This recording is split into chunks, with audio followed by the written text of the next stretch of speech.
Chapter 237. If you don't do stupid things, they won't come back and bite you in the ass.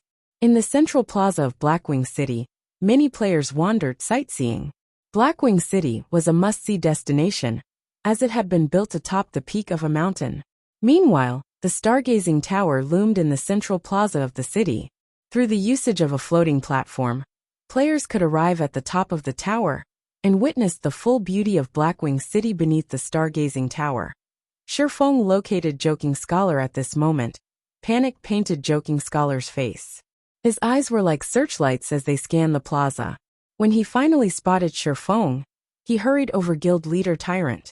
The higher-ups have given me my instructions to maintain long-term cooperations with Guild Leader Tyrant. We agree to sell the hard stones to you at 2 silver coins a stack. As long as you take these forging materials back to Starmoon Kingdom, you can earn back at least 3 to 4 times the cost, Joking Scholar said as he walked up to Shifeng.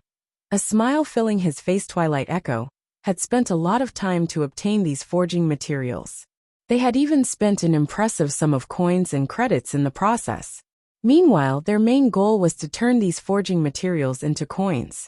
If luck would have it, they could even make a small profit from the trade by the looks of it. However, that would not happen. After all, not only were the forging materials of other kingdoms and empires similarly cheap, but there was also a mysterious NPC in Blackwing City, selling these materials far below bottom-line prices now.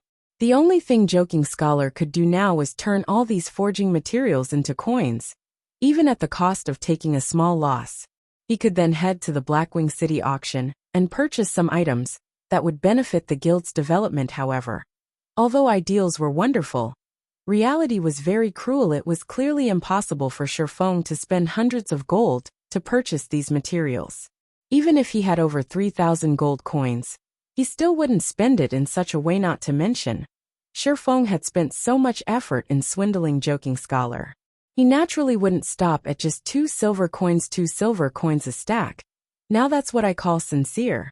However, just before I came here, someone mentioned to me that they are willing to sell a large amount of hard stones for 1 silver coin a stack. Moreover, if I am willing to purchase over 1,000 stacks, they will lower that price even further. Shifeng shook his head, feigning disinterest. What? 1 silver coin a stack? Who said that? Joking Scholar was already on the brink of insanity.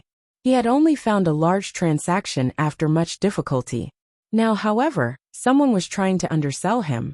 Moreover, that person clearly knew about the mysterious NPC selling forging materials. If he had to sell each stack of hard stones for only 1 silver coin, he might as well take them back to his own empire and sell them there. Yet, the various guilds in Storm Empire, the empire Twilight Echo belonged to, was far from lacking forging materials.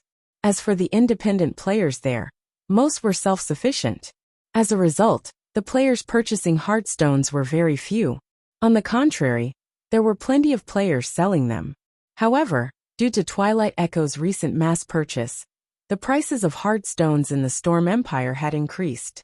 Originally, 2 silver coins would be more than enough to purchase 1 stack of hard stones if these hard stones were forged into whetstones. Though, the demand would slightly increase. You will have to investigate this person yourself. If there aren't any more matters here, I'll be going. I still have to discuss the exact pricing with that person. If I buy several thousand stacks, I wonder if he will sell at an even lower price? Shifeng laughed. Guild Leader Tyrant, please wait a moment, Joking Scholar hurriedly said. If you are willing to purchase a large amount, Twilight Echo is willing to offer the same price as that person. If you are willing to buy more than 20,000 stacks, I can offer you a price of 60 copper coins a stack. Take it as a sign of friendship. Currently, Joking Scholar no longer cared about price. The only fortunate matter to him right now was the fact that Lone Tyrant had yet to discover the mysterious NPC.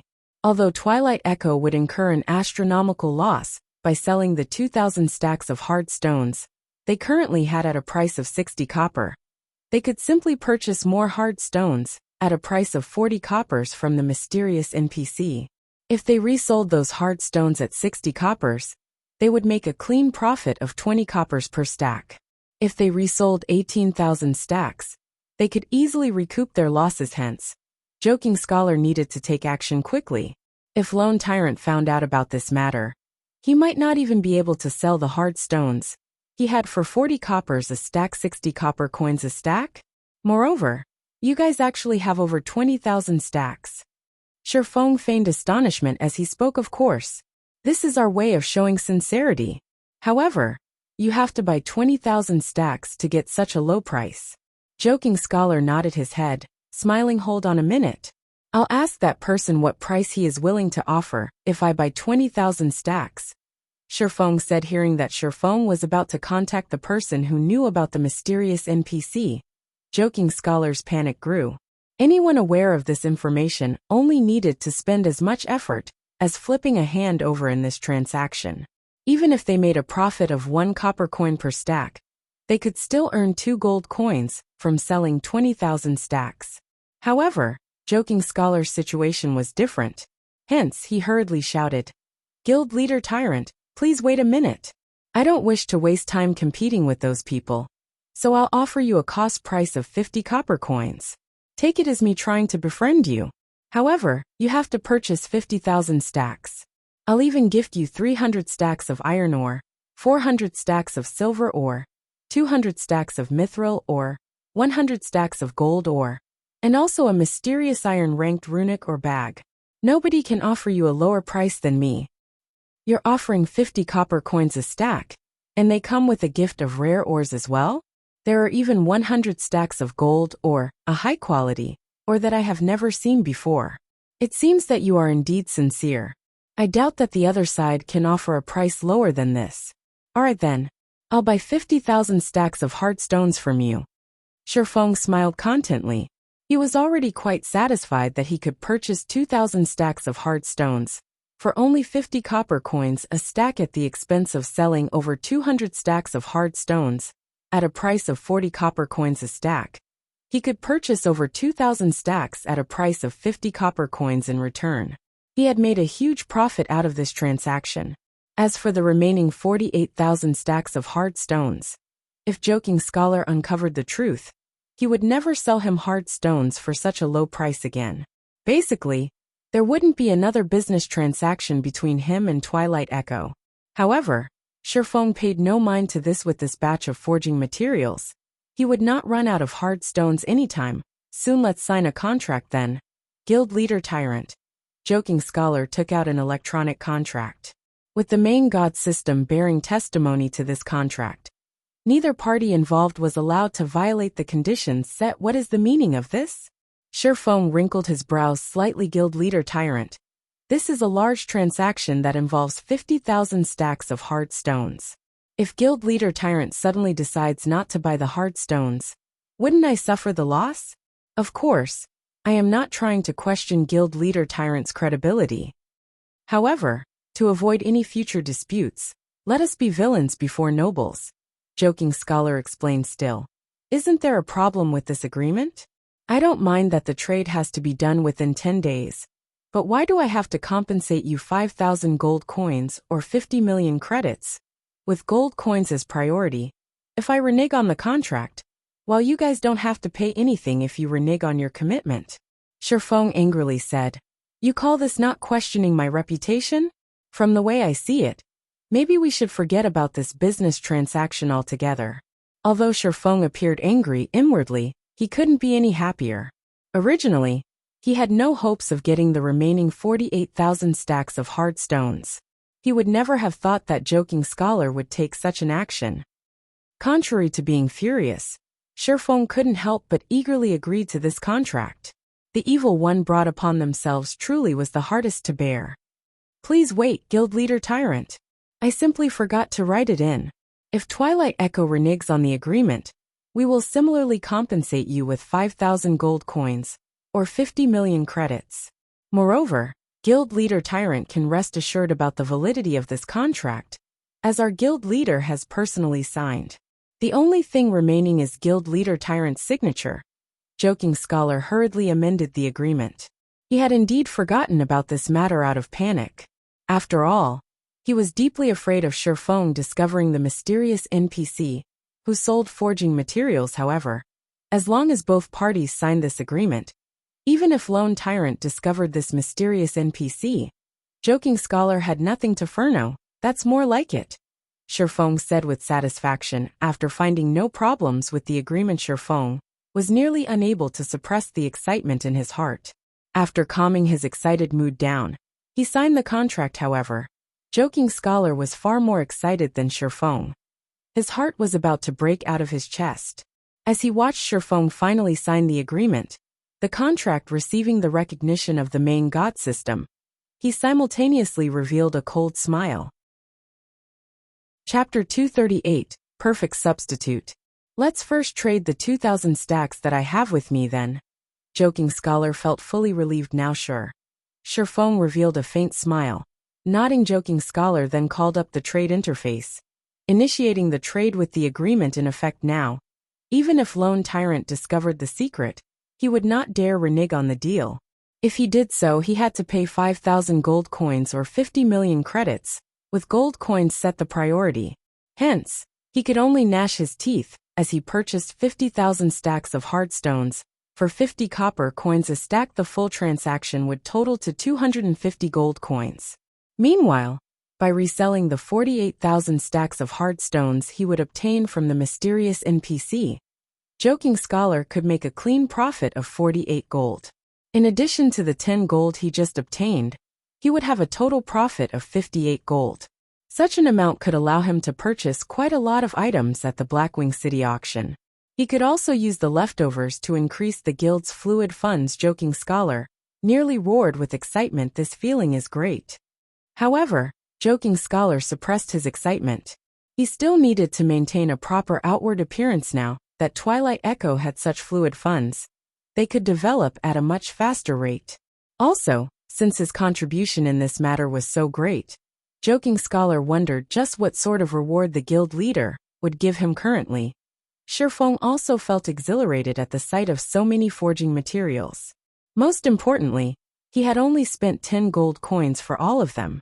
Nothing could feel better than these. As long as he resold them in White River City, he could earn 200 gold coins from the 2,000 stacks of hard stones alone. If he forged all of them into whetstones, he could make 800 gold. If he turned them into advanced whetstones, that would be a 2,000 gold profit. Although he could not make whetstones and advanced whetstones at a 100% success rate, after deducting costs, he could still easily earn over 1,000 gold. Moreover, this was only in the case for 2,000 stacks. If he received the full 50,000 stacks of hard stones from Twilight Echo, he could easily achieve the 30,000 gold needed for his epic quest. Guild leader Tyrant, please hold on a moment. I'll go and retrieve the remaining hard stones. Joking Scholar was satisfied after receiving the money. He would immediately use this money to purchase even more hard stones from that mysterious NPC. Fine. Let's meet up at the bank then. Shifeng couldn't help but smile as well when he saw Joking Scholar smile. Although players could not retrieve their personal belongings from the Bank of Blackwing City, they were still allowed to store items. Right now, Shifeng's bag was full to the brim. It would be inconvenient for him to attend the Blackwing City auction in such a state. Hence, he planned to store his items first. As for the remaining forging materials he had been promised, Shifeng no longer held any hopes of receiving them. After all, he could already envision the end result. Shifeng wondered just what sort of expression Joking Scholar would make when he found out that not only was the NPC that sold the forging materials no longer there, but the NPC would also never return very quickly. Joking Scholar ran over to the gazebo the mysterious NPC had previously occupied. Where is he? Joking Scholar looked at the scarcely populated alley. Aside from a few players, the mysterious NPC was nowhere to be found. Are you referring to that NPC that sold the forging materials? You came late. That NPC sold out of materials a while ago. He said he would only return tomorrow after restocking. You guys are gullible. Did you really think such things will happen every day? I bet this was a one-time event triggered by some sort of quest. I highly doubt that old man will return. Otherwise, if the old man sold so many hard stones every single day, wouldn't it break the market? The main god system shouldn't make such a mistake. Two kind-hearted players passing by suddenly started chatting about this incident. How could this be? Hearing the words of the two kind-hearted players, Joking Scholar's face instantly turned ashen. Words could no longer describe his current mood. God, just what have I done? Whether the mysterious NPC sold the hard stones in limited amounts every day or stopped selling altogether, to Joking Scholar, there was no difference between the two. No matter which scenario occurred, it was impossible for him to put together 48,000 stacks of hard stones within 10 days if he failed to do so. Then he would break the terms of the contract. If so, he would have to compensate Shifeng with 5,000 gold coins, or 50 million credits. Faced with such a heavy price, Joking Scholar had instantly fallen from heaven directly into hell. Moreover, he had fallen to the most horrifying 18th layer of hell. Avicii, if he had known such a situation would occur, he absolutely would not have sold those forging materials he had for such a low price. In the end, he had only gained 10 gold coins for all those precious materials. Moreover, he had even dug his own grave and bought his own coffin by signing that 50,000 stack contract with Lone Tyrant. What was he supposed to do now? This won't do. I need to contact Lone Tyrant immediately. I have to think of a way to scrap that contract. At the end of the day, Joking Scholar was still a veteran businessman. Now that he knew what he should do, he hurriedly ran towards the bank of Blackwing City. If he had only lost this batch of forging materials, Twilight Echo could still bear such a loss. It would not greatly hamper the guild's overall development. Furthermore, he had at least received 10 gold coins for those materials. However, the remaining 48,000 stacks of hard stones would take Twilight Echo's life. If he took Twilight Echo's life, the guild leader would take his just after Shifeng stored all the materials in the bank. He noticed Joking Scholar running over to him in a flurry. Although Joking Scholar tried to feign calmness, with the immense pressure and fear bearing down on him, he failed. Brother Scholar is fast. It must be exhausting for you to transport the stones back and forth. I wonder how many stacks you have brought this time. Shifeng poked fun at Joking Scholar. Your Excellency Tyrant, I need to discuss a certain matter with you. Joking Scholar no longer had the confidence from before. He even started using honorifics in his speech. However, he had no choice as his life was now in Shifeng's hands. We are already business partners. If you have anything to say, just say it. Shifeng nodded. Your Excellency Tyrant is right. We at Twilight Echo have always been villains before gentlemen. Since we are business partners, we have to consider each other. If we trade 50,000 stacks of hard stones in a single go, I'm assuming that your Excellency Tyrant won't have enough gold coins. Even if given 10 days, that should not be possible. Hence, after careful consideration, we have decided to alter the contract, loosening the conditions stated on it. How do you feel about this, your Excellency Tyrant?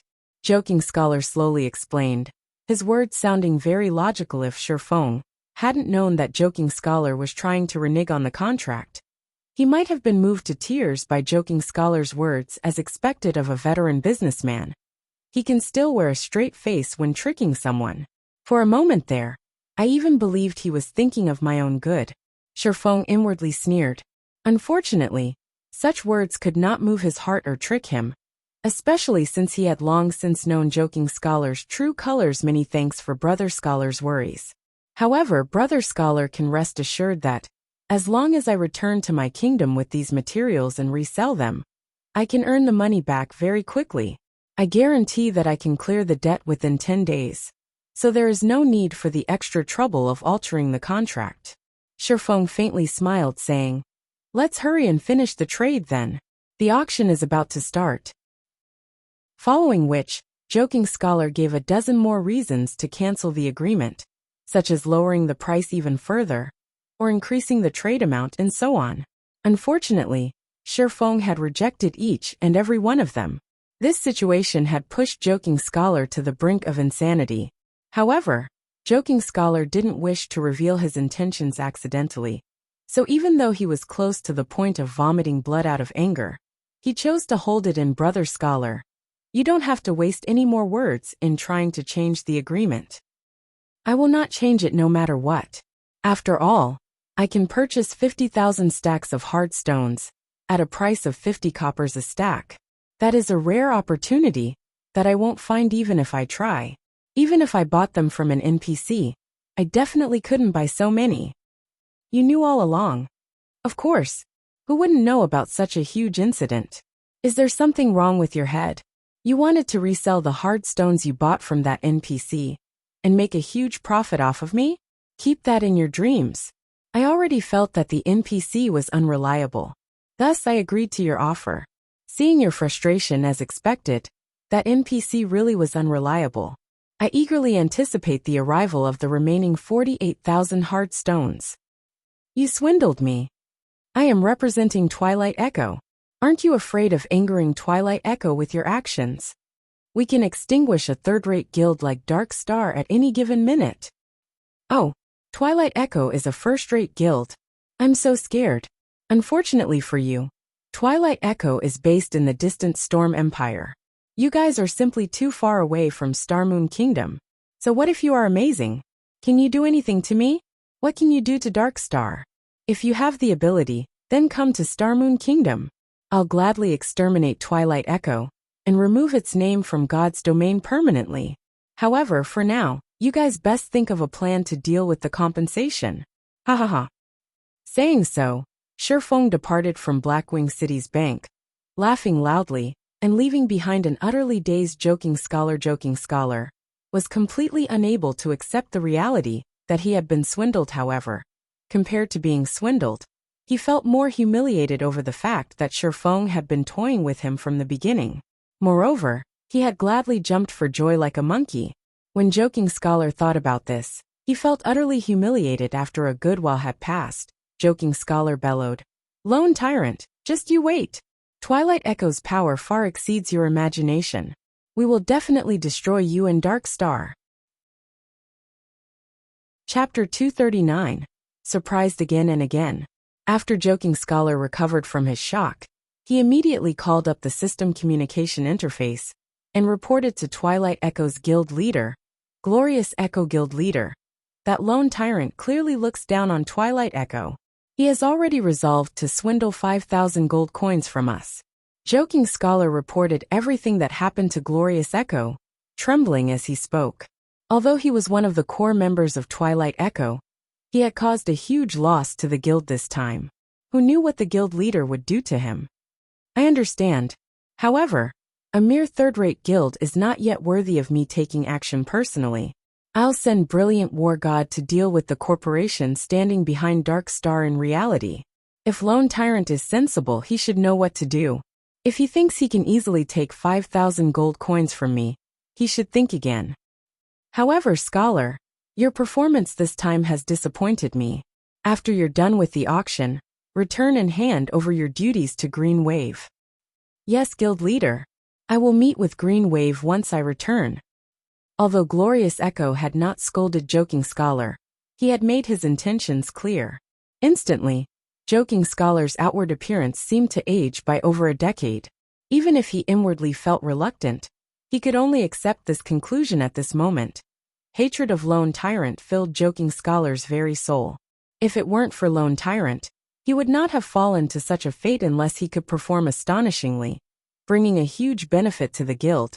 The guild would no longer regard him with any importance. No, I can't just give up.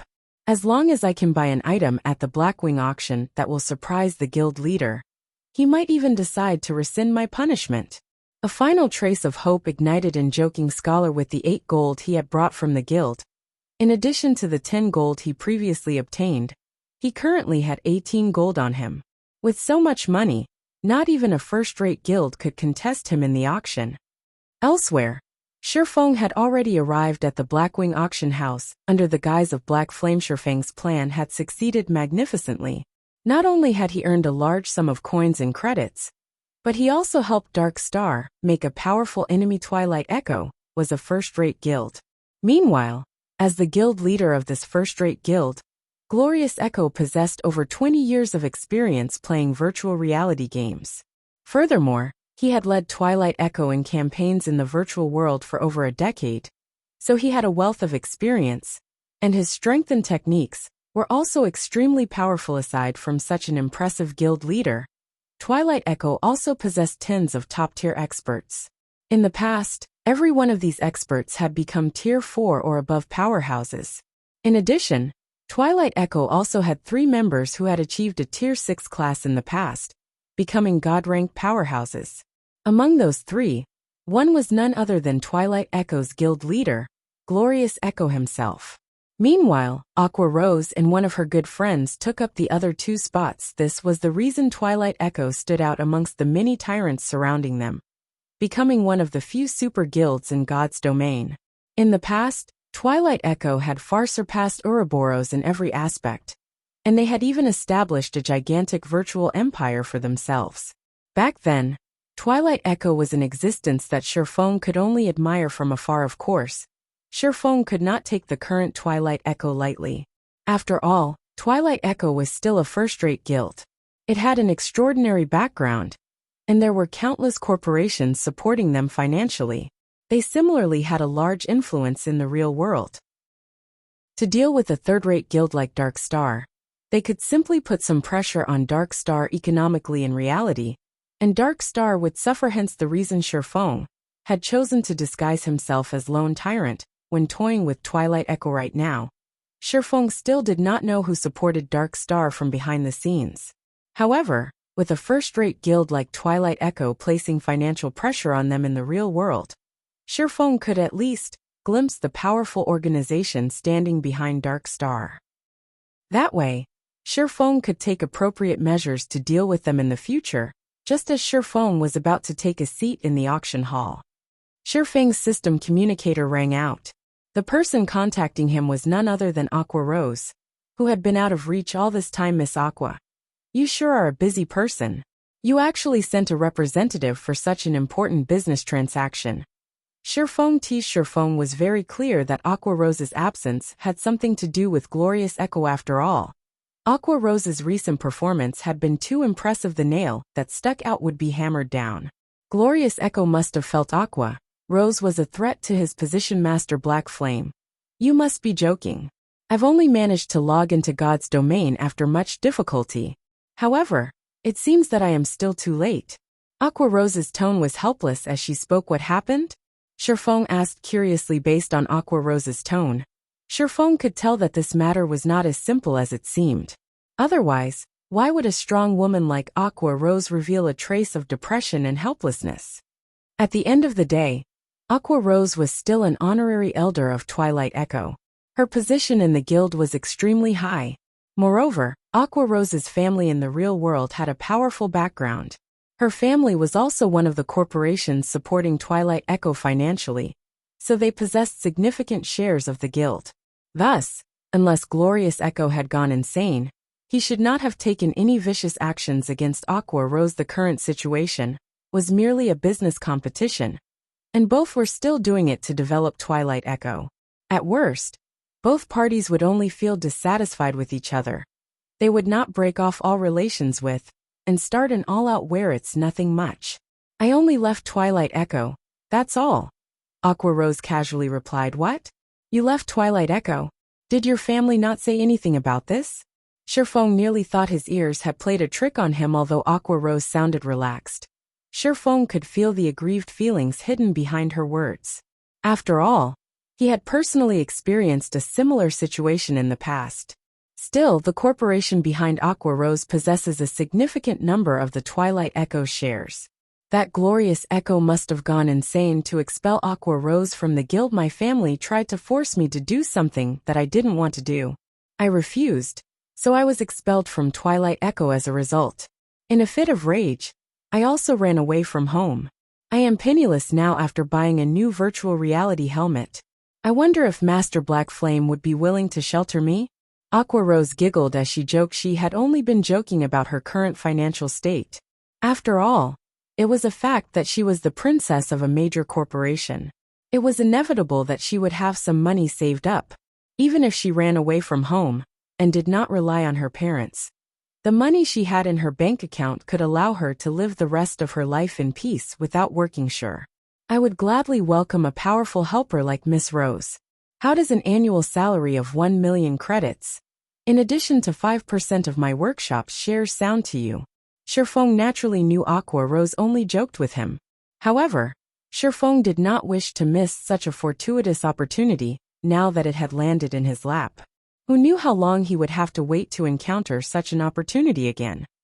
Aqua Rose was immediately dumbfounded by Shifeng's offer. Normally, it was already impressive for a guild to offer an annual salary in the millions. Yet, Shifeng went as far as to offer her 5% of his guild's shares willingly. This was an unimaginable offer, and it clearly showed how highly Shifeng viewed her. Aqua Rose suddenly felt bewildered. Originally, she had intended to start up her own workshop from scratch. After all, some of her loyal subordinates had left Twilight Echo with her after learning of her expulsion. With this group of people under her command, she could still establish a relatively strong workshop. In the future, she intended to build a guild powerful enough to rival Twilight Echo. She wanted to teach her family that their decision was a mistake. The only problem remaining would be Twilight Echo's oppression. It was also why she currently had a massive headache. If she wished to continue developing herself and her workshop in the Storm Empire, they would have to face the full brunt of Twilight Echo. Meanwhile, Aqua Rose was very clear on just how amazing Twilight Echo was as a guild, but now that Shifeng had invited her with such sincerity, she was at a loss on what to do. Chapter 240, Purgatory's Shadow. If that is still not enough, you can become the vice leader of the guild. You can also form your own elite team and maintain independence. How about it? Shifeng added Twilight Echo's abandonment of a future Tier 6 God-ranked powerhouse was the same as crippling both of their arms. The reason Shifeng thought both, and not just one of their arms, was because without Aqua Rose, her Tier 6 friend would not join Twilight Echo. Hence, Twilight Echo's decision to expel Aqua Rose was the equivalent of expelling two future God-ranked powerhouses. Meanwhile, Shifeng had single-handedly caused this tragedy of Twilight Echoes. Albeit unintentionally, if he could recruit Aqua Rose into his guild, he very much looked forward to the guild's future. Even if I agreed to your offer, I still have a group of subordinates in the Storm Empire.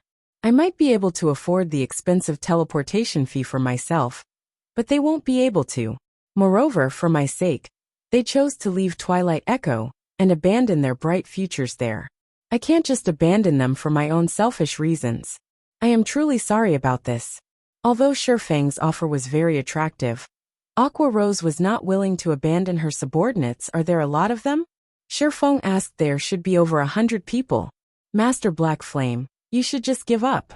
Not even Twilight Echo can afford the teleportation fee for so many people. Aqua Rose naturally understood Shifeng's intentions. Behind the question, teleportation across countries was costly. Moreover, the Storm Empire was very far away from Starmoon Kingdom, so the teleportation fee involved would be far more expensive. A rough estimate for a single player was 2 to 3 gold coins, while the total for 100 players would be at least 200 to 300 gold coins, not to mention just one first-rate guild. Even 10 first-rate guilds combined couldn't afford such a price. It was impossible that Shifeng would possess so many gold coins, so it's only 100 or so. Fortunately, there aren't too many. Shifeng sighed in relief. If there were over 1,000 players, then he would truly feel heartache from the teleportation fees. Come to Starmoon Kingdom then. I'll pay the teleportation fees. He had earned a ton from Twilight Echo before, and right now, it just so happened that he could return some of it to Aqua Rose. This could be considered as a type of fate as well. However, if Glorious Echo found out about this, he would most likely vomit blood out of anger. Master Black Flame, that's 300 gold coins, not 3 gold coins. Aqua Rose reminded Shifeng. Yes, I know that. I'll send 300 gold to you in a moment. After you arrive in White River City, head to the Star Streak trading firm to look for me. As the Blackwing auction had already started, Shifeng disconnected the call. After saying so, Shifeng's words left Aqua Rose utterly shocked. Just what kind of power is behind Master Black Flame? How could he have such astonishing wealth to casually hand over 300 gold coins? Could it be one of those super guilds? Shifeng's tone when he spoke had been very casual, as if the 300 gold coins he mentioned were merely 3 gold coins. Aqua Rose shook her head. No, even those super guilds can't spend 300 gold coins with such ease. This is interesting. Anyway, I'll get my answers as long as I arrive at White River City. Aqua Rose revealed a faint smile, anticipation filling her heart. Meanwhile, the venue of today's Blackwing auction was already packed with players. Among all these players, a majority consisted of the upper echelons of large guilds. These guilds had scraped up every single coin they could for today's auction. From their inquiries, they learned that the auction house sold many astonishing items. Even if it was only in the normal auction, items such as fine gold equipment and materials required to forge dark gold equipment would be available. There was also a small possibility for items, such as dark gold weapons, and epic ranked items to appear in the auction. One only needed sufficient coins to purchase these precious items. After going through several warm-up auctions, the fiery atmosphere in the auction venue reached its zenith from the start. Players desired every item that had been up for auction. However, none of these items piqued Shifeng's interest, as all of them were only mysterious iron rank. Although such items were useful to a guild's elite members, they were not of much use to him. Meanwhile, the following item, that appeared on stage, instantly caused the eyes of every player present to shine. They all expressed great interest in this item. This item was a fine gold ranked dagger. Ice Thorn dagger, fine gold rank. Level 15. Attack plus 134. Strength plus 18. Agility plus 24. Endurance plus 15. Additional passive skill dash. Power of Frost. Deals 50% frost damage to the target, reducing target's movement speed and attack speed by 50% for 4 seconds. If an assassin equipped this dagger, they would be like a tiger that had grown wings. Even if the assassin failed to kill the enemy with a single hit, with the speed reduction in effect, they could continue linking skills to destroy their enemy. Aside from the Ice Thorn, there was also a dagger called Raging Flames dagger. Raging Flames dagger. Dagger, fine gold rank. Level 15. Attack plus 134. Strength plus 18. Agility plus 24. Endurance plus 15. Additional skill dash. Power of Flames. Deals 50% flame damage to the target, reducing the target's defense by 10% for 20 seconds. Effect stacks up to a maximum of 5 times. All assassins in the auction venue grew excited at the appearance of these two daggers. They practically drooled, wishing they could equip these blades. Regarding the speed reduction, the armor break effect, or the additional 50% magic damage, they were all precious to assassins. One could say that these two daggers were the best weapons for assassins at this stage of the game, and they were second to none. However, the minimum bid also caused the players to feel helpless and frustrated. The bidding started at 5 gold coins. Moreover, the minimum increment for each bid was 10 silver coins. If they were to compete for this item, the price would still increase by a lot.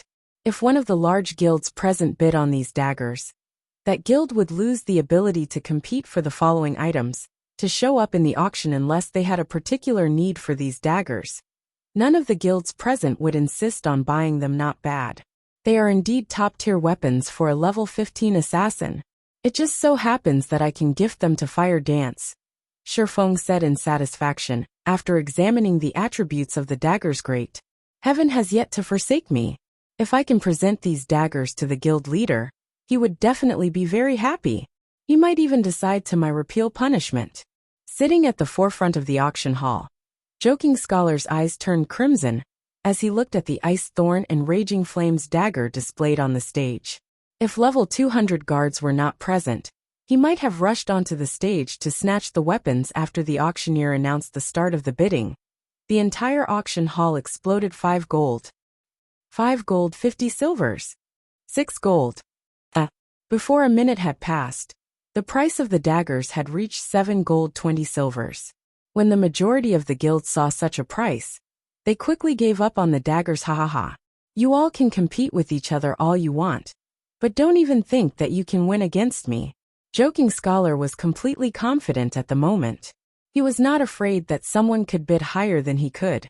Moreover, this was only the start of the auction. Many more items would appear later on, and no one knew how powerful the following items would be. Everyone would hold back their bids. Hence, Joking Scholar was not afraid of someone competing with him over the daggers. Seeing that the bids had stopped, Shifeng opened his mouth and said, 10 gold coins. The auction venue instantly fell silent. Although these daggers were top-tier weapons for an assassin, that price was simply too high. However, that was not to say that these daggers were worth such a price tag. Rather, not many players currently present could afford such a price. They had not brought that many coins with them to the auction. If the auction were conducted using credits, many players would be more than willing to spend 500,000 credits to buy these daggers. Black Flame? Shit. He is actually trying to compete with me. How could he have so much money? Joking Scholar was on the brink of insanity. If he offered an even higher price for the daggers, then he could not afford to bid on later items. Yet, if he did not buy these daggers, his future would be bleak in the end. Joking Scholar made a decision, loudly shouting, 10 gold 20 silvers. In response, Sherfong merely smiled as he casually said, 12 gold. 12 gold 10 silvers. Joking Scholar gripped his chest in pain as he shouted, his hatred for Sherfong growing intensely. Annoying little pest. 20 gold.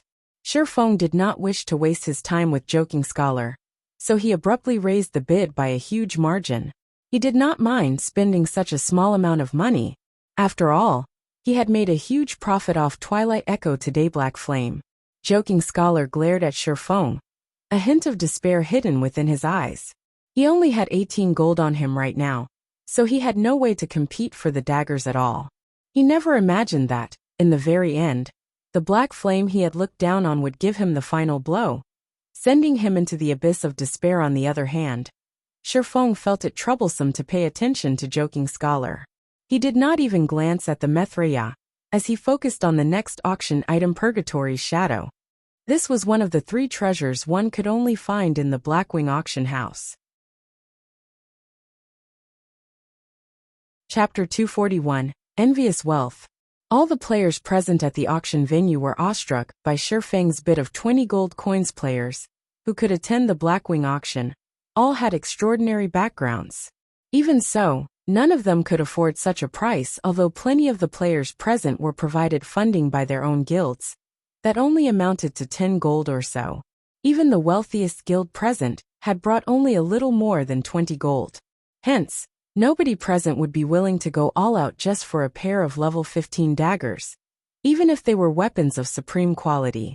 Although these daggers could instantly turn an expert assassin into an apex assassin, they would not be of much help to the guild in the long run. Even if the players present could afford to buy these daggers, they would not spend 20 gold to do so. After the auctioneer slammed his hammer for the 3rd time, everyone in the audience started laughing maniacally. What a stupid guy.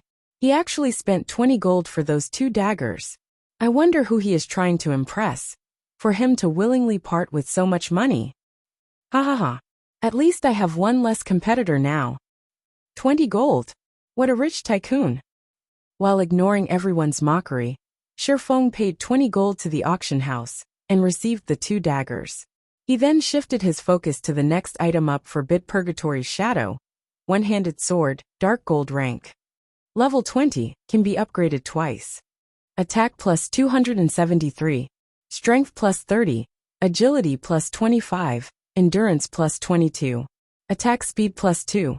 20% chance to cause 300% damage, 10% chance to reduce damage dealt by target by 20%.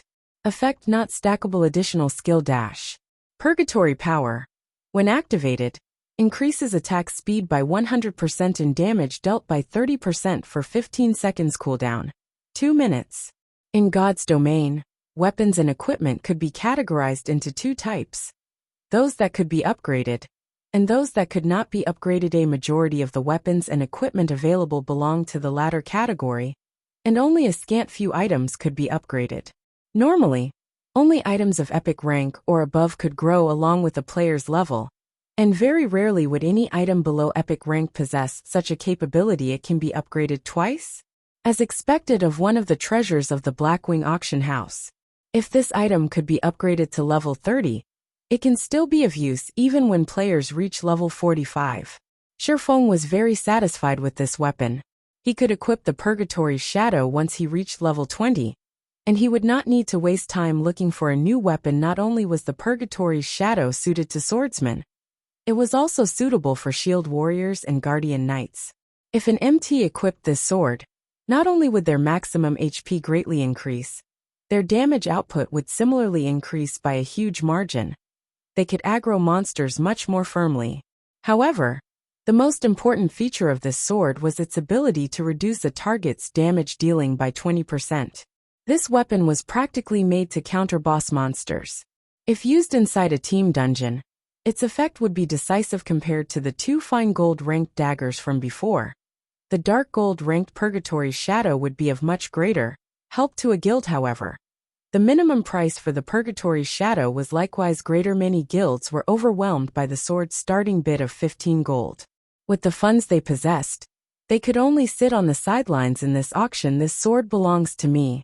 Everyone else, don't even think of trying to compete against me for it. Who the fuck are you? We world dominators have taken a liking to this sword. Whoever dares to bid will be looking for trouble with us. Do you guys think you are the only first-rate guild present in this auction? Our guild is the bloodthirsty war god.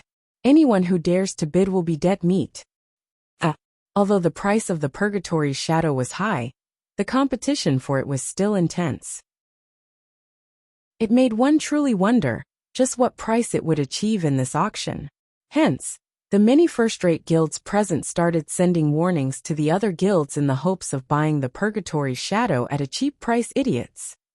Shifeng helplessly shook his head at their actions. Did these people think that the ones buying items here were limited only to players? Although the minimum bid for the Purgatory's Shadow was 15 gold, according to Shifeng's understanding, one needed to bid at least 25 gold in order to secure the item. Otherwise, it would be bought out by NPCs.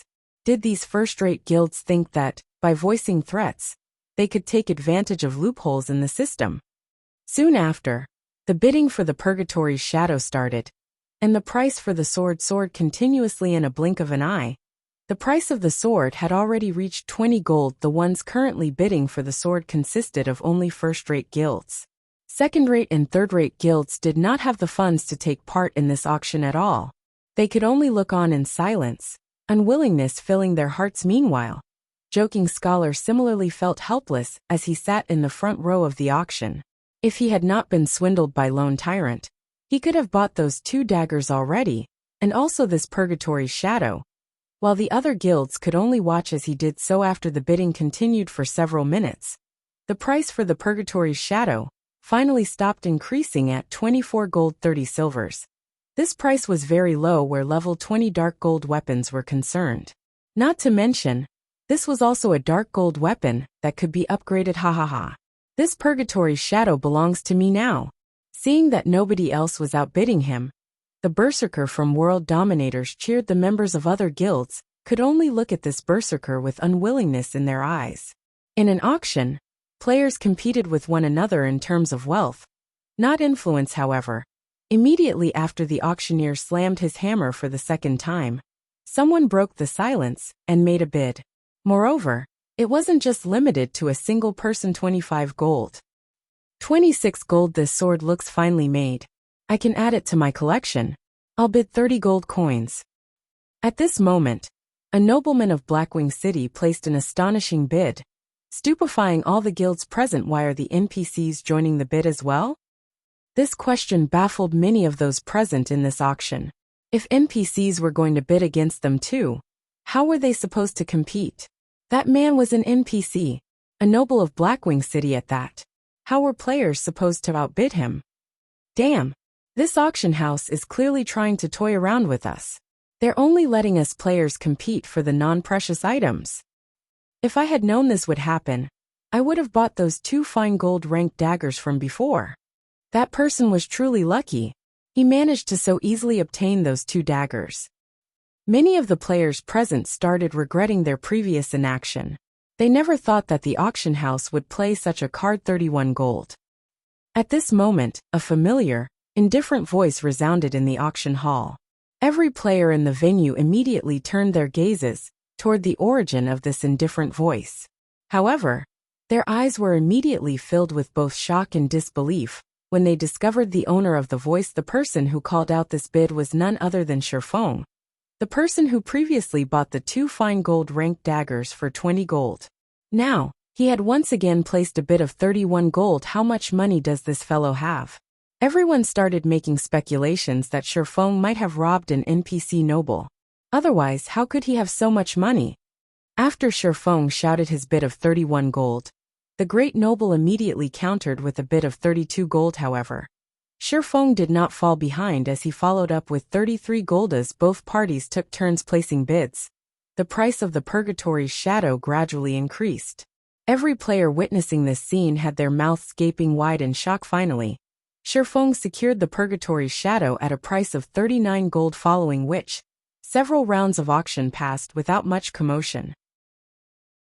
Compared to Shifeng's 39 gold purchase, the other auctioned items were sold at much lower prices. Although another treasure appeared during the auction, it was a dark gold ranked leather armor that failed to pique Shifeng's interest.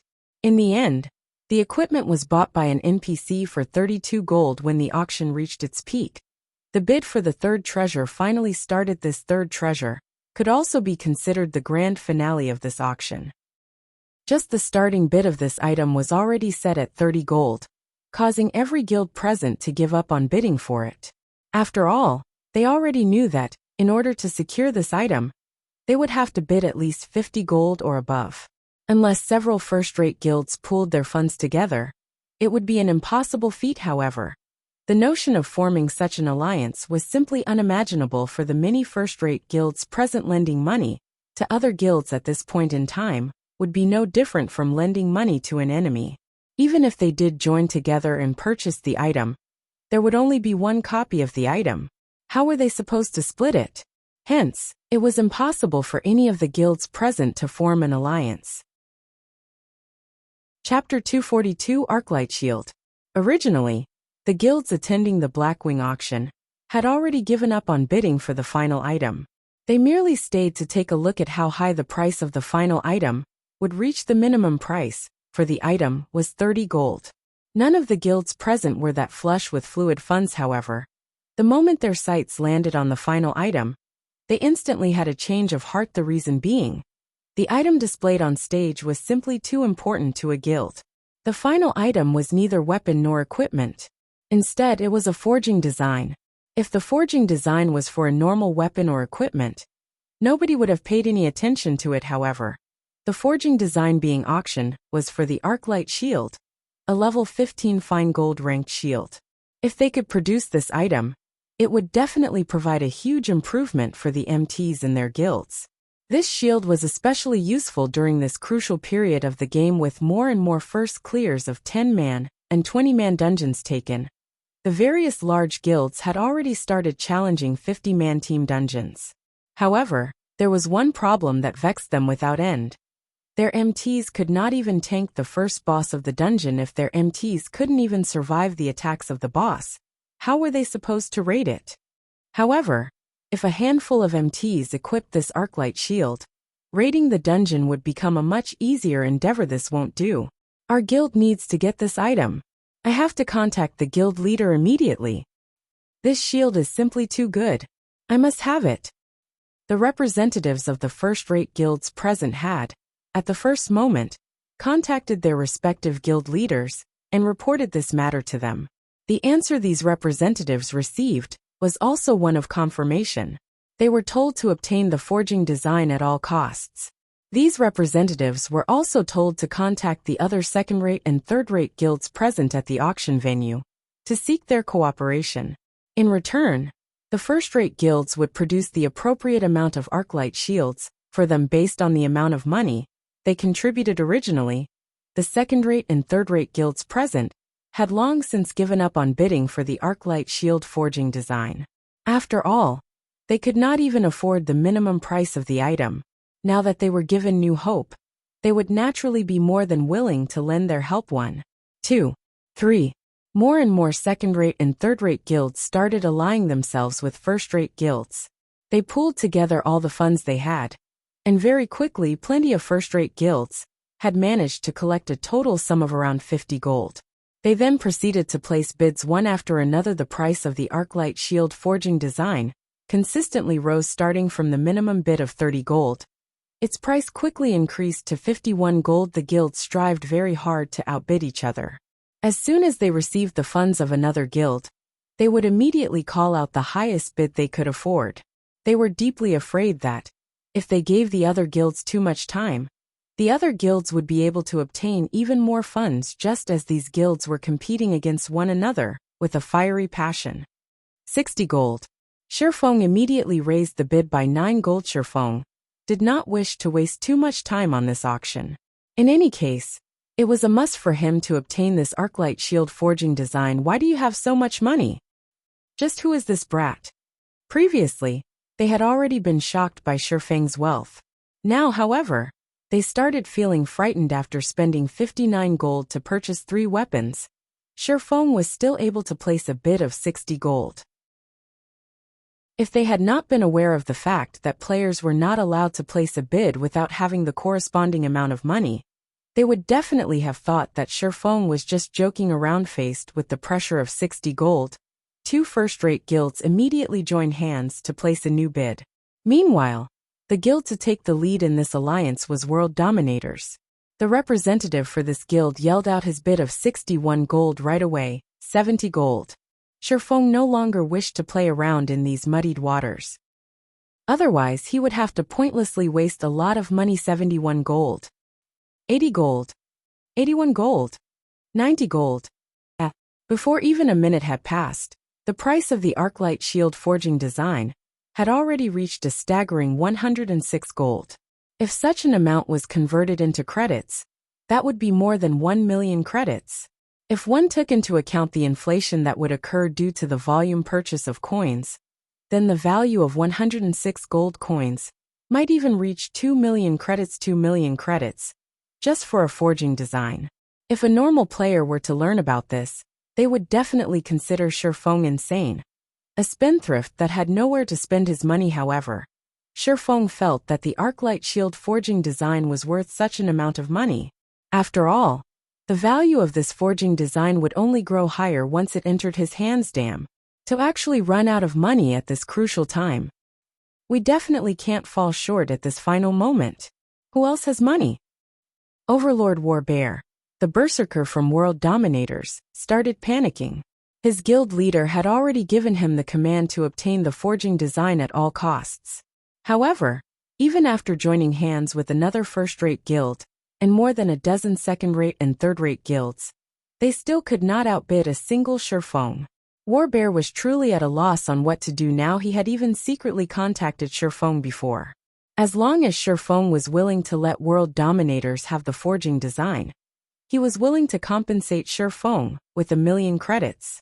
Yet the price of the forging design still continued to increase higher and higher. He was already nearing the brink of insanity. Right now I can lend you a hand. I have 18 gold with me here.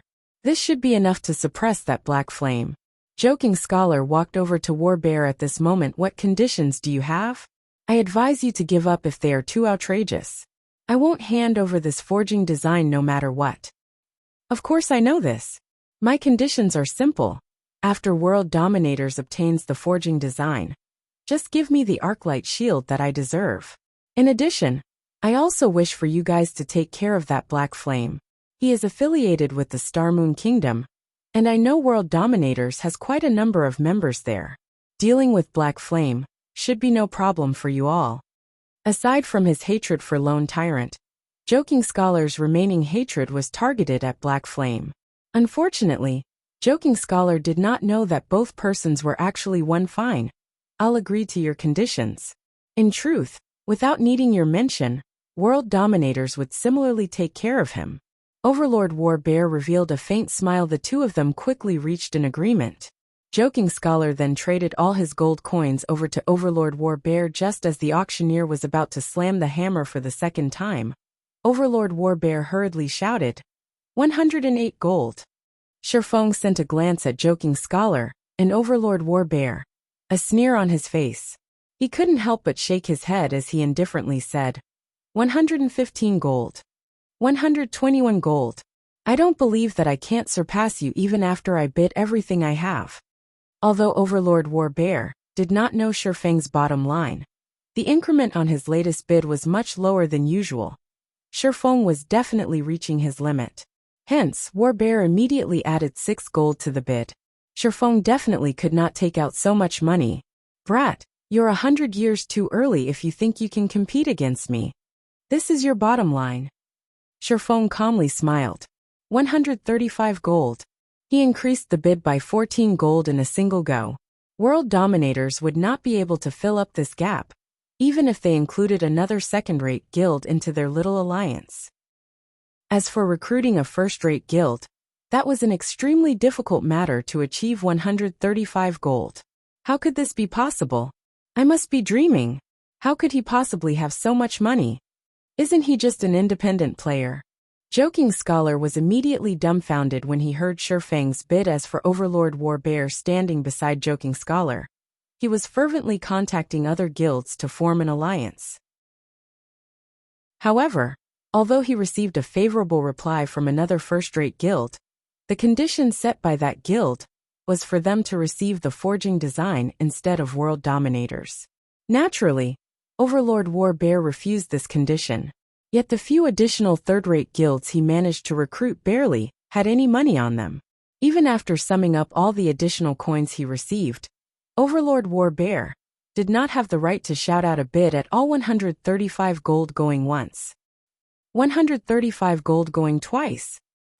Even when the auctioneer's hammer landed for the second time, not a single guild present was able to place a new bid. They watched blankly as the auction proceeded toward its end, powerless to do anything about it. 135 gold going thrice. Let us congratulate Mr. Blackflame for obtaining this Arclight Shield forging design. Following which, a beautiful hostess brought the forging design to Shifeng. After Shifeng paid the 135 gold to the auction house, the hostess similarly handed the forging design over to Shifeng. After officially receiving the Arclight Shield forging design, Shifeng wondered just what sort of attributes the shield itself possessed. With such a thought in mind, Shifeng tapped on the item and took a look at its description. Immediately, his lips curled up slightly in a smile. Chapter 243, Bountiful Harvest. Overlord Warbear and Joking Scholar felt great resentment for Shifeng when they saw his smile. They thought Shifeng was mocking them and looking at them in contempt. In reality, Shifeng's smile was purely due to his joy. However, compared to when Overlord Warbear and Joking Scholar first met Shifeng, they dared not underestimate him any longer. On the contrary, their eyes were filled with vigilance. Now Shifeng showed everyone that he was more than capable of spending such a large amount of coins. If someone were to say that Shifeng did not possess any major power supporting him from behind, not even a ghost would believe them. The only question that remained was, what sort of power backed Shifeng? Since Warbear failed to complete the task given to him by his guild leader, his expression looked extremely bad right now. However, he was simply helpless in this matter. 135 gold. Even if every member of World Dominators pooled their coins together, they still wouldn't be able to collect such an amount. It was only natural that he lost the bid compared to Overlord Warbear. Joking Scholar was in a much more tragic situation. First, he had ruined the matter of the business transaction. Now, he didn't even manage to buy a single item in the Blackwing auction. What kind of explanation was he supposed to give his guild leader, Glorious Echo? However, Shifeng was very grateful for Joking Scholar. It was only thanks to Joking Scholar's greed that he managed to obtain so many forging materials. As for the reason why he had smiled, it was simply because of the materials needed to produce the Arclight Shield. The main ingredients for producing it were mithril ore and gold Oregon. Though difficult, Shifeng could still find ways to obtain the mithril Oregon. For gold ore, however, it was simply too rare in the Starmoon Kingdom, not to mention White River City. However, Twilight Echo had given him quite an amount of them, enough for him to make plenty of Arclight shields. As for the other material needed, it was the magic crystals that were dropped by the bosses of Team Dungeons, with a 100% drop rate. This item was not particularly precious. However, due to the amount dropped each time being low, it would be difficult for Shifeng to mass-produce the Arclight Shield. Furthermore, the attributes of the Arclight Shield had far surpassed Shifeng's original estimation, and he could already envision the popularity of the shield itself. Arclight Shield, Shield Fine Gold rank. Level 15. Equipment requirement, Strength 90. Defense plus 460. Block rate, 37%. Strength plus 15, Endurance plus 25. Evasion plus 8. Additional passive skill 1 dash. Sound of Life. Every attack received will grant user a stack of Power of Life, increasing maximum HP by 3%, and received healing by 1% for 1 minute. Maximum of 10 stacks additional passive skill 2 dash. Refraction. Triggers once every 30 seconds. Becomes immune to one attack leaving aside the shield's high defense and block rate. Just the passive skills Sound of Life and Refraction would greatly increase an MT's durability. Not to mention, the basic attributes of the shield itself were also very good. The Arclight shield was definitely an excellent piece of equipment if a 50-man team could have all their MTs equipped with the Arclight shield. They might have a very high chance of successfully raiding the normal mode of a 50-man team dungeon. Right now it should be about time for me to return. Shifeng was very satisfied with his trip to Blackwing City this time. He had reaped a bountiful harvest. First was the 50 million credit agreement. Next was his successful recruitment of Aqua Rose. Now he had even obtained the forging design for the Arclight shield. Most importantly, Aqua Rose was also going to bring her 100+ elite players over. Their addition had instantly increased his guild's overall strength by a large margin. The next problem he had to deal with was how he would integrate these new members into his guild. Over 100 people. Huh? Aqua Rose has truly given me a huge help this time. Now, I won't have to worry about lacking members to raid the demon's castle. Shifeng felt that it would not be enough just to have a workshop. He needed to make some additional preparations and initiate his follow-up plans.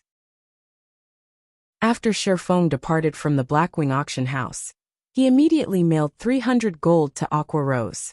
He then returned to White River City, intending to await Aqua Rose and her allies' arrival at the Starstreak trading firm. However, the process of mailing money to other players usually took between 30 minutes to an hour. Hence, Shifeng decided to first head to the Adventurers Association. Currently, none of the guilds in White River City had their own guild residence yet. Members of various guilds had to visit the Adventurers Association in order to receive guild quests, which they complete to increase guild reputation and strengthen the guild. Hence, the Adventurers Association had become the second most popular location in White River City. Just as Shifeng was about to enter the Adventurers Association, his communicator rang. It can't be this quick, right? At first, Shifeng thought Aqua Rose was contacting him. However, when he saw that the caller ID displayed actually belonged to Gentle Snow, he couldn't help but be shocked. Don't tell me it's about the mana armor kits again. Previously, Shifeng had used quite a number of basic mana armor kits to trade for a few advanced whetstone recipes with Gentle Snow. He had then let Cream Cocoa and Melancholic Smile learn the recipes. During this period of time, both girls had already been promoted to intermediate forging apprentices and were currently in the midst of striving to become advanced forging apprentices. Shifeng couldn't help but admit that both of them were indeed future master forgers. Both of them improved very quickly. In addition, the more they forged, the higher their success rate. Currently, they already had a 20% success rate at producing the advanced whetstones. When compared to the forgers of other guilds, the two girls were ahead by leaps and bounds. In a few more days, the two of them could very well be promoted to advanced forging apprentices, becoming a true help to him. Miss Snow, did you find some new advanced whetstone recipes? Shifeng asked Master Black Flame. How could you hide such an important matter from me? I feel hurt. Gentle Snow faintly smiled. Hide? Miss Snow, you must be joking. I am a very superficial person that can easily be seen through. How could I possibly hide anything from you? Shifeng joked. Alright, stop acting. You placed yourself in the limelight at the Blackwing auction house just now, and the news of this matter has long since spread throughout the various first-rate guilds. Each and every one of them wishes to seek cooperation with you and purchase those Arclight shields from you. Gentle Snow smiled as she continued. Aren't we old friends? Shouldn't you sell them to me for a cheap price? Your information gathering is truly efficient, Miss Snow. Shifeng smiled bitterly as he said, I can sell a few Arclight shields to you. However, You must pay for them using coins, or exchange for them using the magic crystals you obtained from team dungeons. Magic crystals? Although the bosses drop them every time, the amount they drop is minimal, yet these magic crystals possess a very wide range of uses. Let's just use gold coins. I wonder how much you are charging for them, Master Black Flame? Alright then. Since it is for you, Miss Snow, I won't rip you off. As the Arclight shield is a fine gold ranked shield, I imagine that you know how precious the materials needed to produce it are. Moreover, the success rate of producing it is also very low. I'll sell you each Arclight shield for 25 gold, no negotiations. Shifeng had already expected Gentle Snow to decline exchanging the shields for magic crystals. However, it was much better for him if she used gold coins to buy them 25 gold. Even if I took the fluid funds of every Ouroboros branch in the Star Moon Kingdom, I still won't have that much money. Can't we trade using credits? How about 500,000 for each shield? Gentle Snow was astonished by the Arclight shield's price. However, she similarly knew of the difficulty of crafting a fine gold-ranked shield. If it were up to their forgers to make the shield, the costs might not even stop at just 25 gold.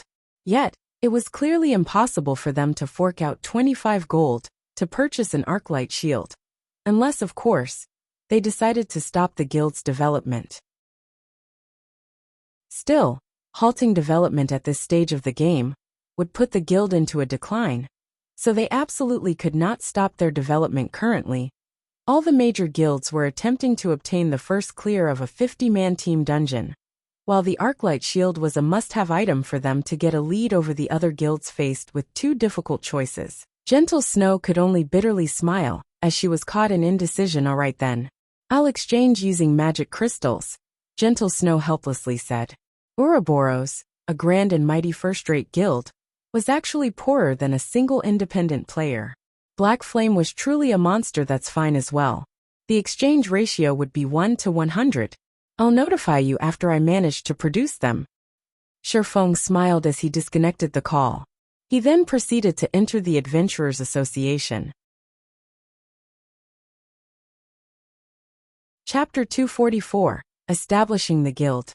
At this moment, there was a crowd of players surrounding the quest board in the lobby of the Adventurers Association. Although the EXP awarded by these quests were negligible, the guild reputation they gave was very high. Moreover, each player was limited to only 3 guild quests. A Dia guild could be promoted after it accumulated a set amount of reputation, and the members of the guild would receive much better guild benefits, such as bonus EXP, when doing quests. Excuse me, sir. What can I do for you today? The blue-haired lady standing behind the reception counter asked Shifeng, a smile on her face. I wish to establish a guild. Shifeng said understood. Please fill up this application form. The receptionist passed Shifeng a guild application form. It was very easy for players to establish a guild in God's domain. Players only needed to decide on a name for their guild and designate a guild emblem. They were then required to purchase a guild certificate for 10 copper coins and have at least 7 independent players place their signatures on it. When all these things were completed, the guild would then be officially established. Newly founded guilds would all start out as 1-star guilds, and the only benefit available for the members of a 1-star guild were the availability of the guild quest's guild name. Is it? Shifeng hesitated as he looked at the blank space meant for the guild's name, wondering what he should write in exactly. After giving it some thought, he decided to stick with using the Zero Wing Workshop's name. In any case, along with the guild's development and growing fame, his identity would sooner or later be leaked. Let's name it Zero Wing then. Shifeng then designed the guild emblem in the form of 6 silver wings. After purchasing the guild certificate, Shifeng sent Fire Dance and the others a guild signature invitation. Meanwhile, at the Black Wind Canyon, a level 20 to level 25 map, Fire Dance and the others were currently grinding on level 22 demonic bats. They had come to this place under the suggestion of Shifeng. The reason Shifeng had recommended it was because the demonic bats here belonged to the type of monsters that had high attack but low HP. Most importantly, the monsters here were concentrated in number. Normally, the demonic bats would appear in groups of 7 or 8, and any solo independent player would easily find themselves losing their lives here. However, to a party that had amazing AoE damage, this place was a holy land for leveling up. In the case of Fire Dance's party, Fire Dance herself was responsible for luring the monsters, as she had the highest movement speed out of everyone in the party. She would lure over 100 monsters every time, and afterward, the Guardian Knight Kola would activate Protection Blessing and cast Devotion, a group aggro skill, to gather the monsters into one location. Meanwhile, Violet Cloud would be responsible for healing Kola, while Blackie would get rid of all the monsters in a single blow. Throughout this process, everyone's cooperation and grasp of timing was perfect. If other players were to witness this scene, they would definitely be shocked into a daze. Presently, the average level of players was only at level 12 or so, while professional players would be around level 13. Even the number 1 player on White River City's ranking list, Lone Tyrant, was only at level 15 right now. Yet Fire Dance and the others had long since passed level 15. Even the lowest leveled player in the party, the Oracle Gluttonous Mouse, was level 18. Meanwhile, Blackie, who was the highest leveled player in the party, was currently at 45% of level 19. Although there was only a gap of 1 level between the two players, the difference in EXP could allow a player to directly rise from level 0 all the way up to level 15. What is this message? While taking a break, Fire Dance and the others simultaneously received a guild signature invitation. As long as they agreed to the invitation, they would immediately become official members of the guild. After the guild was established originally, Fire Dance and the others had intended to immediately reject the invitation. However, their hands unanimously paused when they saw the name of the guild. Zero Wing? Isn't that the name of our workshop? Blackie asked, curious. This is an invitation sent by Big Brother Yifeng. Big Brother Yifeng is finally going to establish the guild, Violet Cloud said excitedly when she noticed that one of the names inscribed on the guild certificate was Yifeng. She then said with joy, great! We will have our own guild in the future. Isn't it still too early to establish the guild? We only have so few members right now. Brother Feng had also said before that we are lacking in members, and that we need to wait for some time before establishing the guild. Did something happen? Don't bother about this for now. We should put our signatures first. Fire Dance was similarly surprised by Shifeng's sudden decision. However, since Shifeng had decided to do so, he must have had his own considerations. Moreover, it wouldn't be a bad idea to establish the guild ahead of time. Immediately, everyone in the party clicked agree. They then received a system notification system. Congratulations on becoming a member of Zero Wing. System, this is your first time joining a guild. Activating guild system. On the other side, Shifeng had already left the Adventurers Association, returning to the Starstreak trading firm at this moment. The Starstreak trading firm was packed with players. The trading firm was currently the most lively location in White River City, second to none. Hey, bro, I see that you're here to buy those basic mana armor kits, right?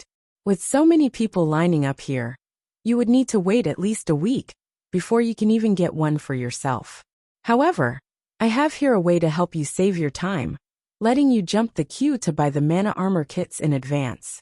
A thinly built swordsman walked around the entrance of the Starstreak trading firm, chatting up the players lined up outside the building. Really? A player clearly grew interested. Of course. A basic mana armor kit costs 20 silver coins, while you only need to pay 2 silver coins to skip the long wait to buy it. The thin swordsman said with a smile. Alright, bring me there. It's just an extra 2 silver coins. Our party won't miss this little amount of money. Following which, the thin swordsman led the player up to the second floor, skipping the long queue on the first floor. Really? Any sort of business goes, huh? Shifeng couldn't help but exclaim after seeing this sight. The basic mana armor kits were in high demand. However, the Starstreak trading firm only sold 50 pieces of the item each day, so only a very small number of players could obtain them. However, this couldn't be helped. Shifeng couldn't just focus all his attention on producing the basic mana armor kits. He still had many things he needed to do. The basic mana armor kit was simply an item for him to accumulate reputation. It was not meant to be a true moneymaker for him afterward. Shifeng arrived at the 4th floor of the trading firm and entered a forging room. He then started forging the Arclight shield during this crucial period. Many guilds were thinking of how they could obtain the first clear of a 50-man team dungeon. Naturally, the equipment of their MTs became the top priority in their considerations, especially the shields their MTs used. Meanwhile, an excellent shield like the fine gold-ranked Arclight shield would, without a doubt, attract the attention of these guilds. As long as Shifeng placed the Arclight shields up for sale, many guilds would definitely pay a huge sum in order to obtain it. Hence, the sooner he produced the Arclight shields, the higher the price he could sell them for. However, the success rate for forging a fine gold-ranked item was extremely low. A normal advanced forging apprentice only had a 2% success rate, meaning that, out of 100 tries, they would only successfully produce 2 Arclight shields. In reality, however, they might not even be able to produce 1 out of 100 tries. However, Shifeng had both the Book of Forging and Blacksteel's insignia. He also had the Ice Blue Devil Flame and various other tools that increased his forging success rate. Even so, his final success rate at forging a fine gold-ranked item only sat at around 20%. In addition, Shifeng was not familiar with the forging process of the Arclight shield, so his success rate should be much lower than 20%. If he was promoted to a basic forger, his base success rate would increase to 5%. However, that still wouldn't make much of a difference. Only by becoming an advanced forger would there be a significant improvement. With the 10% base success rate of an advanced forger, in addition to the various supporting tools Shifeng had, his success rate for forging a fine gold-ranked item could reach up to 30%. However, Shifeng needed to invest a lot of time in order to become an advanced forger, and time was something he sorely lacked right now. He had no choice but to give it a try now. In any case, he had plenty of materials to experiment with. He could simply try again if he failed. Chapter 245, Target Dark Gold. Before Shifeng started forging the Arclight shield, he decided to first forge a few basic mana armor kits to serve as a warm-up. After God's Domain evolved, the process of forging grew more complicated, greatly increasing the difficulty of producing an item. Unlike the advanced whetstones and basic mana armor kits, which were still considerably simple to make, items such as weapons and equipment had a much more complex forging procedure. It should be about time I give the shield a try. After Shifeng produced tens of basic mana armor kits, he finally retrieved the silver ore and gold needed to forge the Arclight shield. He had also received the magic crystals from Gentle Snow. In advance, Gentle Snow had wanted to obtain the Arclight shields as soon as possible, so Shifeng required her to send him the magic crystals in advance. Shifeng had received a total of 200 magic crystals from Gentle Snow. Such an amount was sufficient for 20 attempts to produce the Arclight shield. Shifeng only had a 20% success rate for forging the Arclight shield. It was the lowest success rate he had ever had since he started forging equipment.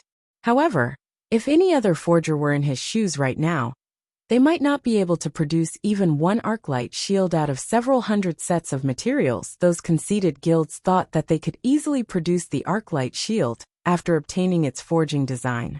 However, if Shifeng had not won the bid for the forging design, by the time those guilds managed to produce a single Arclight shield, the 50-man team dungeons would have long since been conquered. In order to gain experience, when Shifeng started his first attempt at forging the Arclight shield, he went through the process slowly and steadily, carrying out each step to the best of his abilities. Before he knew it, Shifeng had spent over 20 minutes producing the first Arclight shield. Compared to a normal shield, the Arclight shield had a crescent-shaped design.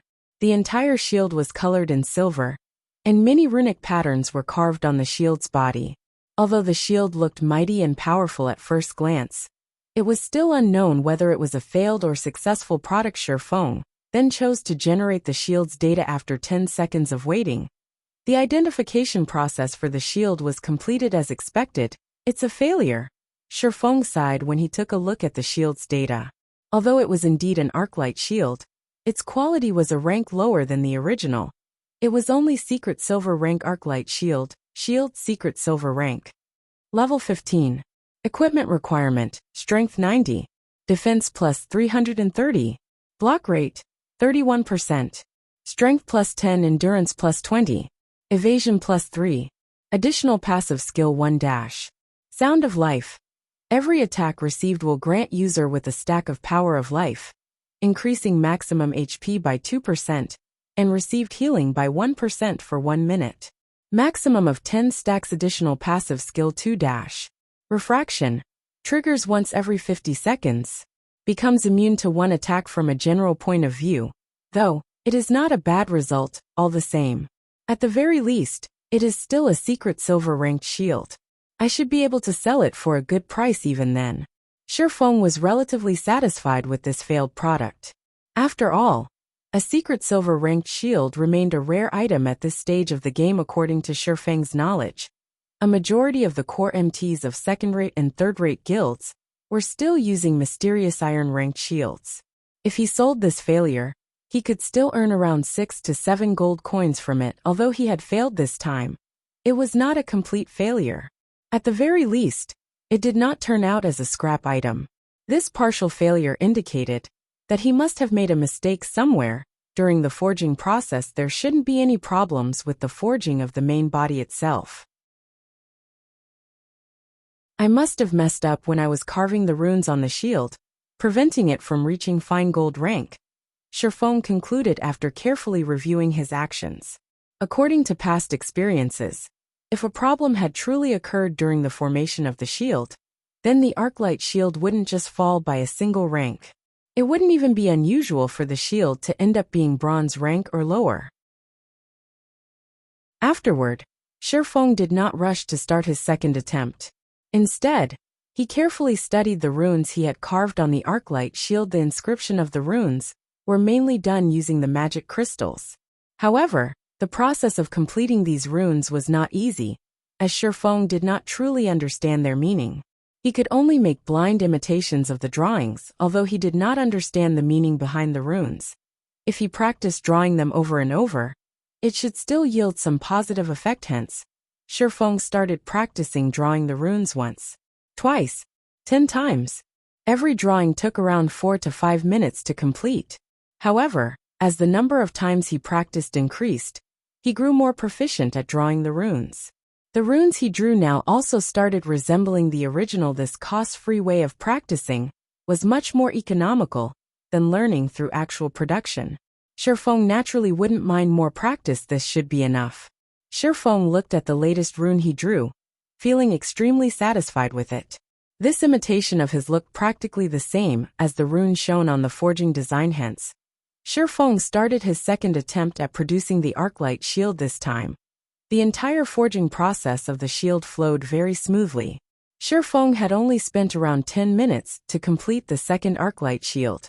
However, his attempt this time ended in complete failure. Shifeng's 20% success rate did not stand on his side this time around, following which, Shifeng consecutively produced 10 Arclight shields. Moreover, with each successive shield he made, the time he spent producing them also decreased. His hands also moved with much more proficiency. Out of the 10 Arclight shields he made, only 2 barely achieved the passing standard. 2 ended up as defective products, while the remaining ones were complete failures. As for the 2 defective shields, one was mysterious iron rank, while the other was secret silver rank in general. The results were quite good. However, Shifeng was still unsatisfied with the quality of the Arclight shields. Now that I am proficient at making the Arclight shields, the next step would be increasing its quality. If I can let Kola use a dark gold ranked Arclight shield, our chances at clearing the demon's castle would become much higher. Shifeng decided to take out the runic gold. The reward he obtained for his promotion to advanced forging apprentice. Not only could the runic gold increase his success rate by 10%, there was also a small chance for it to increase an item's rank by 1, up to a maximum of dark gold rank. Unfortunately, Shifeng only had 5 of these things, meaning that he only had 5 chances to produce a dark gold ranked Arclight shield. The runic gold was a piece of, or that gave off a metallic glow and contained runic energy within it. After refining the runic gold, Shifeng poured the molten runic gold into the silver-gold alloy. Immediately, a change occurred in the alloy. The originally bright red alloy turned dark red in color. Moreover, it also started greedily absorbing the energy of the ice blue devil flame as the amount of energy it absorbed increased. The alloy started emitting many golden runes, slowly forming an array of runes. Knowing that the fusion was completed, Shifeng immediately retrieved the scorching hot alloy from the furnace, placed it on the anvil, and started hammering on it. Slowly, the piece of alloy started taking on the shape of an arclight shield, and on the shield's surface, there was even a layer of naturally occurring golden runes. The shield looked incredibly holy. After hammering for several minutes, Shifeng finally formed the arclight shield. Immediately, he retrieved a black liquid and started drawing the runes on the shield. The black liquid was the liquefied product of the magic crystal. Shifeng concentrated his full attention on each and every stroke, afraid of making even the slightest mistake. When he completed the final stroke, the naturally occurring golden runes on the shield actually melded together with the runes Shifeng had drawn. Together, they formed completely new golden runes possessing no resemblance to the black runes found on the previous arclight shield Shifeng made. Please be a success. Shifeng timidly selected to identify the shield.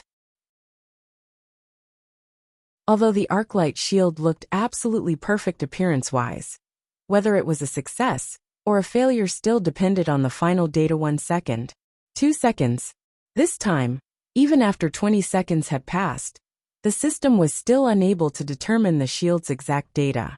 This situation caused Shifeng to grow slightly nervous. The longer identification time indicated that even the system itself was hesitant. In the end, is it a success or a failure? Shifeng had carried out the entire forging procedure perfectly. At the end of the day, however, his success rate was only 30%. Oftentimes, when the identification process took longer than usual, there was a higher chance that the result was a failure. Finally, after 30 seconds passed, the system returned the identification results. System Arclight Guard has been successfully forged. Forging proficiency increased by 2 points. Obtained 80,000 EXP. Chapter 246, Neither Weak Nor Strong. Success on the first attempt. It seems my luck really is good. Shifeng revealed a faint smile when he heard the system notification sound along with the Arclight Shield's promotion to Dark Gold rank. A change occurred to its name as well. Shifeng then started inspecting the silver-colored, crescent-shaped shield that was placed on the iron weave felt. He was extremely curious to find out just what sort of attributes the Arclight Guard possessed. Arclight Guard, Shield, Dark Gold rank. Level 15. Equipment requirement, Strength 110. Defense plus 550. Block rate, 39%. Strength plus 21. Endurance plus 30. Evasion plus 10. Additional passive skill 1 dash. Sound of Life. Every attack received will grant user with a stack of Power of Life, increasing maximum HP by 3%, and received healing by 2% for 1 minute. Maximum of 10 stacks. Additional passive skill 2 dash. Refraction. Triggers once every 25 seconds. Becomes immune to 1 attack. Additional skill dash. Time Arc. When activated, allows the user to save current state and return to saved state 9 seconds later. Cooldown, 10 minutes. Isn't this Time Arc skill overpowered? No wonder there wasn't much of an improvement on the other attributes. Just this skill alone made the Arclight Guard deserving of being a Dark Gold ranked shield. Shifeng exclaimed, saving current state, which was to say, after 9 seconds, even if the user of the Arclight Guard died, they would still recover to their saved state. The cooldown of skills used after Time Arc was invoked would recover as well. Compared to a skill that provided invincibility, Time Arc was a much more amazing skill. The only downside to this skill was its long cooldown. However, when taking into consideration the heaven-defying effect of this skill, a 10-minute cooldown was considerably short.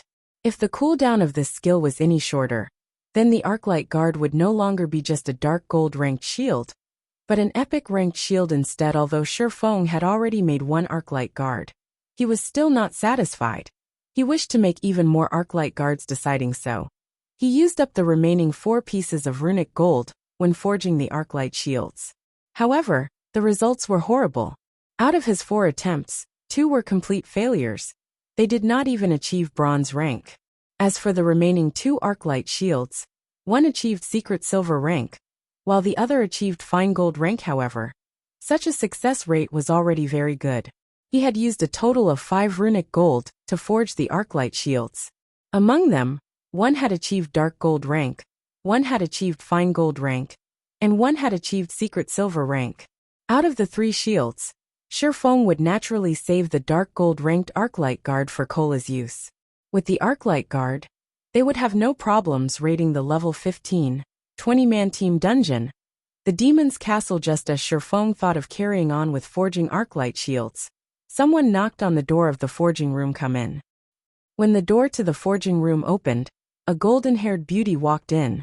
This person was none other than Shifeng's assistant. Annie, Your Excellency, an adventurer named Aqua Rose wishes to meet you. She says she has an appointment with you, and she is currently waiting in the meeting room on the 3rd floor. Anna said respectfully, "All right, I'll be there in a minute." Shifeng nodded his head. Shifeng had similarly guessed that Aqua Rose should arrive right about now. After all, teleportation occurred instantaneously. Aqua Rose only needed to gather her subordinates, explain to them the situation, and make some future plans. Inside the meeting room on the 3rd floor, Aqua Rose and her 100+ subordinates were seated around the room, having a small discussion about matters relating to Shifeng. These players all had relatively high levels. The lowest out of all of them was level 13, while the others were level 14. Even if placed inside a first-rate guild, all these players would be considered elite members. These players were all Aqua Rose's most trusted aides before they had arrived here. They hadn't dared to imagine that there would actually be someone willing to spend 300 gold coins to bring them to this place. If the organization this person belonged to wasn't extremely rich, then this person was just insane. However, after they discovered that Shifeng actually had a connection with such a large trading firm, their thoughts immediately changed.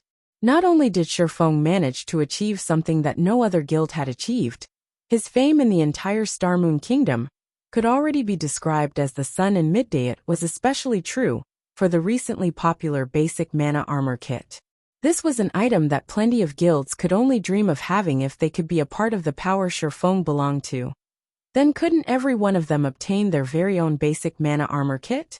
This was definitely a treatment that no other first-rate guild could provide. Big Sis Aqua. Just who is that Black Flame? Is he in the upper management of a super guild? A female swordsman curiously asked. Aqua Rose shook her head, a bitter smile on her face as she replied, "I don't know either. He has always been very mysterious. However, I believe that we will be able to find out his true identity today." In truth, Aqua Rose was also interested in finding out the truth. However, now that they were going to join the power Black Flame belonged to, Black Flame would have no need to hide the truth from them. They could finally take a look at the giant hidden behind Shifeng. "Sorry to keep all of you waiting." The moment Shifeng walked into the meeting room, everyone inside immediately fell silent. Everyone present stood up as they looked at Shifeng, deep veneration in their eyes. They were like interviewees standing up to welcome their interviewer. Some were nervous, while some were excited. After leaving Twilight Echo, they were like homeless little birds. Although they wished to soar higher into the sky, they did not possess a home they could return to. Feelings of helplessness and disappointment constantly filled their minds as they wondered what sort of future awaited them. However, the situation was different now. They would be joining an even greater family now. At this moment, these ex-members of Twilight Echo rejoiced over the fact that they had chosen to leave Twilight Echo together with Aqua Rose, praising themselves for making a wise decision. After all, a bright future had already opened its doors to them. "I am the one who should be sorry for making Master Black Flame wait for us for so long." Aqua Rose apologized. "Since we will be companions in the future, stop referring me as Master this or Master that. Just call me Black Flame." Shifeng could sense the cautiousness behind Aqua Rose and everyone else's actions.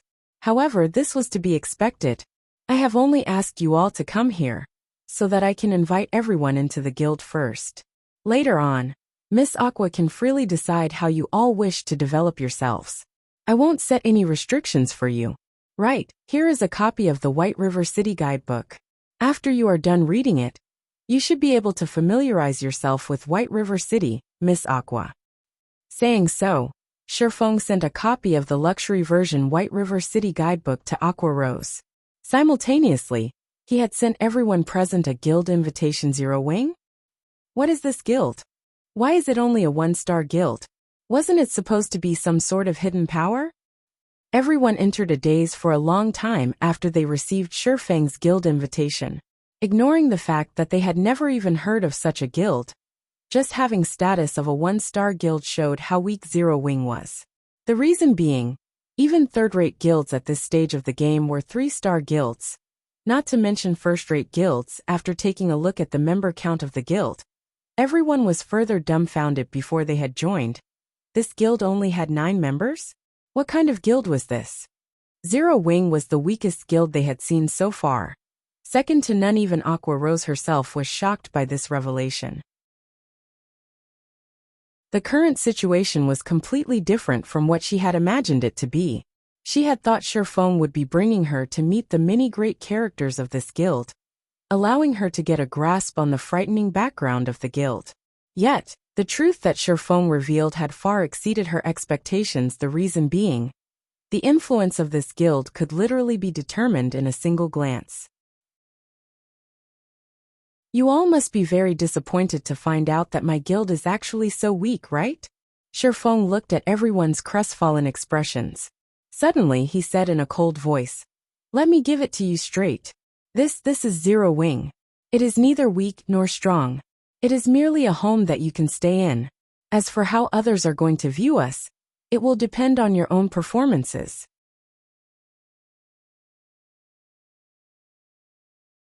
Chapter 247, Seizing the Ranking List.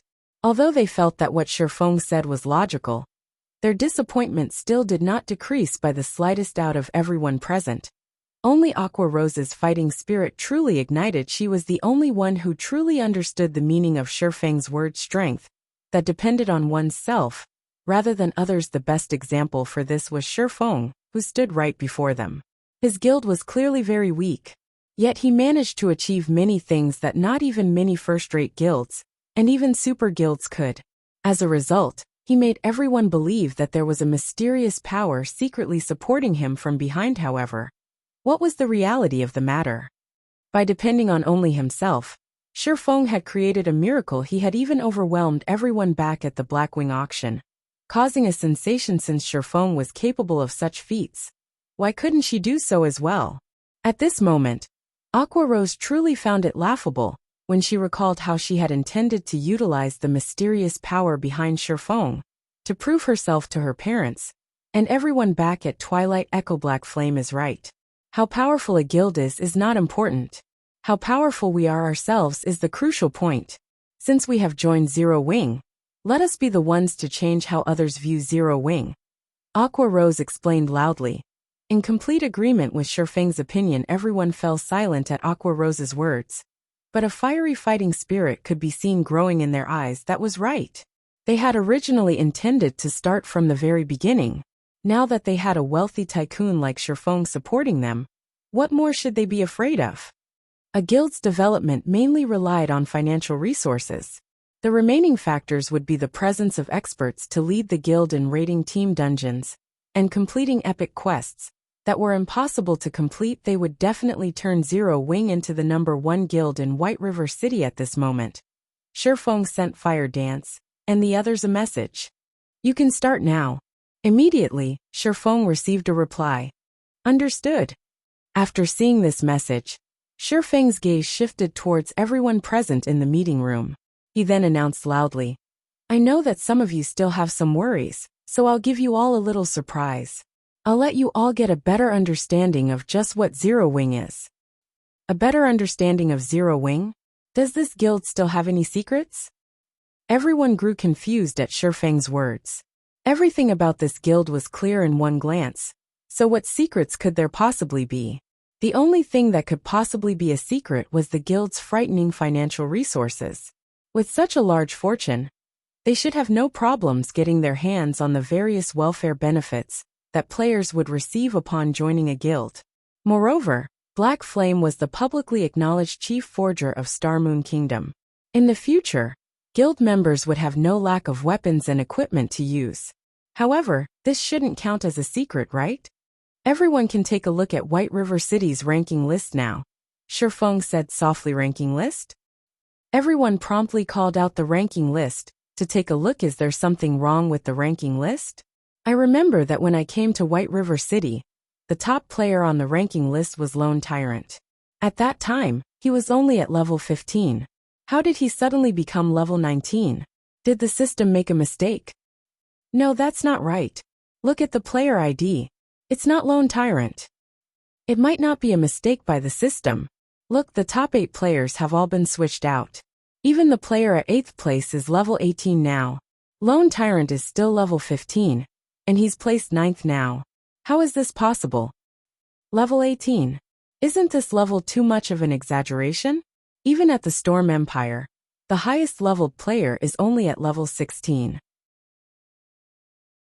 How could White River City possess 8 players who have managed to surpass the top player at Storm Empire?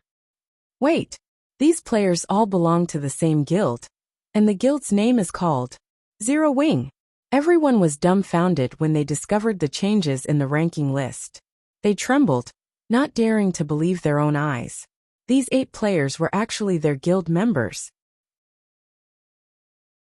However, everyone's hearts were filled with questions. If Zero Wing had 8 such powerful experts, why did the guild remain unknown to the public even until now?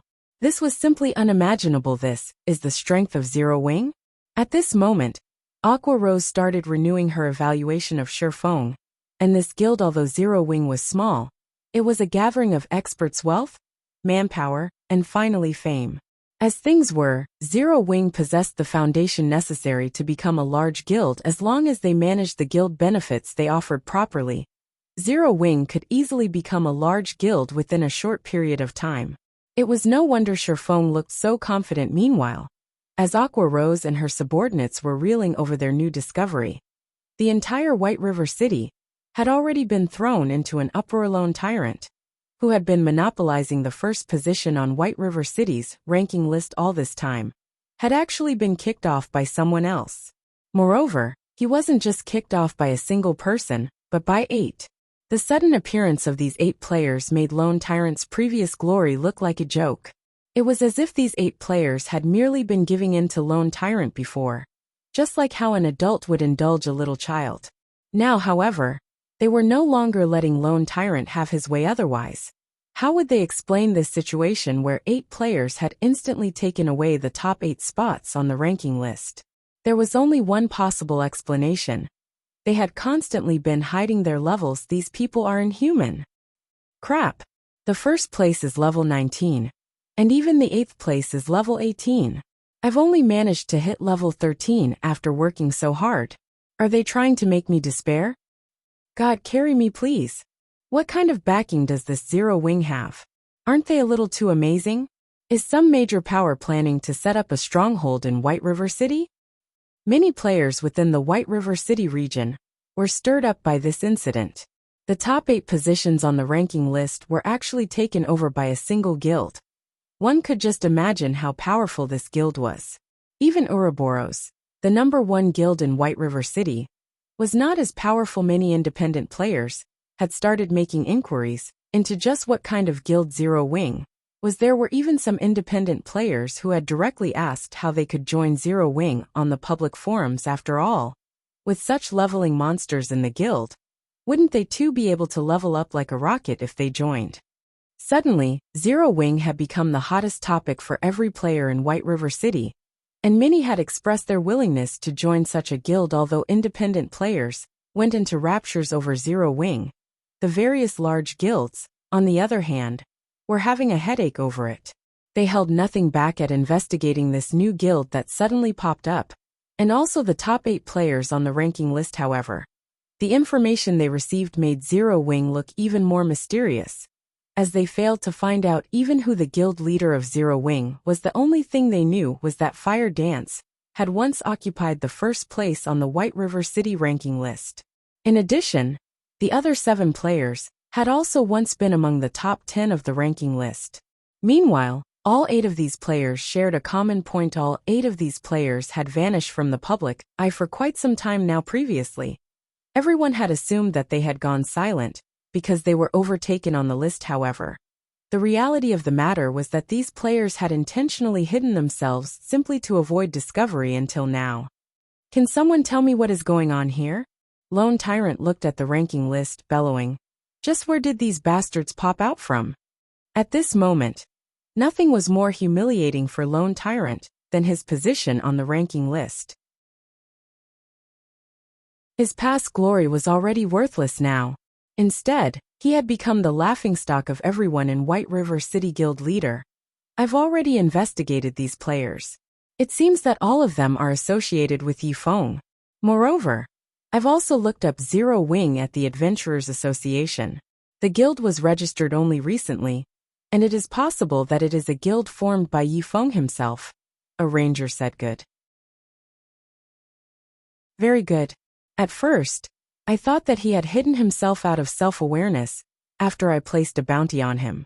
However, it seems he is taking me lightly, since he has come out to slap me in the face, and has even started a guild in White River City. I will make him regret his decision. Immediately find out all the members belonging to Yi Feng's guild. I want his guild destroyed. Lone Tyrant bellowed as he announced a command to the entire guild. He had to destroy this guild and flatten Shifeng at all costs. Not only was he doing this for himself, it was also the command of that mighty personage.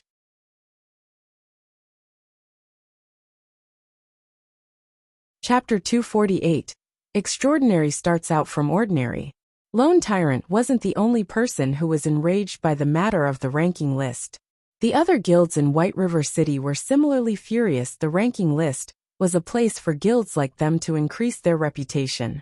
Although such a method of advertising was not as effective as obtaining the first clear of a dungeon, if they could occupy the ranking list for extended periods of time, it would still bring about significant effects now. However, Zero Wing occupied 8 of the top 10 positions, and many guilds were disgruntled over Zero Wing's monopoly of the ranking list.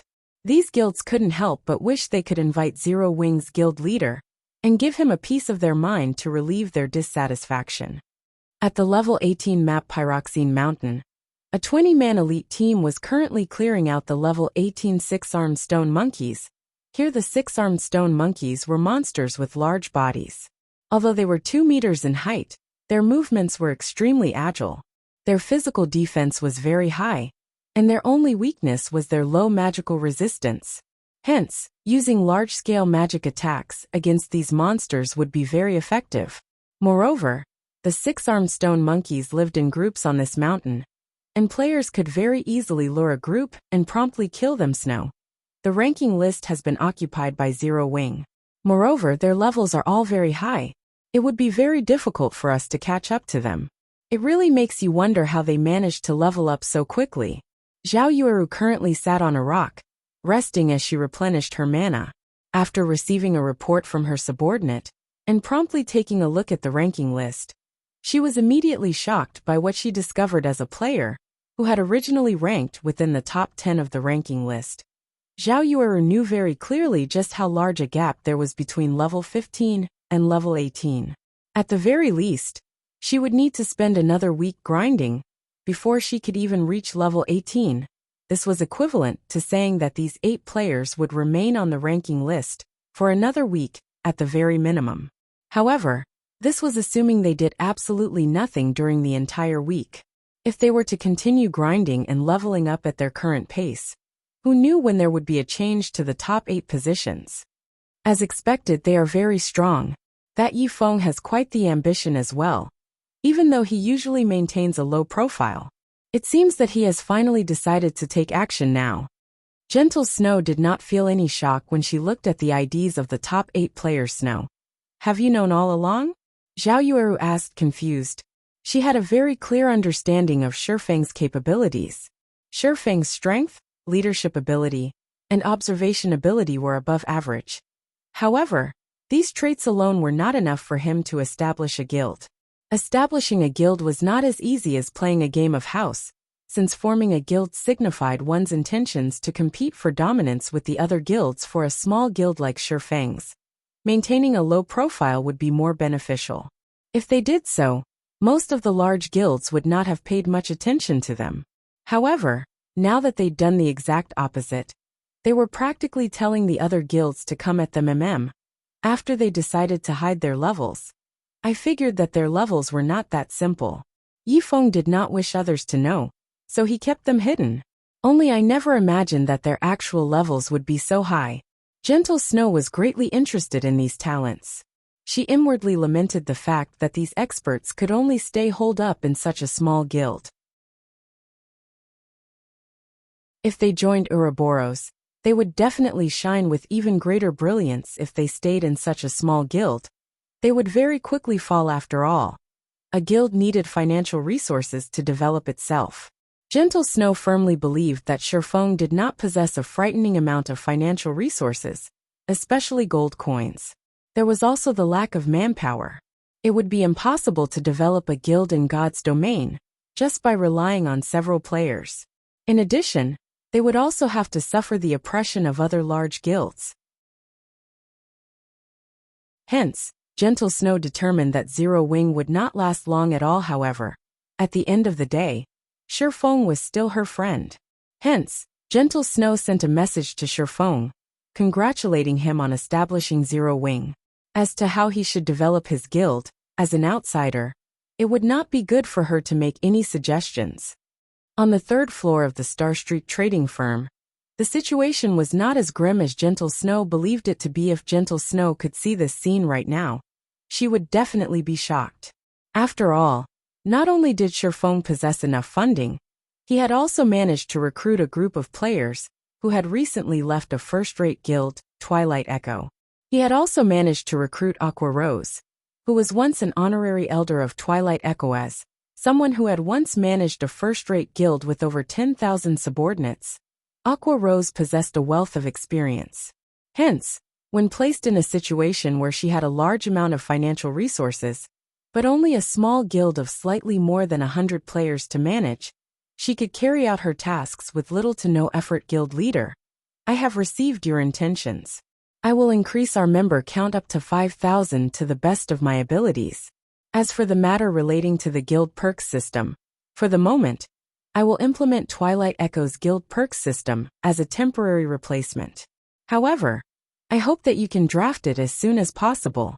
Otherwise, once some time passes, it would not be as easy to make changes to it. Aqua Rose now had a good grasp of Zero Wing's situation, and she felt very optimistic about Zero Wing's future prospects: wealth, manpower, and fame.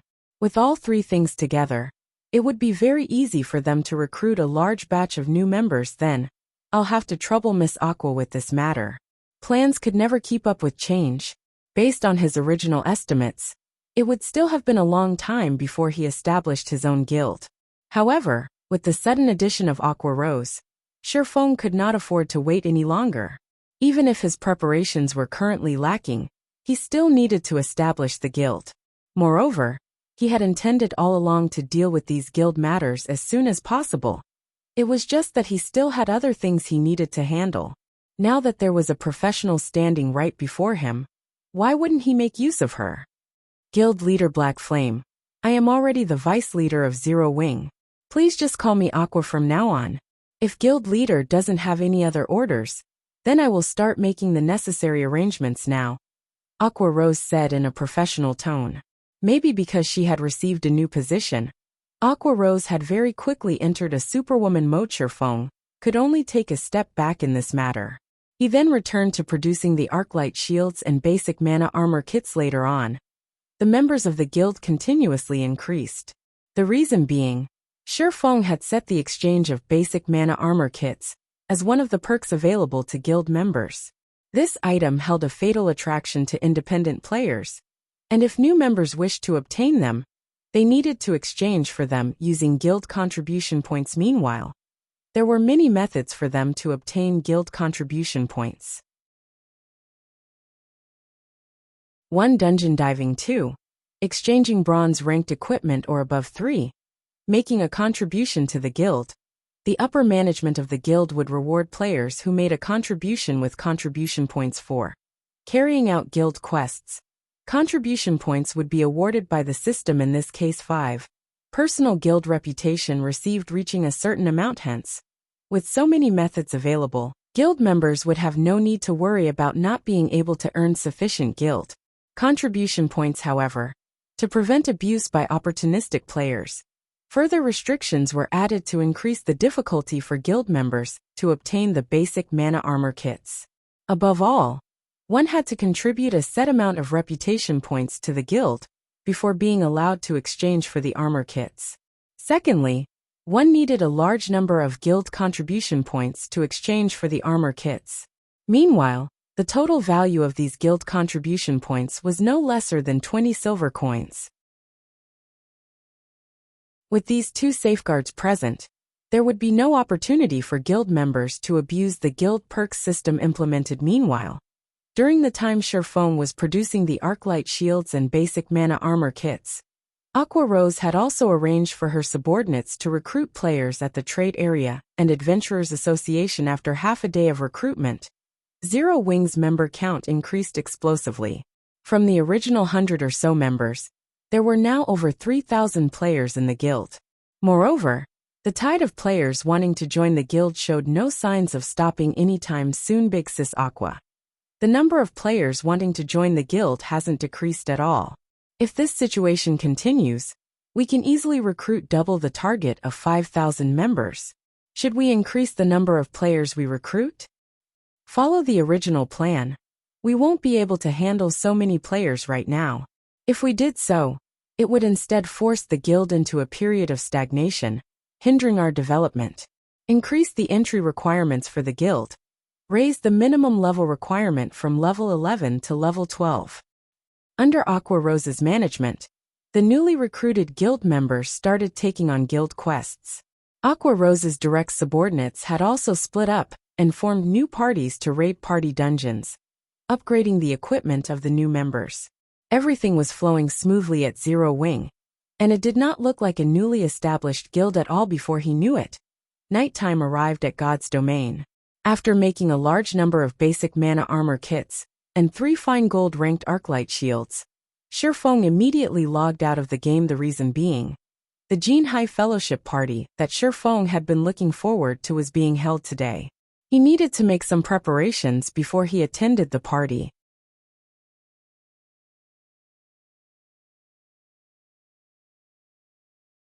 Chapter 249, Gathering of Elites. The first rays of the morning sun pierced through the window, shining on Sherfong, who was currently working out in the living room. Currently, Sherfong no longer carried out the intense muscle exercises of the past few days. He quietly stood still for a long time, before slowly lowering his body, entering into a horse stance. Closing his eyes, Sherfong relaxed his body.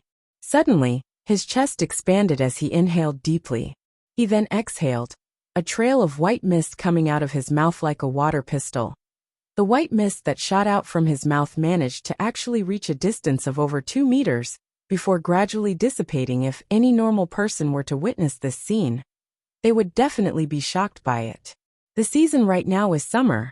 Yet, Sherfong had recreated a scene that could usually be found only during winter time. After repeating this process for an hour, Sherfong stopped his rhythmic breathing. The effect of this 8-section brocade exercise is quite good. I've only trained in it for an hour, and I can already feel my body becoming lighter. The exercise has also significantly cleared my mind. Sherfong clenched and released his fists. His entire body felt comfortably warm, and his 5 senses felt keener than usual. This 8-section brocade exercise was something he had accidentally stumbled upon in the past. After becoming the guild leader of Shadow, when he visited an antique shop originally, he had planned to test the effectiveness of the exercise. However, after the company hired a martial arts master as an instructor at the workshop, Sherfong gave up on that notion. During those days, people were already going crazy over God's domain. In order to improve their actual combat skills, they would practice martial arts like madmen. Naturally, Sherfong was no exception. At that time, however, he was no longer young, and his body was similarly no longer in its prime. The things he could do were limited, and the most he could do was practice some Tai Chi and 8 trigram palms. Training his techniques as much as he could, however, his current self was different.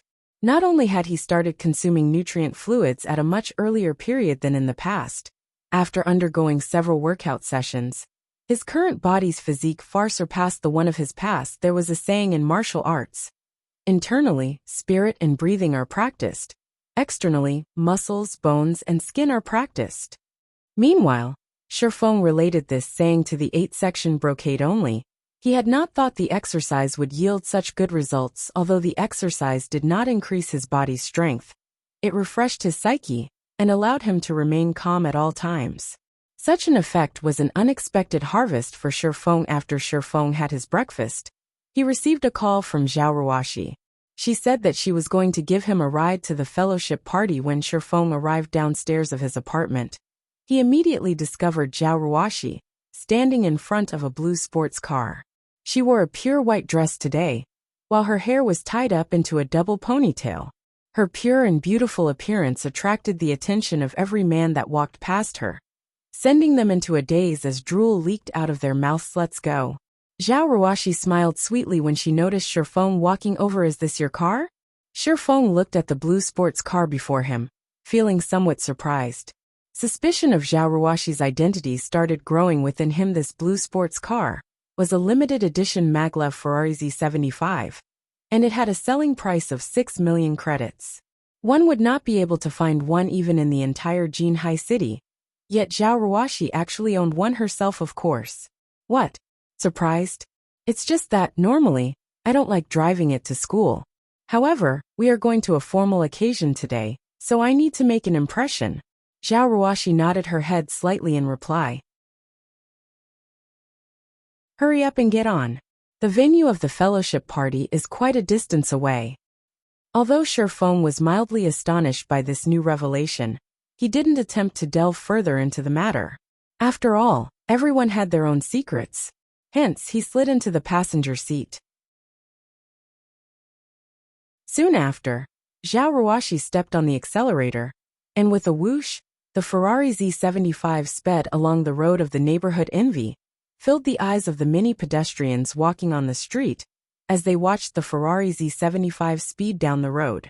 They inwardly wished that they too could drive such a sports car one day. The trip, which should have taken over an hour by car, was reduced to just slightly over 30 minutes by Zhao Ruoxi. Are you carsick? Zhao Ruoxi asked curiously, looking at Shifeng's pale complexion. After she alighted from the car, Shifeng was a fighting expert within the school, and he was a person capable of knocking down a powerhouse like Zhou Yuhu in a single move. Yet he had actually gotten carsick. If others heard about this, probably nobody would believe it. It's nothing.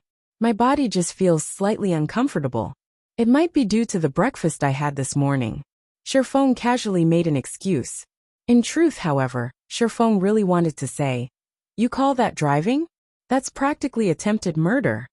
However, since Zhao Ruoxi had brought him here out of goodwill, he naturally would not say such words. Then, have you taken some medicine? Zhao Ruoxi asked in worry, blinking her eyes. Shifeng turned speechless. The Jinhai Fellowship Party was being held at a 5-star hotel. Although the event was organized by Jinhai University, the participants were not limited to the students and staff of the university. Other universities and elites of society would also be participating in this event, and it would not be an exaggeration to call this fellowship party a gathering of elites. The Jinhai Fellowship Party was an annual event held in Jinhai City. Even though plenty of people wished to participate in this event, not everyone received the chance to actually do so. Moreover, the fellowship party held today was unlike any other before it. Aside from having invited personages that participated in Jinhai City's fighting competition, the event organizers had also invited many experts from gaming workshops this time around. As to why they would decide to invite such gaming experts, it was mainly due to the growing popularity of God's domain. People could already see the limitless potential of God's domain. Hence, many wished to form a good relationship in advance with these gaming experts. The decision of the event organizers was undeniably the correct one to make, because several years from now, Every single gaming expert that participated in this fellowship party would grow to become a famous celebrity in Jinhai City just as Zhao Ruoxi and Shifeng were about to enter the hotel. Shifeng was unexpectedly blocked by the security guard at the door. "I'm sorry, sir, but your name is not on the list of invited guests. You cannot enter this place," the tall and robust security guard leader said in a cold voice. Looking at Shifeng with a sharp gaze, this security guard leader was a former member of the Special Forces, and he had experienced multiple battlefields before. The murderous intent he radiated could scare most of the people he met, and others usually did not dare to look directly at him if a normal person was the focus of the stare of this security guard leader. Their hearts would immediately palpitate with fear as they redirected their gaze somewhere else. Yet, even after receiving this security guard's glare, Shifeng's expression still remained as placid as before, his lack of reaction confusing this security guard greatly. "That's not possible. I registered Shifeng myself. Can you check again?" Zhao Ruoxi's brows wrinkled. She had personally gone to the student council at the university and had directly handed 2 persons' worth of participation fees to the student council president. How was it possible that she was registered while Shifeng was not? The security guard captain scanned Shifeng once more. In the end, the results he got still showed him as unknown, and that he was not allowed entry. To make sure that nothing was wrong with the machine, he tried it on other people as well, and the results showed that nothing was wrong with the machine. "That's not right. I registered both of us together. I'll contact Hiyukai. Something must have gone wrong somewhere. I'll get him to fix it immediately." Zhao Ruoxi said, "Sorry, but I have to do things according to the rules. Anyone not registered is not allowed to enter. Impromptu registrations are not acceptable either. These are the rules," the security guard captain said coldly. "Who is the person responsible here?" Zhao Ruoxi asked angrily. Shifeng was someone she had personally invited. Now that Shifeng was barred entry, how could she not get angry? "Miss, please stop making things difficult for me. This is how the rules have always been. I can't change it just because of one person." The security guard captain could not help but soften his tone when he discerned that Zhao Ruoxi's identity was not simple at this moment. Several people walked out from the hotel. One of them was none other than the person Zhao Ruoxi was looking for, the president of the student council, Hiyukai. Walking beside him were people Shifeng were familiar with: Ling Failong, Zhou Yuhu, and Qin Shi. Meanwhile, it was Shifeng's first time to meet the student council president Hiyukai. The person in question had a stout body and round face, and his voice when he spoke was extremely gentle. It was very hard to imagine such a person being able to actually become the student council president. "Fellow student Zhao Ruoxi, what urgent matters do you have? Why are you looking for me so frantically?" Hiyukai asked Zhao Ruoxi, then gave a short summary of what had happened. "I am truly sorry about this, fellow student Zhao Ruoxi. I never would have imagined that such a mistake would occur in the registrations. I sincerely apologize, but since things have already gotten to this point, I am helpless as well. These are the rules that the school set long ago. Regarding your loss, I'll compensate you with double the amount you paid." Hiyukai sent a glance at Shifeng, a smile on his face as he spoke, standing to one side. Both Ling Failong and Zhou Yuhu looked at Shifeng with mocking smiles on their faces. Even an idiot could tell that this matter had something to do with them.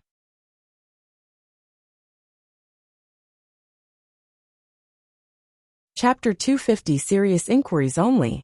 Helpless about it? Zhao Ruoxi's eyes widened in rage.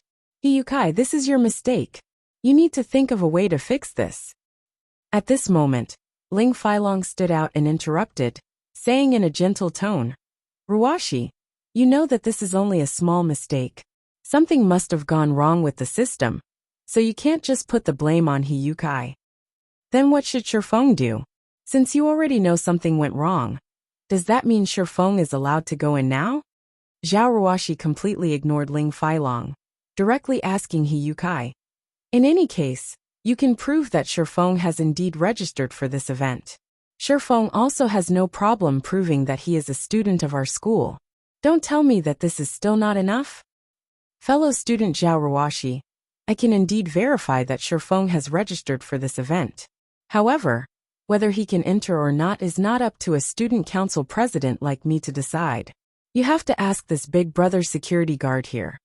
Hyukai shifted his gaze towards the security guard leader, instantly pushing all responsibility on the security guard. Hyukai then revealed a bitter smile, making the situation seem as if it had nothing to do with him. The security guard's mouth clearly twitched.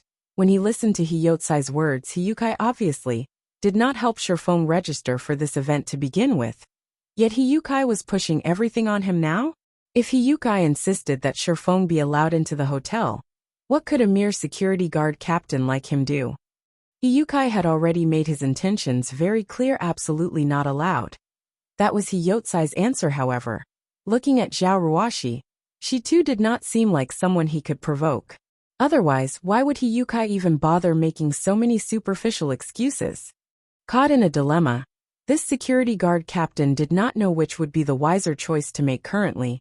Zhao Ruashi's wrathful gaze had already shifted to the security guard captain.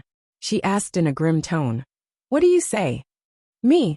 Even though he had experienced many battlefields before, the security guard captain could not help but hesitate at this moment.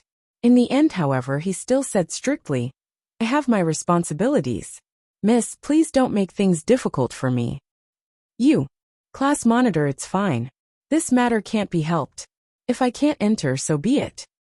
Shifeng held back the raging Zhao Ruashi. He then beamed a smile towards Hyukai and the others who were really good at spoiling his good fortune. It is great that fellow student Shifeng can understand my troubles. This was truly an accident. I guarantee that there will not be a similar situation like this the next time. Hyukai sneered. Right. A situation like this won't happen the next time. Zhou Yu, who laughed loudly. Ling Feilong sent a contemptuous smile at Shifeng, before saying in a gentle tone to Zhao Ruashi, "Ruashi, let's go. Uncle Jianhua has been anxiously waiting for you for a while now." Why is Uncle Jianhua here? Zhao Ruashi was clearly surprised when she heard this name. However, when she thought about how Shifeng's problem still remained unsolved, a sudden inspiration flashed across her mind. That's right. Uncle Jianhua is one of the sponsors for the fellowship party. He should be able to get you in. Shifeng, wait here. I'll ask Uncle Jianhua to come immediately. That way, you'll definitely be able to enter. Shifeng nodded his head in reply. He then watched as Zhao Ruashi frantically walked into the hotel. In the next instant, however, Shifeng noticed Ling Feilong sending a cold smile his way. Shifeng felt a bad premonition at this sightseeing that Zhao Ruashi had left. Hyukai revealed a mocking smile as he said, "Fellow student Shifeng, please return from whence you came. This fellowship party is not fit for someone like you." He then told the security guard leader, "Remember, he is not allowed to set even a foot in this building. Otherwise, you can just pack up and leave." Understood. Finished speaking, Hyukai and the others walked back into the hotel, their laughter filling the air as they left. The security guard then fixed his gaze at Shifeng. As long as Shifeng dared come near this building, he would personally chase him out. However, Shifeng did not react in anger. On the contrary, he was feeling extraordinarily calm right now. If you don't want me to go in, then so be it. In any case, I don't have to actually be in the party to do what I came to do. Shifeng turned around and left. The corner of his lips raised slightly. The Jin High Fellowship Party, held at this time, was the perfect chance for him to recruit new members for his guild. If he were to miss it, who knew how long he would have to wait before another such chance arrived. The reason why a small guild like Shadow could survive in God's domain was mainly due to the group of people they had recruited at this event. This group of people had helped Shadow endure its hardest times. Otherwise, with the little manpower Shadow possessed, there was no way they could avoid annexation by a large guild. Although Zero Wing already had a powerhouse like Aqua Rose, and also a group of elite players in its midst, a guild could never have an excess of powerhouses and elite players since he was not allowed to recruit inside the event venue. It should be fine if he did it outside, right? Hence, Shifeng visited a nearby printing shop. Soon after, he set up a large sign a short distance away from the venue of the Fellowship Party. Zero Wing Guild recruiting new members. Serious inquiries only.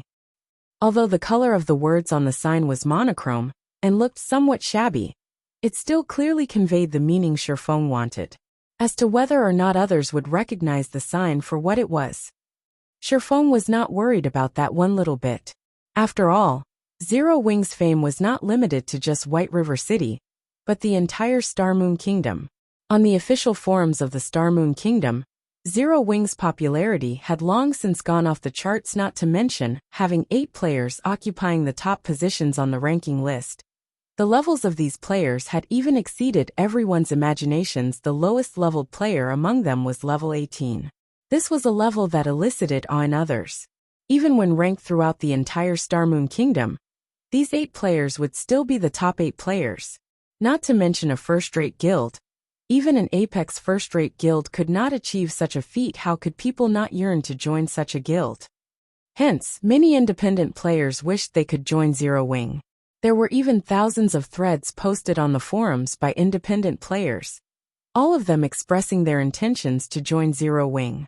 However, Zero Wing only recruited members at White River City, so not everyone could actually join the guild. Shortly after the sign was raised, it had already started attracting attention. Little how, look at that sign.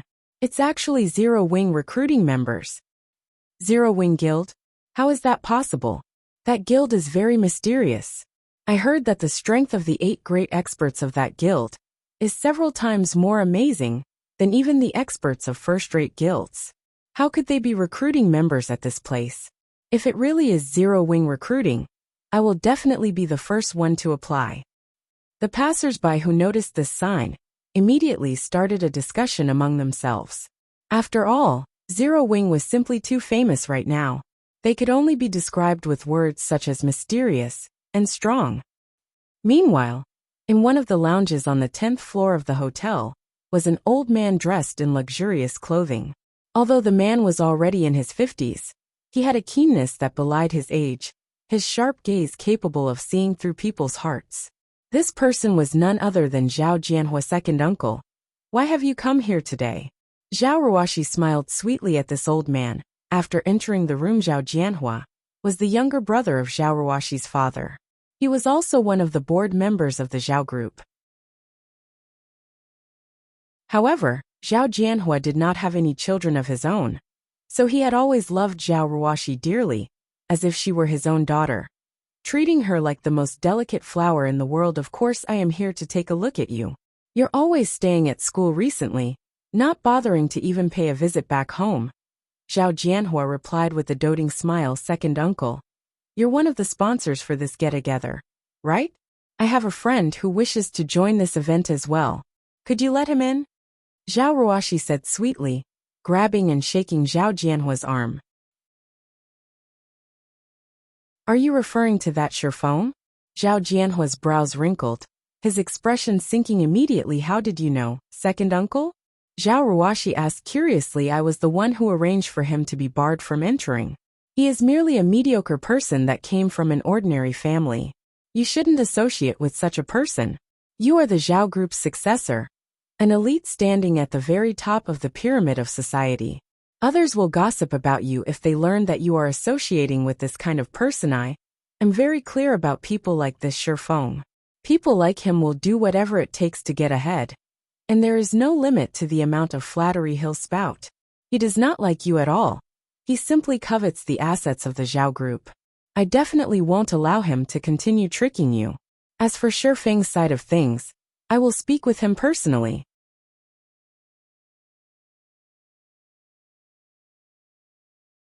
Chapter 251. Great trees are good for shade. Zhao Ruoxi was silent for a long time after receiving Zhao Jianhua's lecture. Zhao Ruoxi never would have thought that her second uncle, who had always pampered her to the extreme, would say such words to her. Moreover, he had described Shifeng as such an ugly person. There was clearly a serious misunderstanding here. Someone had definitely worked on him. Second uncle, whom did you hear this from? Zhao Ruoxi did not immediately refute Zhao Jianhua. Instead, she wanted to find out just what was going on right now. It isn't important who told me about it. Ruoxi, in the future, you are not allowed to associate with people like Shifeng anymore. This is also elder brother's wish. Zhao Ruoxi had already been corrupted by Shifeng, and nothing he said would actually change her mind. Hence, he needed to take decisive measures to end their relationship once and for all. Afterwards, he would approach Shifeng and have him completely distance himself from Zhao Ruoxi. Meanwhile, Zhao Ruoxi found herself stuck between laughter and tears. She knew that her second uncle was saying these things for her own good. However, she and Shifeng clearly weren't in the kind of relationship her second uncle thought they were in. They were merely classmates. Yet, judging from her second uncle's words, it sounded as if she and Shifeng's relationship had already reached the point where they were inseparable lovers joined together at the hip. Zhao Ruoxi couldn't help but laugh as she said, "Second uncle, since when did you start providing cover for someone? Let me guess, this person must be Ling Feilong, right?" "That's right. It is indeed Ling Feilong." Since Zhao Ruoxi had already guessed correctly, Zhao Jianhua did not contradict her. Instead, he straightforwardly argued, "Shifeng is only a nobody. On the other hand, I feel that this child, Feilong, is not bad. Not only does he look good, he is also ambitious and possesses great skills in fighting. Nowadays, the popularity of God's domain has already reached never-before-seen heights. And I hear that Feilong Brat is even in the upper echelon of the Shadow Guild. He also has a very good insight towards the future. Yet, instead of choosing a youth with good potential like him, you chose to go with an incompetent person. I am sure elder brother would stand together with me on this matter as well." "Second uncle, you're really misunderstanding things here. There isn't anything between me and Shifeng." Zhao Ruoxi was utterly at a loss for words. Rather, she felt furious about Ling Feilong's actions. However, she was inwardly rejoicing as well right now. Thanks to Shifeng's appearance, she could finally see Ling Feilong's true colors clearly. "Misunderstand? Your second uncle possesses discerning eyes, and I very much understand your situation. In any case, I will absolutely not allow that brat to enter this event. I am still capable of that, at least." Zhao Jianhua did not believe Zhao Ruoxi's words. He knew how very sly Zhao Ruoxi had been since her childhood. In any case, he refused to be fooled in this matter. Zhao Jianhua was not some shrewd businessman, nor was he part of the Zhao Group's management. Instead, he was a fighter that loved martial arts. Only afterwards did he start handling the security department of the Zhao Group. The real boss of the Zhao Group was Zhao Ruoxi's father, Zhao Jinxuan. Hence, Zhao Jianhua had always liked future professional fighters like Ling Feilong. After all, only a strong man could properly protect his own woman. Yet what was Shifeng? Zhao Jianhua had Shifeng investigated, and he discovered that Shifeng was only a weakling who was constantly bullied by others. A person like Shifeng was simply too unreliable.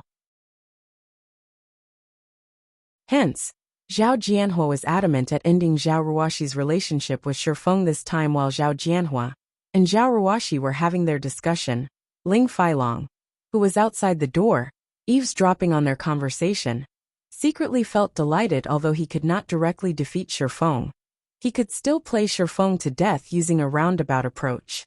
In addition, he had also informed Zhao Jinxian about this matter in advance. With both Zhao Jianhua and Zhao Jinxian vehemently opposing their relationship, even if Shifeng had seduced and captivated Zhao Ruoxi's heart completely, the two of them could never be together. Hence, as long as he could develop himself in shadow, becoming one of the core members of the guild, Zhao Jianhua and Zhao Jinxian would definitely support his pursuit of Zhao Ruoxi. After obtaining the wealth of the Zhao Group, he could easily take control of the entire Shadow Guild. At that time, what would Shifeng amount to? What would Zhang Luowei amount to? What would Lan Hailong amount to? "Yukai, you've done well this time. I'll put in a few good words for you when I meet up with Brother Zhang next time. After you graduate, just come to Shadow," Ling Feilong said with satisfaction, patting Yukai, who stood beside him in a deferential manner. "This is but a trivial matter. In the future, I will be relying on Brother Long for support," Yukai said with a smile. Although Yukai, as the student council president, was indeed an amazing character in Jinhai University, after he graduated from the school, however, he would only amount to nothing. Nobody in society would give a damn about him. Aware of this reality, He Yukai had no choice but to agree to Ling Feilong's request to remove Shifeng's registration for the fellowship party. Furthermore, Zhou Jianhua himself had even instructed him not to allow Shifeng entry into the event. Since he could satisfy both parties with just an action, killing two birds with one stone, why wouldn't he do so? Only, neither He Yukai nor Ling Feilong knew that, at this moment, the hotel's surroundings had become extremely lively. Originally, the Jinhai Fellowship Party was a well-known event throughout Jinhai City. Hence, many reporters and media outlets would show up to cover it. There was also no lack of onlookers hanging around the event venue, however. The outside of the event venue was much livelier compared to previous years. Instead of just a small crowd, there was a sea of people here. Young and old, tall and short. All kinds of people could be seen lining up on the streets. Some of the uninformed passers-by even thought an international celebrity had showed up at this place. It made them wonder just what these people were lining up for, little brother. What's happening in front? Why are there so many people lining up here? Huh? You don't know? The Zero Wing Guild is recruiting members. Zero Wing Guild? What's that? Of course it is Starmoon Kingdom's most amazing and mysterious guild. What's Starmoon Kingdom? Crap. Have you even played God's Domain before? You don't even know that? Which hole did you crawl out from? The passers-by mostly consisted of office workers, and they usually worked from 9 a.m. to 5 p.m. Their lives were mostly taken up by their work, so how would they find the time to play a game? Naturally, they would not know anything about God's Domain. However, when these office workers looked at the hundreds of people lining up, many of them started feeling confused about the game called God's Domain. They wondered just what sort of game God's Domain was. To actually have such a strong influence on so many people, it was simply a guild from a game recruiting members. Yet there were actually several hundred people applying to join. Moreover, the numbers were still increasing without end. In a short moment, the number of people applying might even break through to the thousands. However, the most unfathomable thing was that even the reporters from television stations were running over to carry out a live broadcast on this situation. Just what sort of situation was this? Isn't it just membership recruitment for a guild in a game? You can't even earn a cent from playing a game. So what's the point of wasting so much time lining up? What foolish people! One of the passers-by, who was a white-collared elite, mockingly laughed the instant this white-collar elite said those words. Many of the people lining up immediately turned contemptuous gazes at him, as if they were looking at an idiot. What an idiot! He doesn't even know what membership recruitment by a guild in God's Domain means. No doubt he'll be in the rat race all his life. What are you minding him for? How would he know that when a guild is recruiting members in reality, they are also recruiting professional players for the guild's gaming workshop? A white-collar elite like him would be earning 4,000 to 5,000 credits a month. He would naturally look down on us part-timers, who can only make 2,000 to 3,000 credits a month. What are you saying? That's the salary for an outer member of a guild. If we become official members, then we'll have a minimum salary of 5,000 a month. Meanwhile, elite members could get at least 10,000. Zero Wing is also recruiting quite a lot of members this time. They're recruiting 300 outer members, 100 official members, and 20 elite members. With so many available spots, we might even get a chance to join Zero Wing. I guess you're right. I also hear that core members get a base salary of 50,000 credits. I wonder just how much the 8 great experts of Zero Wing are earning each month. I hear that their salaries are over 10 million. Previously, there had been a financial corporation that offered them an astronomical amount of 8 million, yet none of the 8 experts had even reacted to it. Zero Wing's wealth is simply unimaginable. The players lining up started a discussion among themselves. However, the white-collar elite was no longer as calm as he was before. After all, he had only managed to obtain a monthly salary of 5,000 credits after attending countless interviews and working for his current company for 3 years. Yet, he was barely comparable to an official member of a gaming guild. Moreover, these gamers were only working part-time during the night. Suddenly, This office worker had the urge to join the queue as well while Shifeng was interviewing player after player on the street. His actions had also attracted the attention of the guests participating in the fellowship party. It was especially true for the large-scale workshops in Jinhai City. Some of the professional fighters that planned to start their career in God's domain also grew interested by this sight. Hahaha. Zero Wing has actually showed up at this place. Attending this fellowship party, this time wasn't a waste of my time at all. Zero Wing Guild? Let's hurry up and meet up with that person. This is a great chance for our workshop. Who knows how many people and financial corporations are trying but failing to meet someone in the upper echelons of the guild. We are truly fortunate to be able to meet one at this event.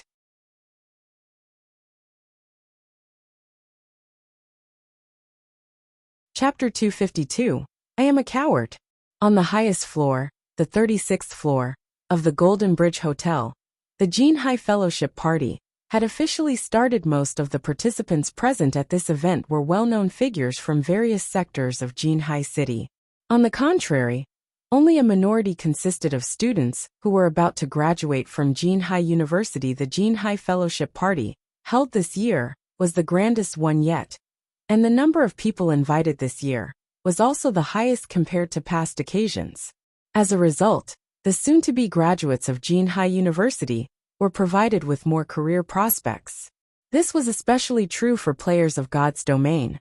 Many people from all walks of life had an optimistic view on God's domain's future, because aside from allowing its players to experience battles and adventures, God's domain also allowed players to enjoy various lifestyles and forms of entertainment. The array of activities one could experience in God's domain was much more abundant than in the real world. And this aspect of the game allowed many corporations in the real world to integrate and develop themselves in the game. Currently, there was an energetic old man in his 60s who wore a white tunic, sitting at a corner of the event venue. Meanwhile, surrounding the old man were some of the most influential and powerful figures of Jinhai City.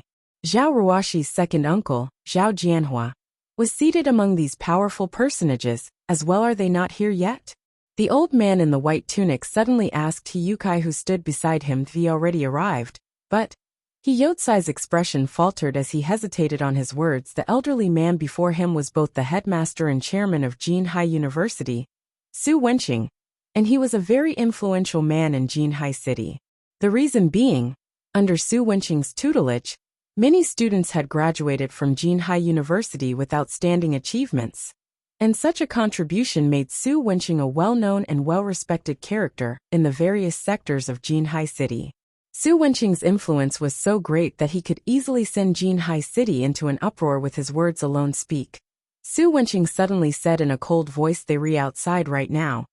Hiyukai answered feebly, the sudden pressure making the knees of an inexperienced youth like him go weak. "Since they're already outside, why aren't they coming in?" Su Wenqing questioned. "Don't tell me they want this decrepit old man to invite them in. Who do they think they are? They actually want Elder Su to invite them in? Do they think that, just because they're good at playing a game, they can disregard us?" Zhao Jianhua angrily said. "You few. Go take a look at the situation, and call them up. Tell them that I said so." Su Wenqing felt that something was amiss after light contemplation. Aside from the professional players from gaming workshops, quite a few well-known figures from fighting competitions were still absent from the event as well. Receiving the command, Su Wenqing's bodyguards, who stood by his side, immediately took the elevator down the hotel. These bodyguards wore black suits and black sunglasses, and all of them had tall and robust bodies. "I don't understand what is going through these people's minds. What's the point of staying downstairs instead of coming up? Has something happened downstairs?" Zhao Jianhua felt furious at the absentees, and his view of professional gamers lowered even further now. In his opinion, no matter how good a gamer was, they were, in the end, still gamers. Without corporations supporting and financing them, they would only remain as small fries in society. I, too, am curious. Just what sort of mentality do young people have nowadays? Maybe we old folks are no longer able to keep up with the changing times? Said a middle-aged man dressed in black martial artist clothing with a self-deprecating laugh. As if he was a great ocean, The man gave others a calm and gentle feeling, and one would not be able to find a hint of energetic spirit coming off this man, however. Nobody present in the room would dare look down on this middle-aged man. The reason being, this man was Jinhai City's well-known martial arts master Chen Wu. Several years ago, Chen Wu was the reigning champion of Jinhai City's fighting competition. He was the uncontested number one back then. However, now that he was older, he no longer participated in any fighting competitions. Instead, he had started his own dojo in Jinhai City, which was very well received. Master Chen Wu must be joking. Young people nowadays just don't know the immensity of heaven and earth. It is only a virtual reality game. With Master Chen Wu's skills, if you entered that game called God's Domain, you can easily become one of the apex experts there. Zhao Jianhua said the real world and the virtual world are different things entirely. Moreover, times have changed. The future belongs to the younger folk now. Chen Wu shook his head. As a martial arts practitioner, he was very sensitive towards matters that occurred around him. He could clearly feel the change of an era approaching quickly. It was especially true with the appearance of God's Domain. Ignoring the fact that corporations all over the world were already investing in God's Domain one after another, just the number of players the game had already surpassed one's imagination. Anybody could easily tell how huge a potential God's Domain had. Moreover, there had to be yet another secret being kept hidden about God's Domain, although Chen Wu did not know what exactly this secret was. He did know that it was a secret capable of attracting the countless corporations around the world to scramble madly over. The virtual reality game known as God's Domain was definitely not as simple as it appeared to be. Meanwhile, although the various major corporations in Jinhai City had similarly invested in God's Domain, they were simply like stray cats that smelled the scent of fish. They had no idea at all what sort of secrets God's Domain possessed. After Chen Wu and Zhao Jianhua chatted for a bit, Su Wenqing received a call from one of his bodyguards. Elder Su, the people down here say that they have an important matter they need to do right now. They will need some time before they can go up. Important matter? What could be more important than the fellowship party this time? Don't they want the sponsorship and support from other corporations anymore? Su Wenqing's tone turned grim. Although he did not show it on his face, many who knew Su Wenqing's temper immediately realized he was angry. It seems that they are trying to meet with one of Zero Wing Guild's upper management. However, there are too many people lining up right now, so it will be some time before they are done. Zero Wing Guild? Is it a guild from God's Domain? Su Wenqing asked, curious. Was it just a gaming guild? Was there a need for so many famous gaming workshops to try to suck up to it? Could this Zero Wing Guild be a very powerful existence within God's Domain? Although Su Wenqing did not play virtual reality games himself, he was still familiar with the well-known guilds within the virtual reality world. Even so, Zero Wing was not among the famous guilds he knew of. They say that Zero Wing is an extremely famous guild in Star Moon Kingdom. In certain aspects, Zero Wing is even superior to first-rate guilds. Many corporations are also wishing to meet the upper management of Zero Wing. However, due to Zero Wing being overly mysterious, nobody has ever found a chance to make contact, so none of them want to miss this chance right now. Putting it in such a way, this means that Zero Wing Guild isn't an existence that can be ignored. Su Wenqing grew interested in this Zero Wing Guild, especially since such a guild had appeared in a city like Jinhai City. To think that such an amazing guild has appeared in our Jinhai City without this old man knowing. Since it is so, invite this representative of Zero Wing Guild to come up and have a chat. This old man wishes to see just what kind of person this representative is. Moreover, it would not be a good thing to have so many participants of the fellowship party staying downstairs instead of being present at the actual event. He might as well have the representative of Zero Wing come up. That way, the guests from other gaming workshops could also participate in the fellowship party. Everyone was shocked when they heard Su Wenqing actually inviting an unknown guild representative to the fellowship party. Meanwhile, outside the Golden Bridge Hotel, Su Wenqing's bodyguards had already met up with Shifeng. They then relayed their employer's intentions to Shifeng, inviting him upstairs. However, to these bodyguards' surprise, Shifeng immediately rejected the invitation. Mr. Shifeng, Elder Su is wholeheartedly inviting you to join him upstairs. I guarantee that you will not be disappointed. The leader of the bodyguards patiently persuaded Shifeng. I understand. However, I am still not done with the recruitment here.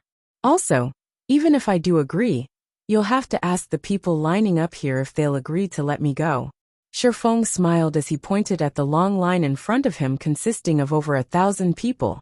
He then continued, moreover, even if I am willing to go with you, someone inside will also chase me out again. I am a coward. That person has threatened me and said that I am not allowed to set even a foot in the hotel. I still have many people I need to interview, so please stop making things difficult for me. Su Wenqing's bodyguards were immediately rendered speechless. Wasn't this just blatant disregard of them? However, they had no choice but to report this matter back to Su Wenqing. What? Someone is threatening him from entering? Su Wenqing couldn't help but laugh when he heard these words. He then said, then tell him that, as long as this old man is here, I guarantee that nothing will happen to him in this fellowship party, and nobody will dare chase him out. However, he still says that he doesn't dare enter. He doesn't wish to be chased out for a second time. The bodyguard said, helplessly chased out for a second time? Does that mean he was originally a guest of this fellowship party? Yes. Su Wenqing was stunned. However, anger immediately shot to his head when he finally reacted. Someone had actually dared to chase out a guest that he invited. Wasn't this just giving him a slap across his old face? Who dares chase away a guest I invited? At this moment, Su Wenqing's voice turned extremely chilling. Although he was not a martial artist himself, the pressure he emitted caused many of those present to become fearful. The bodyguard trembled as he slowly said, Hiyukai.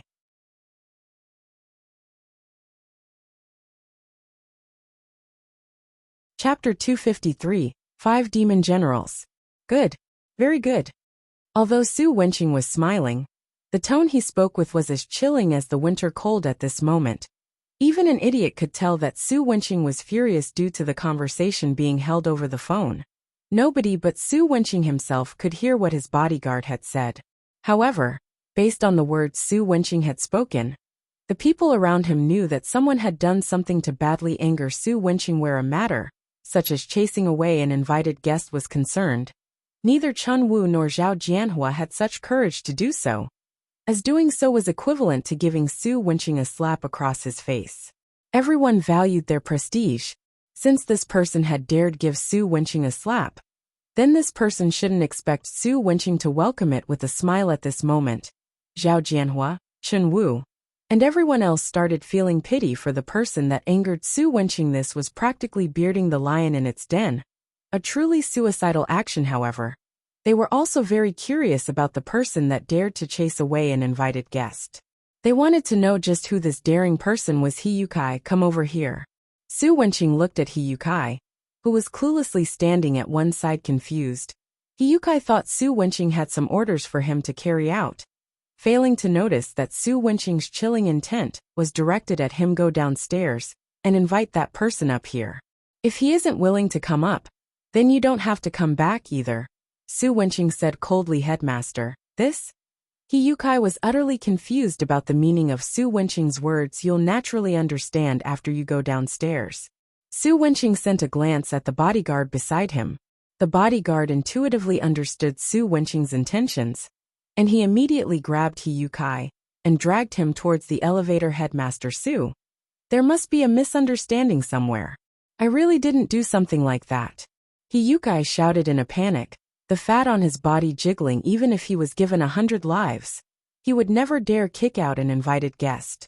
He was merely a student of Jinhai University, and nobody among the invited guests was someone he could afford to offend. If he had to name someone that he had really driven away, then the only person that came to mind would be Shifeng. However, Shifeng was simply a student that was not worth mentioning. He was not an invited guest at all. No matter how Hiyukai looked at this situation, Shifeng would not be related to it in any way. This brat sure has guts, Zhao Jianhua said in an ambiguous tone. It was unknown whether he was actually praising He Yukai or disparaging him.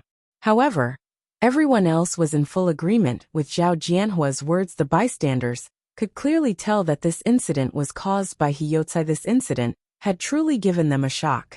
He Yukai was merely a student council president, an insignificant existence, yet he had actually dared to recklessly abuse the little power he was given.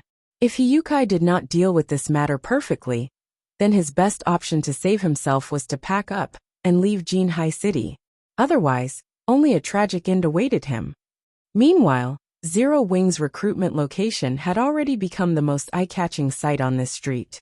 Before he knew it, Shifeng had recruited many new people for his guild. Some well-known workshops in Jinhai City were even included among them. The members of these workshops were all relatively skilled. However, since they didn't have a top-tier expert leading them, they had a difficult time obtaining good equipment in God's domain. The reason being, a majority of the high-quality equipment could only be obtained from a dungeon, while a minority came from field bosses. However, to a guildless workshop, field bosses were simply an unattainable dream. This situation resulted in the workshops having a hard time making money in God's domain.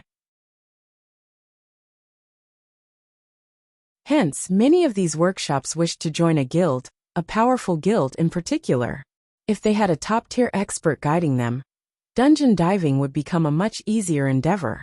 Moreover, compared to groping in the dark by themselves, they could improve themselves with much greater efficiency by learning techniques from the said expert. Meanwhile, the Zero Wing Guild was undeniably the best option available in Jinhai City. For these guildless workshops currently, none of the guilds in Jinhai City had officially become a rated guild in the past. If Shadow had not spent a humongous sum of money to annex a large number of workshops and recruited some new members with great potential, it would have had no way to quickly become a third-rate guild. In such a situation, Shadow would have also fallen in the competition over White River City. As this was the brutality of God's domain, the 5 demon generals have yet to show up even now. Could they be uninterested in joining Zero Wing? Shifeng had already interviewed several hundreds of people. However, not a single one of the 5 demon generals were actually among those hundreds of people in the past. The 5 demon generals were the most powerful experts in Shadow. If their growth had not been limited by Shadow, they might have been promoted to a Tier 4 class, or above. These 5 people also played an indispensable role in aiding Shadow in obtaining the 10 city-states. One could even say that Shifeng's main goal in attending this fellowship party was to recruit these 5 people. Don't tell me they're afraid of taking the interview. Shifeng felt that there was a very high possibility of such a thing happening. After all, the current 5 demon generals were obscure existences right now. Nobodies in God's domain. If they concluded that they would not be accepted into Zero Wing, they would naturally avoid taking the interview altogether, saving themselves the humiliation when they got rejected. Thinking up to this point, Shifeng felt troubled. It was very possible for these 5 people to be inside the fellowship party right now. Yet he had no way of entering the actual event venue. So, how should he go about recruiting those 5? Just as Shifeng was feeling distressed over this matter, He Yukai came walking over. Why is it you? He Yukai was immediately dumbfounded when he discovered the person he had been sent to invite actually turned out to be Shifeng. In He Youcai's opinion, Shifeng was simply an ordinary student. His and Su Wenqing's statuses were worlds apart from each other, and it was impossible for Su Wenqing to actually send a personal invitation to Shifeng. Yet the impossible had actually happened now. Meanwhile, Shifeng couldn't help but shift his gaze to He Yukai. Suddenly he asked with a smile, "President He, what brings you here? Don't tell me you wish to chase me away from this street as well?" "This is a misunderstanding, fellow student Shifeng. How could I possibly dare to chase you away? All of this is simply a misunderstanding. Previously, due to an error to the system, your information was not properly registered. However, everything is fine now. Fellow student Shifeng, you can now participate in the fellowship party as well." He Yukai said with a fawning smile. "President He, I am a very cowardly person. Previously you yourself, President He, had said that, as long as I dare set even a single foot in the hotel, you would immediately chase me out. I truly do not dare provoke a personage such as you. I also feel quite comfortable staying here. If you don't have any other matters then, please return to your event. I am still very busy right now.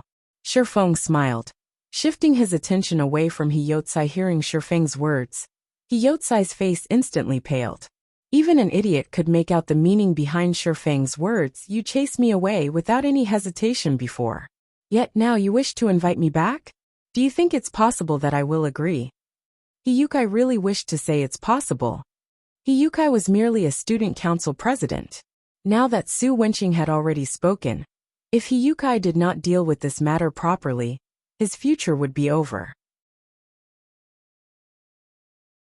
Moreover, with Su Wenqing's horrific reach, He Youcai did not even dare to think about having a future. Noticing Su Wenqing's bodyguard coldly looking at him, He Youcai's body shuddered with fear. Immediately, he did something that shocked even Shifeng himself. He Youcai immediately knelt before Shifeng, hugging Shifeng's thigh as he cried like a little girl, saying, "Fellow student Shifeng. No, brother Feng. I was the one in the wrong. I have eyes but failed to recognize Mount Taishan too. I am deserving of death. How could I have been so blind to actually listen to the words of that bastard, Ling Feilong? Brother Feng, I apologize to you. Please, if it can help cool your temper, please beat me up as much as you wish. As long as Brother Feng is willing to go upstairs with me." Shifeng wasn't the only one shocked by He Youcai's actions. Even the bystanders were dumbfounded by this scene. Did he really think he was invincible, just because he was shameless?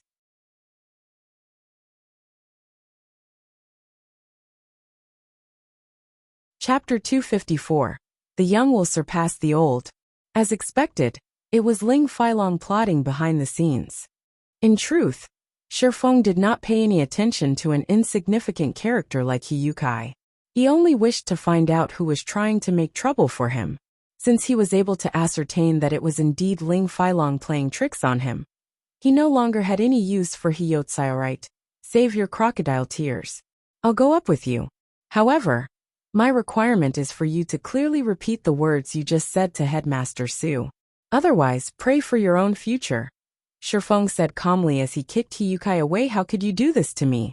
Instantly, He Youcai recovered his previous smiling appearance, making it look as if none of the embarrassing scene from before had actually happened. However, there was a hint of hatred hidden beneath his eyes. As he looked at Shifeng, He Youcai had already embarrassed Su Wenqing. If he told Su Wenqing of this matter, then he would be adding Ling Feilong to the list of people he had offended. Moreover, Ling Feilong was supported by Zhao Jianhua, who was an even more frightening existence. Even if Su Wenqing were to forgive him, Ling Feilong and Zhao Jianhua would definitely not let him off. A wolf in front, and a tiger behind.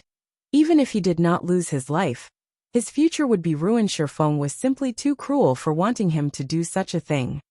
Why can't I do such a thing? I am only asking you to tell the truth. Now tell me, what is your decision? Shifeng smiled calmly, completely ignoring the poisonous glare He Youcai was sending him. What comes around, goes around. After some contemplation, He Youcai took a few deep breaths before coming to a decision.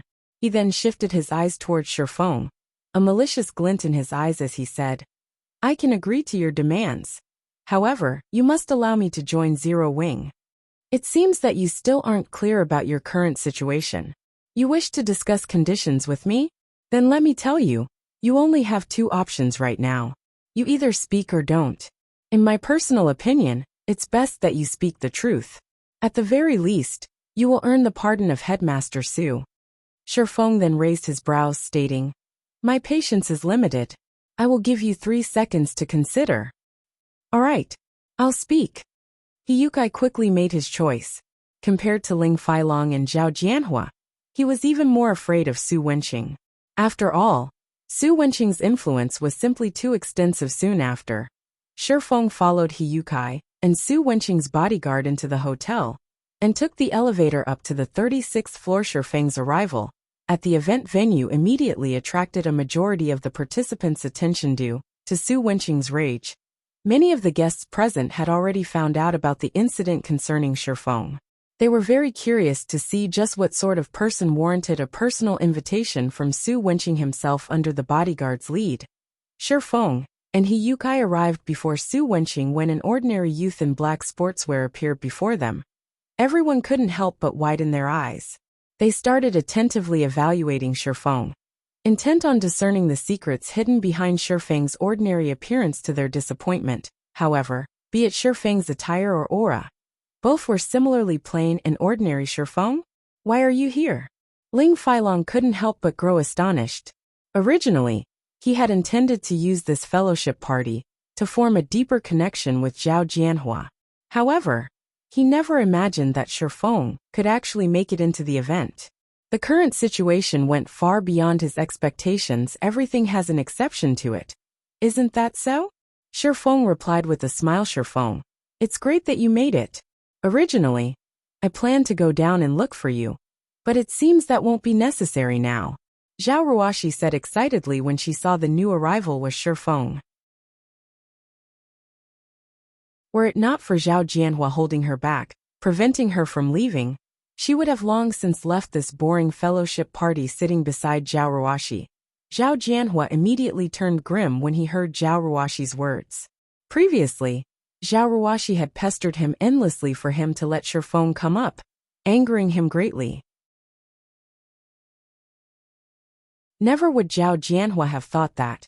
Not only did this commoner not give up, he had actually entered the event venue. Now didn't I tell the ones below not to let him in? How did he manage to get in? Zhao Jianhua's mind was filled with questions.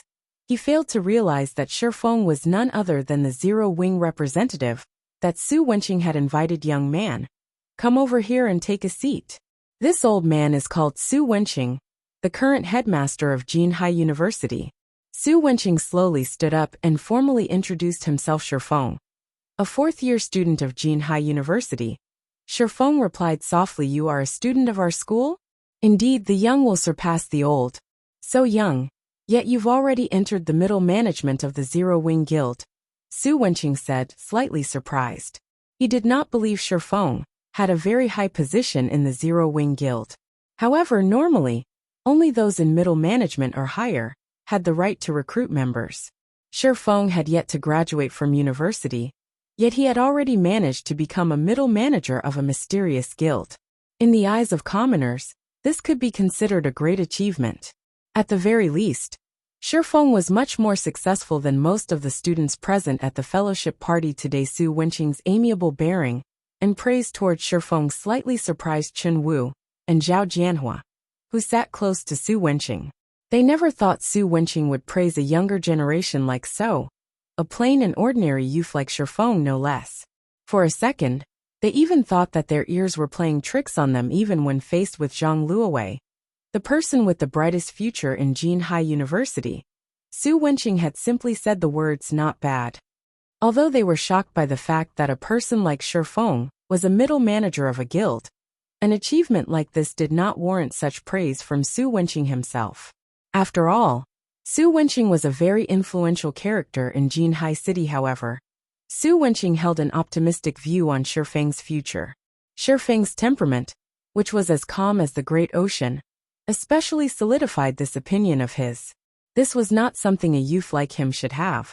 Or to put it bluntly, it should be impossible for a youth like Shifeng to possess such a temperament if not for the fact that Su Wenqing had met with countless people and had seen all sorts of people throughout his life. He too would not have discovered this particular trait of Shifeng as being capable of entering the middle management of such a powerful guild, clearly showcased Shifeng's ability.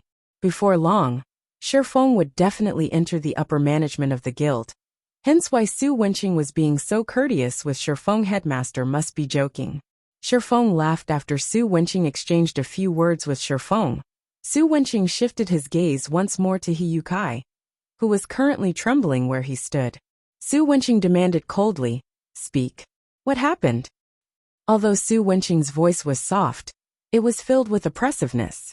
Frightened, He Yukai no longer dared hide anything from him. Ling Feilong was the one that told me to do everything. He said he did not wish to see Shifeng entangled with fellow student Zhao Ruoshi. Hence, under his coercion, I did not register Shifeng for the fellowship party. He Yukai immediately pointed towards Ling Failong, denouncing him. At this moment, he no longer cared about the consequences of his words immediately. Everyone's attention shifted to Ling Failong. Ling Failong instantly felt a huge pressure bearing down on him at this moment. Ling Failong felt utterly powerless, his breathing faltering. He was at a complete loss for words right now. Anything he said would easily offend others. He also never imagined that Shifeng would have Zero Wing Guild as his backing. Since you have nothing to say for yourself, then please leave this place. The Jinhai Fellowship Party does not welcome you, Su Wenqing said abruptly in a deep tone. The rage contained within his words clear for all to hear. Looking at Ling Failong's expression, it was obvious what he Yukai had said was the truth, following which, two robust bodyguards walked towards Ling Failong, clearly intending to send Ling Failong on his way. Elder Su, please wait a moment, Zhao Jianhua suddenly spoke up. Meanwhile, standing beside Zhao Jianhua were two of Shadow's major shareholders, Lan Hailong and Zhang Luowei.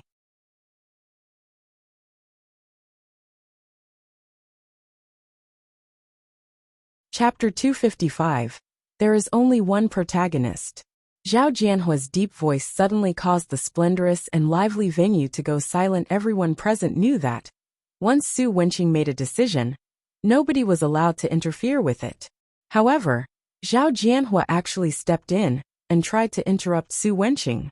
Suddenly, the atmosphere within the event hall turned extraordinarily intense, like a minefield where a single misstep could trigger a massive explosion. In reply to Zhao Jianhua's interruption, Su Wenqing did not speak any words. Instead, he merely stretched out his hand, halting the two bodyguards from dragging Ling Failong away. He then returned his focus to Zhao Jianhua, his eyes carrying a questioning look.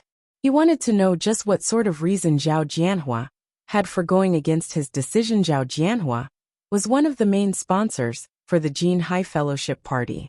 He was also one of the directors of the Zhao Group, a major corporation in Jinhai City. Hence, Su Wenqing could not simply ignore Zhao Jianhua's opinion. Elder Su, I am the one who allowed Ling Failong to prevent Shifeng from entering this place. Moreover, I feel that I did not make any mistake in this decision. Please don't make things difficult for Failong, Zhao Jianhua then added with a laugh. As for the reason why I didn't allow Shifeng to enter, it was simply because I did not want him to continue associating with Ruashi. Please understand my decision, Elder Su. Second uncle, I've already said that our relationship isn't what you imagined it to be, Zhao Ruashi argued immediately, her crescent brows slightly wrinkled listening to the niece and uncle pair bickering with each other. Su Wenqing, with his many years of experience, instantly figured out the crux of the matter. Suddenly he laughed and said, "It is indeed good to be young. Since it is a matter between young people, then I will not intervene." Ling Failong immediately let out a sigh of relief when he heard Su Wenqing's words. If he were truly chased out of the fellowship party, then his reputation would be in tatters. Fortunately, he had Zhao Jianhua on his side. Ling Failong gave Shifeng a look that seemed to say, "So what if you received praise from Elder Su? Aren't I still completely fine right now?" Shifeng merely shrugged at Ling Failong's provocation, paying him no mind at all. Right now, his sole goal for coming upstairs was to look for the 5 demon generals. Ling Failong could do whatever he wanted for all Shifeng cared. However, if Ling Failong dared to actively seek trouble with him again, then he couldn't be blamed for responding in kind. At this moment, the elegant and handsome-looking Lan Hailong sent a glance at Zhang Luowei, who currently stood beside him. "Fellow student Shifeng, please wait a moment." Zhang Luowei stepped forward, hurrying to Shifeng as he shouted, "I have been looking forward to meeting with Zero Wing for a long time now. I never would have thought I would get the chance to do so at this fellowship party. I hear that Zero Wing has plenty of experts, and each and every one of them has extraordinary skills. Fellow student Shifeng, as a middle manager of Zero Wing, I believe that you must definitely be skilled. Hence, I wish to seek some pointers from you. We can also take it as an entertainment for this fellowship party. I wonder, what is fellow student Shifeng's opinion on this matter?" Hearing Zhang Luowei's suggestion, glints flashed through Su Wenqing's, Zhao Jianhua's, Chun Wu's and everyone else's eyes. They felt that it was a good suggestion. However, they still chose to remain silent as this was a matter for the younger generation. It wouldn't be good for old folks like them to intervene among those who showed interest in Zhang Luowei's suggestion. Zhao Jianhua was the most eager for it to take place. Zhao Jianhua knew very well how amazing Zhang Luowei was. After all, even a martial arts master like Chun Wu looked favorably upon Zhang Luowei. Within a few years, Zhang Luowei would definitely become the fighting champion of Jinhai City. Meanwhile, if Shifeng embarrassed himself in front of Ruoshi right now, at the very minimum, he could make Zhao Ruoshi understand how ordinary Shifeng actually was. Once she knew that they were people of two different worlds, she might even decide to give up on her relationship with Shifeng. Is this going to be a martial arts competition? Excellent. To think that I'll get the chance to witness Jinhai University's champion fighter exchanging moves with an expert from Zero Wing. The money I paid to join this fellowship party is totally worth it. Anticipation started filling the eyes of everyone present within the event venue. Fellow student Shifeng, see how everyone is looking forward to an exchange between you and Luowei. It wouldn't be good to disappoint everyone, right? You can rest assured though, since this is only an exchange of pointers, we won't go too far in this competition. We are only doing this to liven things up at this party. Lan Hailong chimed in with a laugh.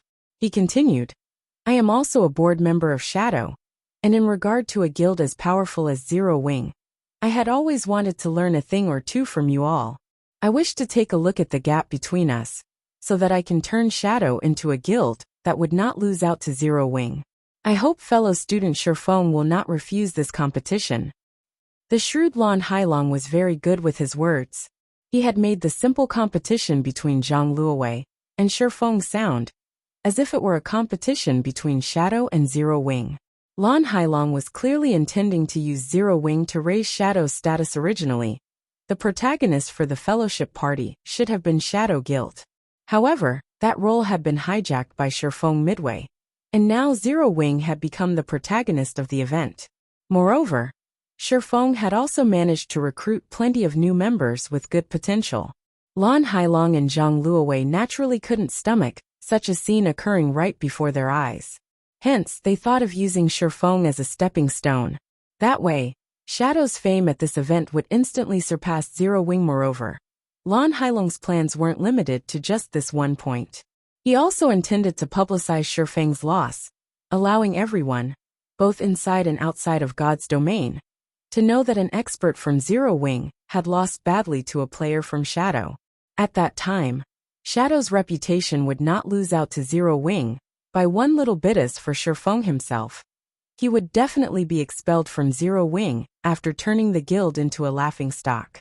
This could be considered Lan Hailong's revenge on Shifeng for stealing Shadow's limelight at this event also. Now that the event had become so lively, with so many people cheering and calling out Shifeng's name, Shifeng would not have an easy time declining the competition request. How could you say such a thing? Zhao Ruoshi asked, dissatisfaction in her tone. Shifeng is a gaming expert, not some fighting expert. What point would there be for the two of them to have a match with each other? Immediately, many people among the audience came to a realization. Although Shifeng was amazing inside a game, that did not mean he would be equally amazing at fighting in real life. Even if Zhang Luowei defeated him, that did not prove that Zhang Luowei was strong inside the game. Fellow student Zhao Ruoshi, you must be joking. God's Domain is a virtual reality game, and every aspect of the game is extremely realistic. I believe that anyone who has experienced combat in God's Domain would know this. Although being good at fighting in real life does not necessarily make someone good at the game, the same cannot be said for the opposite. If one is good at the game, then it shows that they are equally skilled at fighting in real life. In fact, I know just how amazing fellow student Shifeng is. After all, he was able to defeat Zhou Yuhu, the student who placed third in Jinhai University's fighting competition. With such strength, it would be a pity for the two of them to not compete against each other. Lan Hailong smiled calmly. Contrary to his words, he had absolute confidence in Zhang Luowei obtaining victory. As for Shifeng, although he was relatively powerful himself, he was definitely not a match for Zhang Luowei. The reason being, Zhang Luowei had already reached the standards of a professional. He was on an entirely different level when compared to Zhou Yuhu. What? That Zhou Yuhu was actually defeated by Shifeng? No wonder he managed to become a middle manager of Zero Wing. As expected, Zero Wing is powerful. Many of those present in the event hall were shocked by this revelation. Their anticipation towards the competition between Shifeng and Zhang Luowei growing even more intense. It seems that I really can't underestimate young people. To think that he would choose to keep himself hidden despite possessing such skills. It is truly rare for a youngster like him to have such a humble heart, Su Wenqing commented, his evaluation of Shifeng rising even higher now. With such a temperament, his future achievements would definitely be extraordinary. Chief Zhao, don't you think your requirements are a little too high? You should just let the younger folk handle themselves. It wouldn't be right for us older generations to constantly stick a hand into their matters. It can't be true, right? He managed to defeat Zhou Yuhu with a small body like that? Zhao Jianhua looked at Shifeng suspiciously. He had a good grasp on the standards of the fighting competition, held in Jinhai University. It was also the reason why he admired Ling Feilong's achievement of obtaining 9th place in the competition right then. Since everyone is looking forward to it so much, how could I bear to refuse? Shifeng laughed. Lan Hailong was still as good with words as he had been in the past. Shifeng had a very clear understanding of Lan Hailong. Lan Hailong was also the cause for his decade of hard work going to waste. Shifeng remembered this point very clearly. Originally, Shifeng had not intended to seek trouble with Lan Hailong in this life. After all, those matters had all occurred in his previous life. Hence, Shifeng decided that, as long as Lan Hailong did not provoke him in this life, he couldn't care less what Lan Hailong did. Yet, Lan Hailong just had to come looking for trouble. Since it was so, Shifeng would not remain courteous with Lan Hailong. It was also a good chance for him to rid himself of past grudges.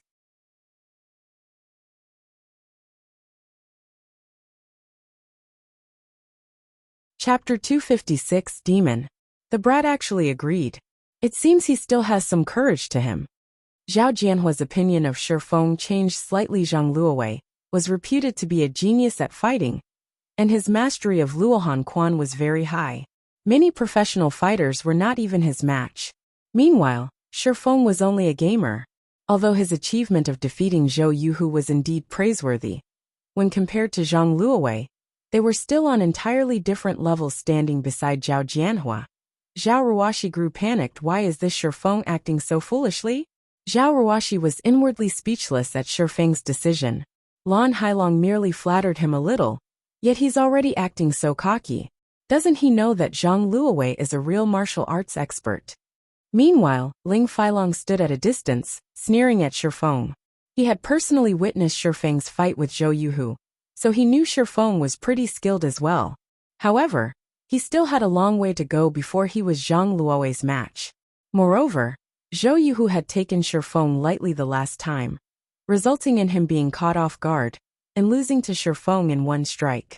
If Zhou Yuhu had paid more attention to the fight, the final result definitely wouldn't have been so decisive. Currently, Shifeng and Zhang Luowei were no longer fighting as individuals. Instead, they were representing their respective guilds in a competition. As long as Zhang Luowei defeated Shifeng, in addition to Lan Hailong wantonly spreading the news about it, Shifeng would definitely bring great shame to Zero Wing. This was also the part Lan Hailong was brilliant at death, by overpraising. First, he endlessly praised Shifeng, and spoke of how amazing he was in front of everyone else. Then he made Shifeng sound as if he was representing his guild in this competition, turning this normal exchange into a contest between two guilds. Finally, once Zhang Luowei defeated this amazingly powerful Shifeng, Lan Hailong would use this piece of information to showcase just how amazing Shadow was. Even if Shifeng was a middle manager of Zero Wing, he would definitely still receive a heavy punishment. After all, this matter concerned the reputation of the guild. Lan Hailong's means were indeed cruel and decisive. As the audience started cheering and discussing the competition, The staff members of the event went ahead with preparing a fighting ring for the competition. Who do you think will win? Of course it is Zhang Luowei. He is my idol. During the university's fighting competition, he obtained first place with great ease. None of the contestants could take 3 moves from him before being defeated. Although Shifeng is also very strong, he doesn't have much of a presence. I can feel nothing from him at all, as if he doesn't even exist. Zhang Luowei, on the other hand, is like a cruel and ferocious beast. When I stood near him, I could feel a heavy pressure bearing down on me. When his eyes landed on me, I even felt a shiver go down my spine. I agree. Shifeng might be an expert in God's domain, but this is a real-life martial arts competition. It would be good if he could survive 10 moves from Zhang Luowei. If this fight was held in God's domain, however, it would definitely be an interesting duel.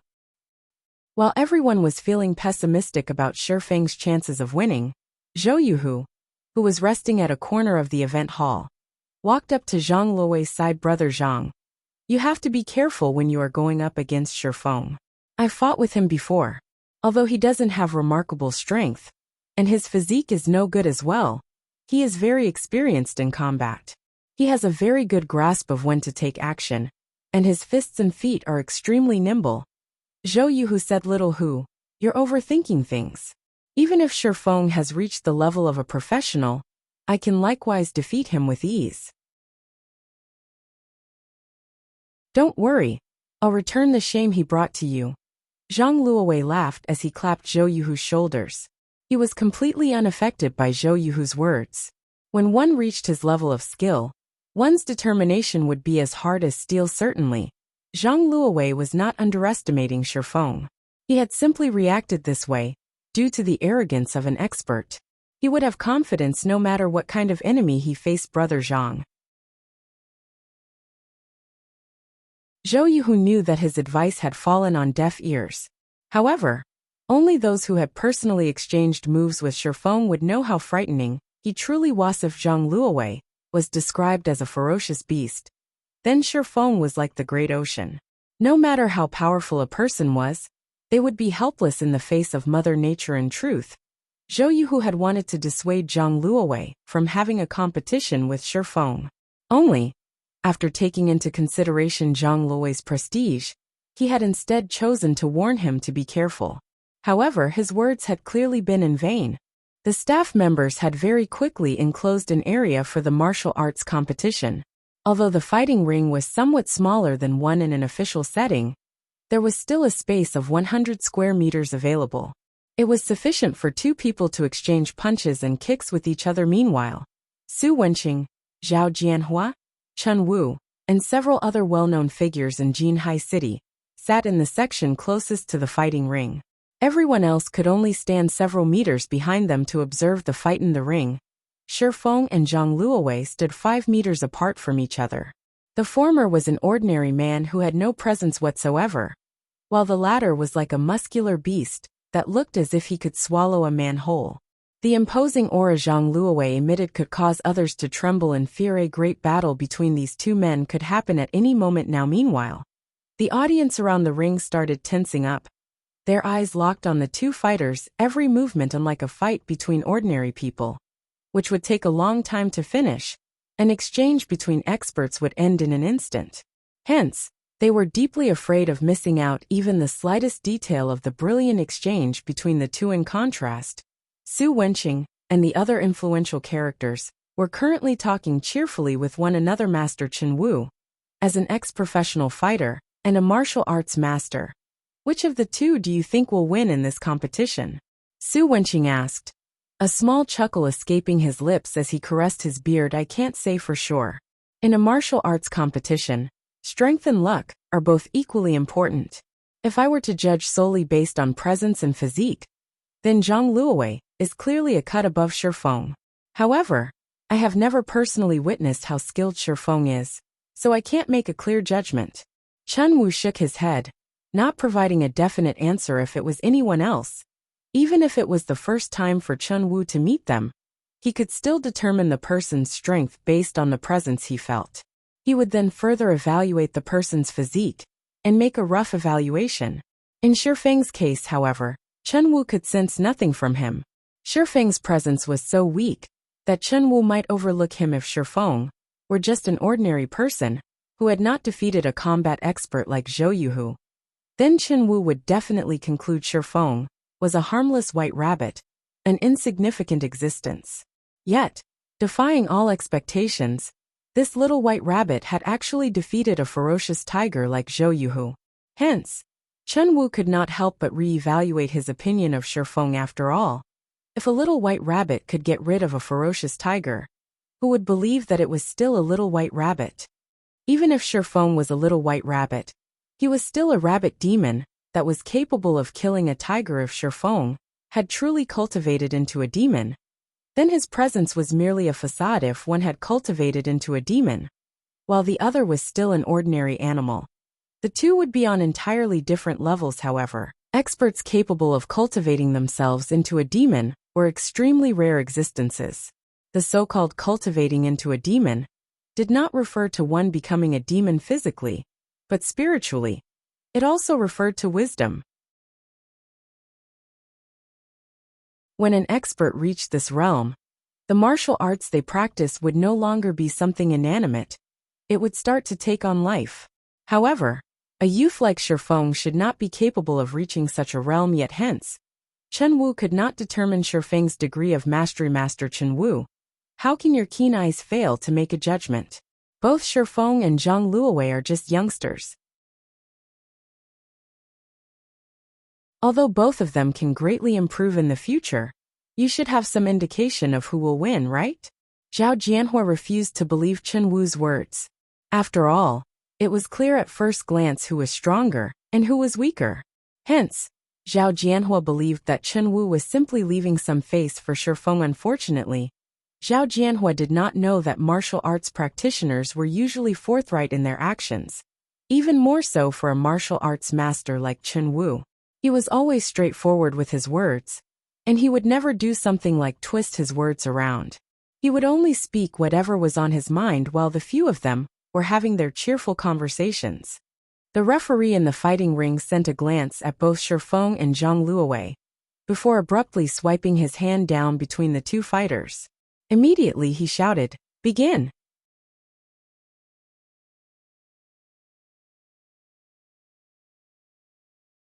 Chapter 257 Extraordinary. The moment the referee gave the signal, Zhang Luowei took action and immediately charged at Shifeng. However, Zhang Luowei did not rush forth like a normal person would, as attacking in a straight line would be too plain and predictable. Instead, he zigzagged as he moved, his footwork constantly changing as he swiftly weaved his way towards Shifeng. If it were any ordinary person faced with Zhang Luowei's footwork, they definitely would not know how to react to it properly. They would be enthralled by Zhang Luowei's erratic footwork and allow him to close in on them. Aside from placing emphasis on footwork, Luohanquan practitioners also stress fast, accurate, and fierce punches. If one failed to block a punch from a Luohanquan practitioner and received a hit to the chest, the battle would end right there. And then meanwhile, as a person of this modern era, and also as a professional fighter, Zhang Luowei had an arm strength of over 100 kilograms. Receiving a punch from him would be no different from being smashed in the chest with a hammer. Humans were also not made out of metal. Even if they were, after receiving tens of smashes from a hammer, they would still turn into scrap metal. Needless to say, what would happen to a body made of flesh? With Zhang Luowei's physique, it would be no surprise if he broke most of Shifeng's ribs with a single punch, sending him flying back 1 to 2 meters away. Even however, Shifeng was no ordinary person. Instead of retreating, he chose to advance and face Zhang Luowei head-on. Shifeng utilized the swimming dragon steps as he strode forward, his feet moving as if the ground was completely frictionless. Shifeng immediately slid towards Zhang Luowei, catching the latter off guard. Zhang Luowei never thought Shifeng would actually know such nimble and irregular footwork. Right now, he could not find any way to land a good punch on Shifeng. Shifeng had over a decade of campaigning in God's domain. The combat experience he possessed far exceeded the imagination of an ordinary person.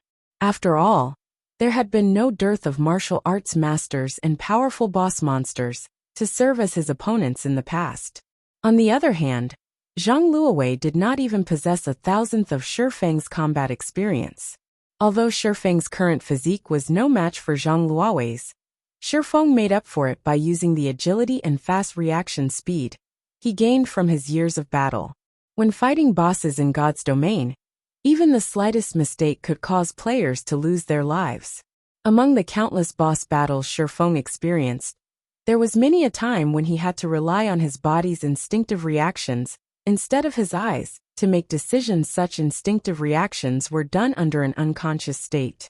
If one wished to train themselves to this level, they needed to experience plenty of battles, regularly treading the line between life and death. However, one would rarely encounter such conditions for training in real life, even as a professional fighter. After all, when faced with a life-or-death situation in the real world, there was a high chance of losing one's life, and once dead, there was no second chance available. On the other hand, players could experience these life-or-death battles countless times without any risk of actual death. They could simply try again once they died in the game. This was also the reason why many professional fighters were obsessed with God's domain in the past. Only when one was placed in a life-or-death situation would one be able to display one's full potential. As long as they survived the battle, the insight they received from the battle could greatly increase their strength. Why did so many experts in the real world train at precipices? It was to experience the feeling of having their life hanging by a thread.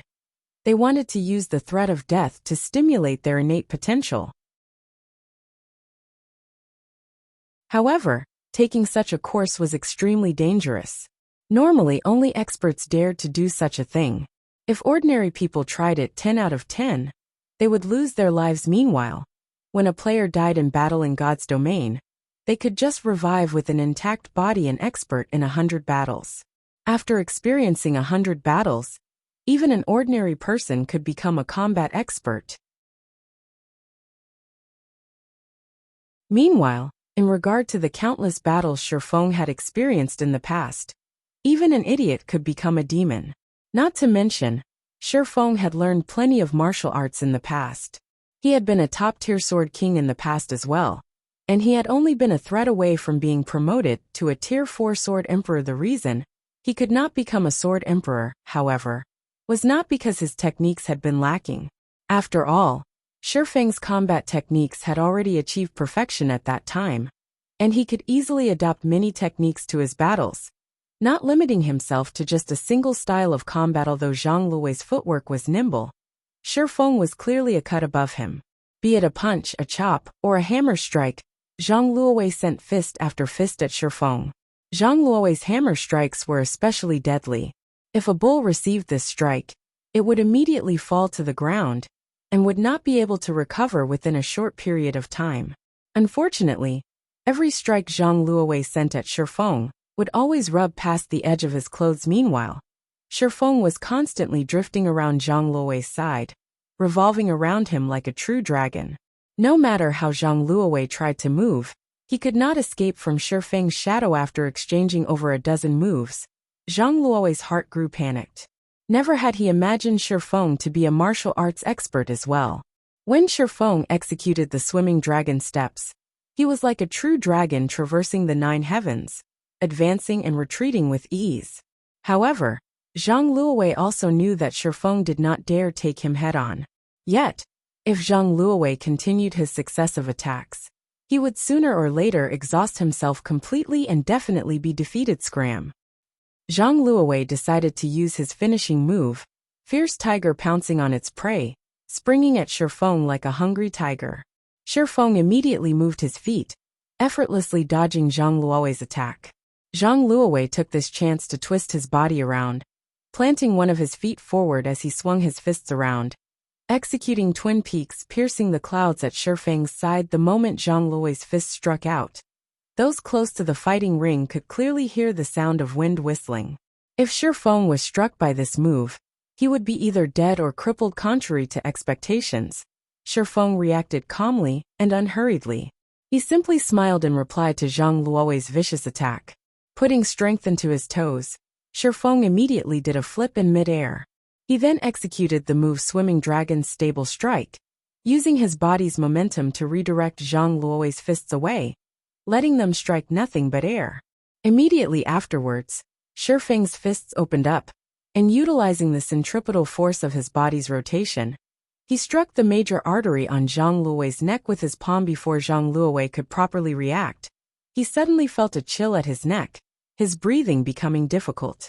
Due to his brain receiving a shortage of blood, Zhang Luowei's limbs started to stiffen. However, Zhang Luowei was no ordinary person. He instantly knew he had received an attack from Shi Feng, causing the response of his forelimbs to lag. As a last resort, Zhang Luowei rammed his head at Shi Feng, who was currently full of openings as he hung in midair. Zhang Luowei was fully intent on ending the battle in mutual destruction.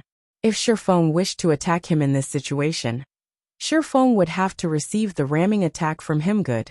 Shi Feng first felt surprise, then joy. Contrary to expectations, Shi Feng did not choose to retreat and give Zhang Luowei a chance to catch his breath. Instead, Shi Feng executed the move Dragon's Palm, taking advantage of the situation to send another palm strike at Zhang Luowei's neck.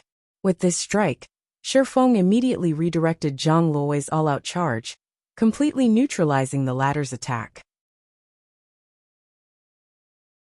In addition, Shi Feng's attack was further fueled by the force of his body's rotation. As a result, Zhang Luowei's body spun uncontrollably in midair after receiving the strike, just like a rotating arrow that was let loose. Right after that, Shi Feng planted his palm on Zhang Luowei's chest and abruptly struck down. Zhang Luowei's body landed heavily, a web of cracks appearing on the marble floor beneath him. At this time, Zhang Luowei fell flat on his back, blood spewing out of his mouth. Shi Feng's attack had fractured many of his ribs, and at this moment, he did not possess even the strength to speak. Zhang Luowei's eyes were filled with disbelief as he lost consciousness soon after. Although this series of complex actions sounded slow when described, in reality, everything had happened within an instant. The audience was stunned into silence. Every one of them looked at the fighting ring with dumbfounded expressions. The two in the ring were clearly locked in battle before anyone could react. Zhang Luowei's body was already falling to the floor, his body not even twitching as he landed. He actually defeated Zhang Luowei? My eyes aren't playing tricks on me, right? Zhao Jianhua rubbed his eyes, thinking that he was hallucinating. However, the fact that Zhang Luowei lay on the floor, unmoving, proved that he was not imagining things. A plain and ordinary person that did not possess the presence of an expert had actually defeated a combat genius. Who could believe such a thing? Second uncle, how are Shi Feng's skills? Zhao Ruoxi proudly asked Zhao Jianhua, who was sitting beside her, her tone making it sound as if Shi Feng's victory was her own victory. Strong, very strong. However, I still feel strange when I look at him. Even though I myself am a martial arts practitioner as well, I couldn't tell what kind of technique he used to defeat Zhang Luowei, Zhao Jianhua said, his heart filled with questions. He then asked, Master Chen Wu, do you know what kind of technique he used?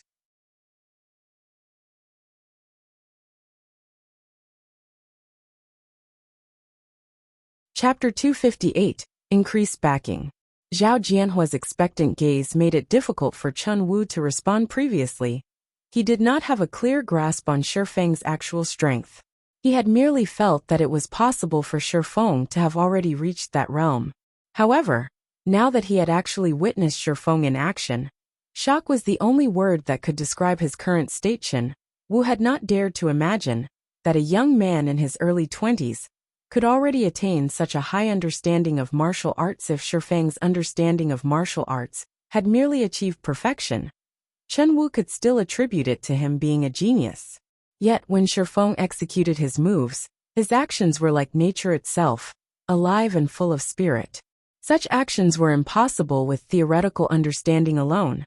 One needed to experience extensive combat, and also undergo countless life-or-death experiences, in order to attain such a level. Even Chen Wu himself had only recently reached such a level, and he was already 45 years old this year. Ever since he started practicing martial arts at the age of 16, he had participated in hundreds of battles, both large and small. He had even entered actual battlefields before. He could only achieve such a level today, after undergoing the baptism of these fields of bloodshed. Wu found it hard to believe that Shifeng would possess so much hands-on experience. Even if he started participating in life-or-death battles in his mother's womb, it was impossible for him to achieve such a degree of perfection in only 20 years, or so. As he isn't limiting himself to a single style of combat, I can't make a good judgment. In Jinhai City, however, there probably isn't another youth like him, who has cultivated his martial arts to such a level. Chen Wu sighed, a soft chuckle escaping his mouth. It can't be right? Master Chen Wu, aren't you appraising him too highly? Zhao Jianhua was shocked by Chen Wu's words. No, my evaluation is not high at all. Although Shifeng's physique is on the weak side, in terms of actual combat strength, he would have no problem entering the top 10 of the provincial fighting tournament. Chen Wu shook his head, refuting Zhao Jianhua's words. Chen Wu's words instantly shocked Su Wenqing, and Zhao Jianhua, although the champion fighter of Jinhai City, could be considered a top-tier expert on the provincial level, he would not amount to much. After all, there were tens of cities within a single province. Not to mention the top 10. Even entering the top 30 in a provincial fighting tournament would be a difficult challenge. Yet a martial arts master like Chen Wu was confident that Shifeng could make it to the top 10. The listeners could not help but raise their evaluation of Shifeng. In the past, Chen Wu had personally entered the top 3 in a provincial tournament, so he had a very good grasp on the standards of the fighters at that level. If Chen Wu said so, then Shifeng did indeed possess the strength to enter the top 10 of the province. There were hundreds of millions of people within the province, and the number of fighters participating in the tournament was in the hundreds of thousands. If Shifeng was capable of entering the top 10 out of so many participants, then his value would far exceed even that of the champion fighter of Jinhai City in regard to a combat genius like Zhang Luowei. Zhao Jianhua and the others only treated him as one of the younger generation. Although they looked favorably on him, it was not to the degree of placing actual importance on him. In Shifeng's case, however, not only was it necessary for them to consider him someone of consequence, they also had to treat him as an equal when dealing with him. It seems that I have misjudged that little brat. He held such strength in his hands, yet he actually chose to keep it hidden. It is no wonder Ruashi is placing such importance on him. At this moment, Zhao Jianhua no longer looked at Shifeng with anger and contempt. On the contrary, admiration filled his eyes. He then shifted his gaze towards Ling Failong, who sat beside him, thinking in rage, this brat, on the other hand, actually dared to use me as a hatchet man. It seems he needs to be taught a lesson. Previously, Zhao Jianhua had a favorable opinion of Ling Failong. He was also clear on the fact that Ling Failong was trying to pursue Zhao Ruashi. However, he did not block Ling Failong's actions, as the boy was indeed excellent. He had the qualifications necessary to pursue his beloved niece Ruashi. Now, however, Zhao Jianhua only felt loathing for Ling Failong at this point. Even if Zhao Jianhua was an idiot, he could still tell that Ling Failong had been using him all along.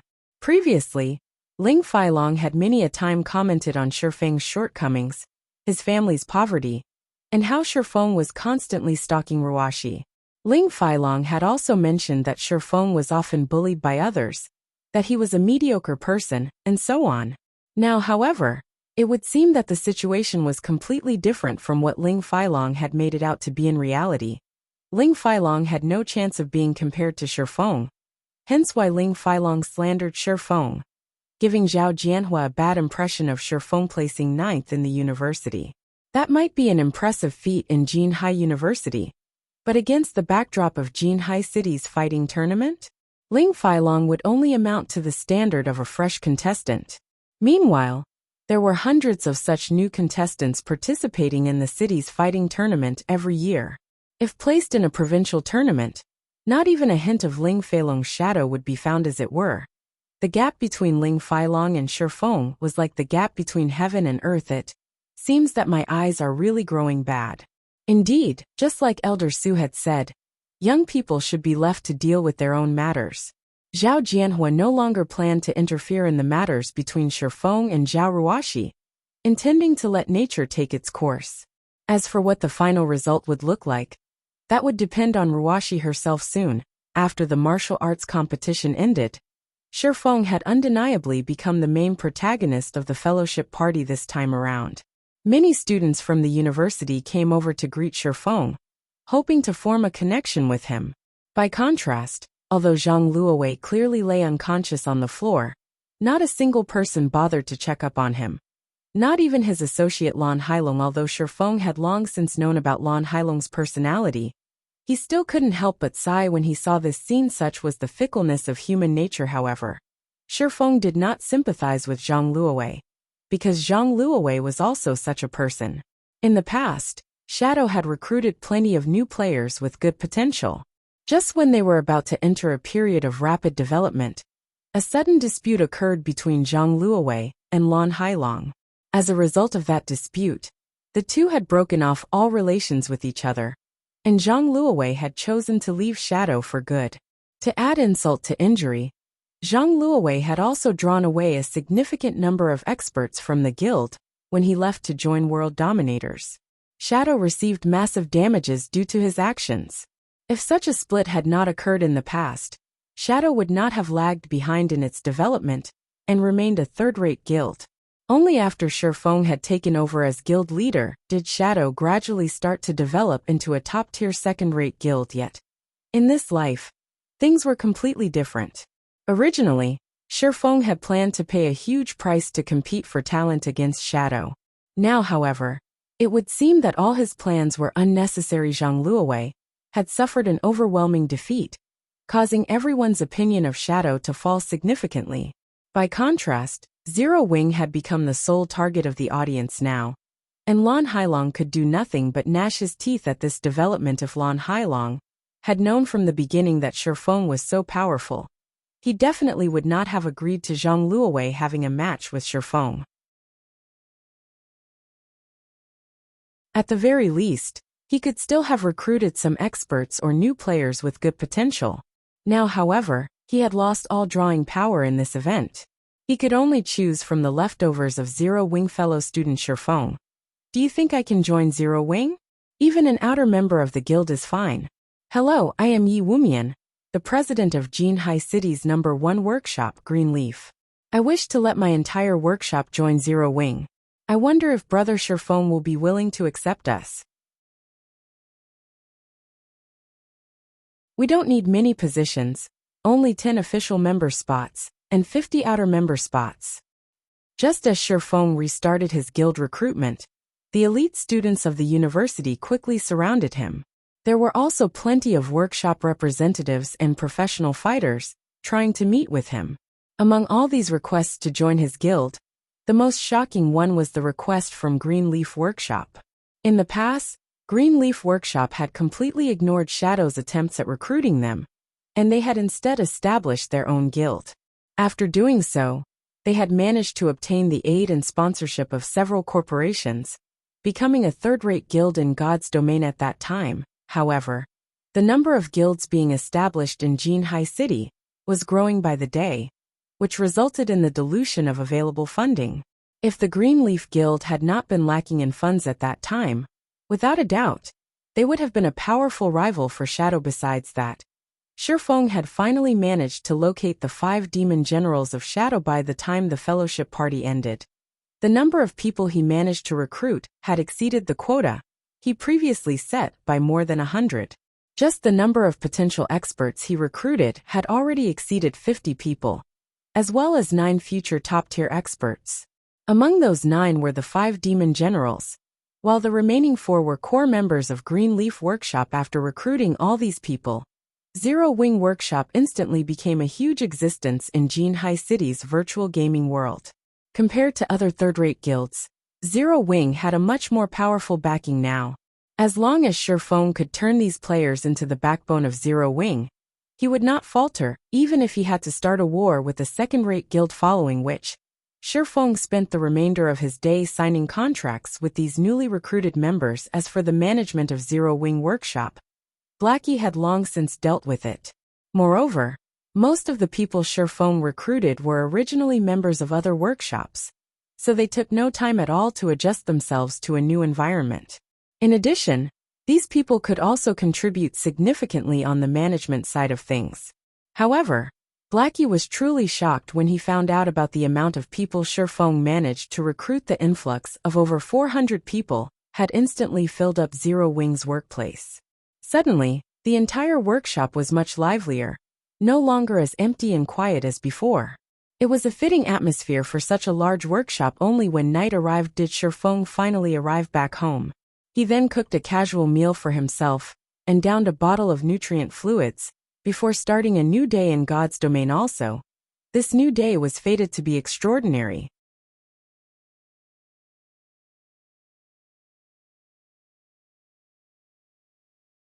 Chapter 259, Surging Situation. The first thing Shifeng did after entering God's domain was to contact Gentle Snow and conduct the transaction for the Arclight shields. Currently, he had exhausted most of his supply of magic crystals to forge the Arclight shields. Moreover, during this period of time, the various large guilds had already started raiding the 3 level 10 large-scale team dungeons. Although the elite members of these guilds had already reached level 13 or level 14, it was still impossible for them to raid even the normal mode of the 3 large-scale team dungeons. Even though these were only level 10 dungeons, in reality, the bosses inside were not limited to just level 10. The highest leveled boss inside the normal mode dungeon reached level 13. There was nothing special about the loot of the normal mode dungeon. The best items players could get were a bunch of level 10 secret silver weapons and equipment, and also some number of materials needed by lifestyle players. However, the hard mode of the large-scale team dungeon was markedly different. The main reason why they were titled the 3 Great Dungeons was because of the fact that, along with the increase in difficulty, the levels of the monsters inside the dungeon would also increase. For the hard mode of the 3 Great Dungeons, the bosses inside were all level 15. Hence, it would not be an easy endeavor for players at this stage of the game to obtain the first clear of the 3 Great Dungeons. In addition, the loot obtainable from the hard mode of these dungeons was significantly different, as a majority of the weapons and equipment dropped were of fine gold rank. Moreover, they were growth-type weapons and equipment. They were capable of growing from level 10 to level 15. However, they were bound to players upon equipping. As for Hell mode, the bosses inside were all level 18, and the weapons and equipment they dropped were mostly dark gold rank. These items were also capable of growing from level 10 to level 18, and similarly were bound to players upon equipping. The Hell mode of the 3 Great Dungeons was also the most difficult among dungeons below level 20. After level 20, there would be new large-scale dungeons available to players within the White River City region. There were a total of 4 such dungeons, and among them, 3 were 50-man dungeons, while the remaining one was a 100-man dungeon. The difficulty of a 100-man dungeon was on an entirely different level when compared to a 50-man dungeon. The main reason being, as long as someone managed to obtain the first clear of a 100-man dungeon, the achievement would be announced to the entire God's domain. The announcement wasn't just limited to a single country. In other words, this achievement would be seen by the 2 billion players that were playing God's domain. In addition, the achievement would be recorded in the epic list of God's domain, allowing everyone in God's domain look at it. However, it was extremely difficult for players to obtain the first clear of a 100-man dungeon. Even Shifeng himself did not have a strategy to raid it. Gentle Snow pushed open the doors of one of the parlors of the Starstreak trading firm and entered the room. Gentle Snow's equipment now was quite different from the last time Shifeng had met with her. Most of the equipment she had on were of secret silver rank. Among them, the silvery white great sword that she carried on her back was even of fine gold rank. Currently, Gentle Snow had already reached level 16. It was obvious that she had been grinding non-stop night and day. To reach such a level, let's hurry up and make the trade, Gentle Snow said impatiently, not bothering to even take a seat. It seems that you are in quite a hurry, Miss Snow. Did something happen? Shifeng asked curiously. This was a transaction involving fine gold ranked shields. It was definitely a matter of utmost importance. However, It seemed that gentle Snow had an even more important matter to attend to. It's nothing much. I just heard that Dark Star has already reached the second-to-last boss of the Land of Death. So I wish to be done with this trade quickly. In a moment, I'll need to head to the Land of Death as well. Gentle Snow did not try to hide the reason for her distress. The #1 guild in White River City was actually a step behind Dark Star, a third-rate guild, in terms of rating one of the 3 great dungeons. How could she not feel anxious? They sure are fast. Since when did Dark Star possess such powerful experts? Shifeng felt something fishy about Dark Star. First, it had annexed over 10 unrated guilds. Now a group of experts had appeared in its ranks. Its rating progress of the 3 great dungeons was even faster than Ouroboros's. It should be known that Ouroboros was the current #1 guild in White River City. Moreover, in order to better develop the guild in White River City, Gentle Snow had transferred over many experts stationed at Starmoon City. She had even requested for a party from the God-slaying army to be sent to White River City, and each and every member of the God-slaying army was a top-tier expert. Yet, even when these top-tier experts were led by great experts, such as Gentle Snow and Zhao Yueru, they still were not a match for Dark Star. Each of the 3 great dungeons had 5 bosses. Meanwhile, Dark Star had already cleared up to the 4th boss, while a powerful team like Ouroboros was only at the 2nd boss. No matter how Shifeng thought about it, Dark Star's progression was simply unbelievable. The difference between second-rate guilds and first-rate guilds lay in the quality of their experts. In order to nurture these experts, first-rate guilds had spent over a decade researching and gaining experience. Meanwhile, for a guild like the Assassin's Alliance, although it was a second-rate guild, in terms of nurturing experts, it was still at the stage of accumulating experience. Compared to a first-rate guild, they were on entirely different levels. However, what did Dark Star amount to? Moreover, Shifeng had made Dark Star an enemy of the first-rate guild Twilight Echo. Yet, nothing had actually happened to Dark Star. Shifeng had received no news of anything happening to it. On the other hand, Twilight Echo had done something so unbelievable that even Shifeng himself was shocked. The guild had actually paid the 50 million credits willingly to Shifeng. Thinking up to this point, Shifeng felt that the power supporting Dark Star from behind was far stronger than he had imagined. Twilight Echo must have discovered something about Dark Star for it to willingly pay up the 50 million credits. Here are 200 magic crystals. Here are the 4 Arclight shields, please verify them. Gentle Snow was no longer in the mood to discuss Dark Star. She immediately called out her trade window. Shifeng likewise tactfully stopped speaking of this topic. Seeing Gentle Snow in such a hurry, it seemed that Dark Star was putting quite a pressure on her. It was possible that Gentle Snow's worries were not just limited to the dungeon.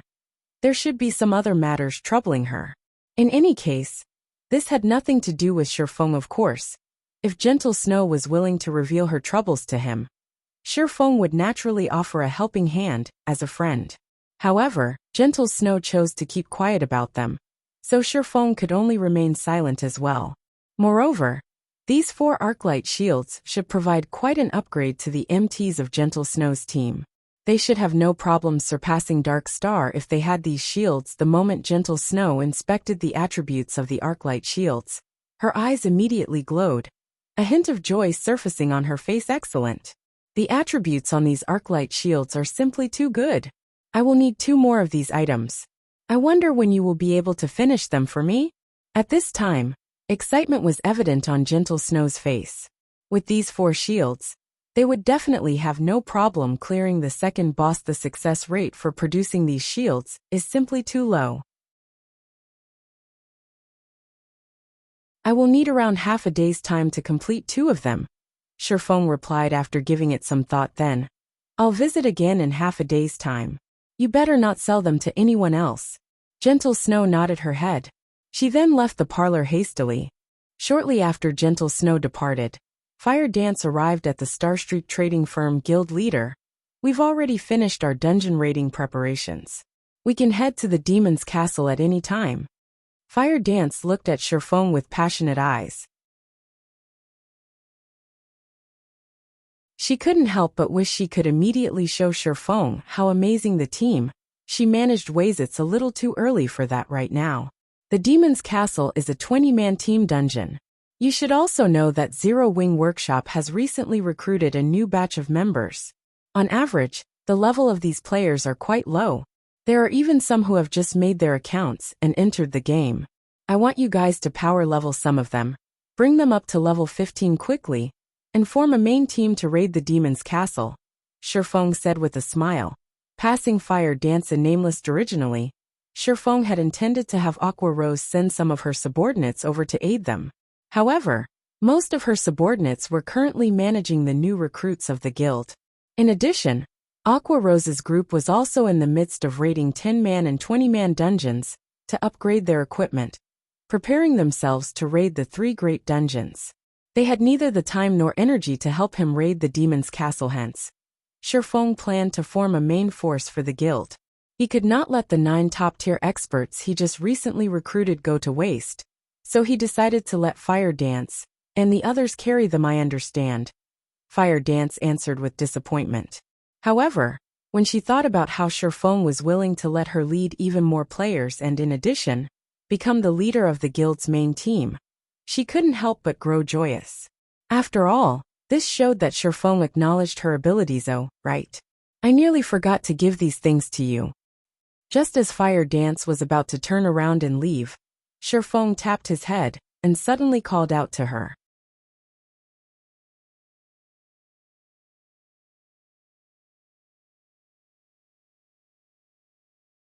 Chapter 260 Top 6.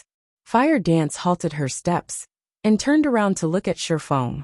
She immediately noticed that Shifeng had brought a few items, and each and every one of them had a golden glow surrounding them. They certainly did not look like ordinary items. This pair of daggers is for you. There's also this shield for Cola. Tell him to make sure he lives up to this shield. Shifeng traded the 3 items to Fire Dance. Of these, the pair of daggers were none other than the fine gold ranked Ice Thorn and Raging Flames dagger that Shifeng won at the Blackwing auction. As the team leader of the guild's main force, Fire Dance's equipment naturally should not lose out to others. These 2 daggers were just right to give a boost to her current equipment. In addition, there was also the dark gold ranked Arclight Guard. If Cola equipped this shield, no other Guardian Knight in White River City could even hope to match him. This Fire Dance was instantly mesmerized by the attributes of the 2 daggers. Although the daggers she currently used were of relatively good quality, when compared to the Ice Thorn and Raging Flames dagger, the difference was like silver and gold. Fire Dance swapped out her old daggers for the new ones right away. The streaks of white and red hanging on the sides of Fire Dance's willowy waist looked extremely captivating. He already instructed the 9 players to head to the appointed location. You just need to fetch them and help them level up, Shifeng said. Understand, guild leader. Fire Dance nodded her head, a smile on her face. She then took hold of her new daggers, brandishing them, the impatience in her eyes clearly showing her eagerness to test out her new weapons. After Fire Dance left the parlor, Shifeng headed to his forging room on the 4th floor. Now that he had received a new batch of magic crystals, he would naturally resume forging more Arclight shields as time slowly passed. Unknowingly, the competition at the 3 great dungeons of White River City grew even more intense. Dark Star, which was at the forefront in terms of progression, finally started raiding the final boss of the Land of Death. Meanwhile, Ouroboros, which was placed second, started raiding the 4th boss. The advance of these 2 guilds greatly shocked the other guilds in White River City. What did that woman, Gentle Snow, eat? How could their progression suddenly increase so rapidly? The Guardian Knight Lone Tyrant felt pressured after receiving the latest report from his subordinate. Don't worry. We spent almost 5 hours raiding the 4th boss. At the very minimum, Gentle Snow would need 2 to 3 hours to finish it. We will definitely clear the dungeon a step ahead of her. The burly-looking ranger standing beside Lone Tyrant said. That's true. We've sent all our elites out this time, and our battle prowess is clearly stronger than Gentle Snow's team by a notch. Lone Tyrant also felt that he was being oversensitive to things. They would definitely be the first one to clear the normal mode of the Land of Death. Although there would be no announcement for being the first to clear a normal mode team dungeon, it would still make other guilds know how fearsome Dark Star was, solidifying their position in White River City Guild leader. I've just received news that Gentle Snow has somehow managed to obtain 4 Arclight shields. The addition of these 4 shields to their team has greatly reduced the burden placed on their healers, giving more time for the damage dealers to attack. Hence why they could conquer the bosses so easily. Arclight shield? Isn't that the forging design Black Flame got? How could he possibly manage to produce them in such a short amount of time? Lone Tyrant had not even been able to contain his drool when he had heard about Black Flame obtaining the forging design for the Arclight shield. If possible, he had planned to buy one of those Arclight shields as well. However, contacting Black Flame was simply too difficult, making the Arclight shield almost impossible to obtain. Meanwhile, the matter of Ouroboros obtaining the Arclight shields had also quickly spread to the other guilds. They couldn't help but grow envious at this piece of news. The victory, or defeat of a boss battle, was usually determined by the strength of the MT. Meanwhile, the prerequisite for a powerful MT was equipment. It was especially true for the shield the MT used currently. Only a few main MTs of the various large guilds possessed secret silver ranked shields. However, despite having such a shield, these MTs still had a very hard time tanking the bosses of the 3 great dungeons. If they could swap it out for a fine gold ranked shield, it would undeniably reduce the pressure placed on them, instantly reducing the difficulty of the raid. By a large margin, Ouroboros was the best proof after all. During today's competition for the Land of Death, although a latecomer, Ouroboros had still managed to clear the normal mode dungeon ahead of Dark Star.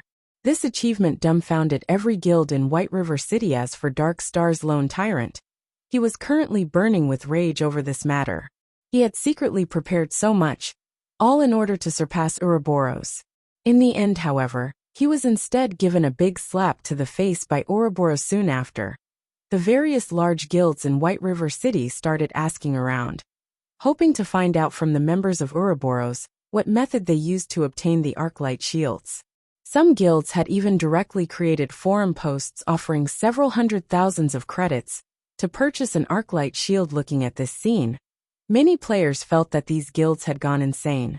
They were actually willing to spend so much money just to buy a fine gold ranked shield. However, this bottom line was very quickly broken by a guild 1 million credits. It was a number that inspired awe in ordinary people. Meanwhile, the goal of spending such a large sum of money was to purchase the Arclight shield. How could this piece of news not bring shock to others? At the same time, the guild offering such an insane price was none other than Dark Star. The players who discovered this matter thought the people of Dark Star were idiots with too much money in their pockets.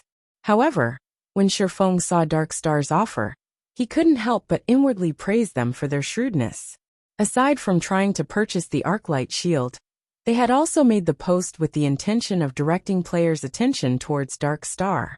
If they truly managed to purchase the shield for 1 million credits, it would definitely become the subject of conversation for many players. This method they were using was much more effective than directly spending money to create advertisements. A million? Unfortunately, I'm not lacking in credits right now. Shifeng did not intend to let Dark Star gain both fame and fortune by selling the Arclight shield to them. However, this incident also revealed to Shifeng the fact that the various large guilds were starting to pay more importance to the first clear of the 3 great dungeons. If Shifeng had sold the Arclight shields at an earlier time, he definitely would not have obtained such a high price for them. However, due to Ouroboros' efficiency, the various large guilds thought that they could easily clear the normal mode of the 3 great dungeons, so long as they possessed the Arclight shield. They could also have a better chance at obtaining the first clear of the 3 great dungeons. After working for half a day, Shifeng managed to produce 6 Arclight shields in total. He had also made a large number of basic mana armor kits. Out of the 6 shields he made, he stored 3 in the guild warehouse, allowing guild members to exchange for it. However, it would not be easy to exchange for these shields.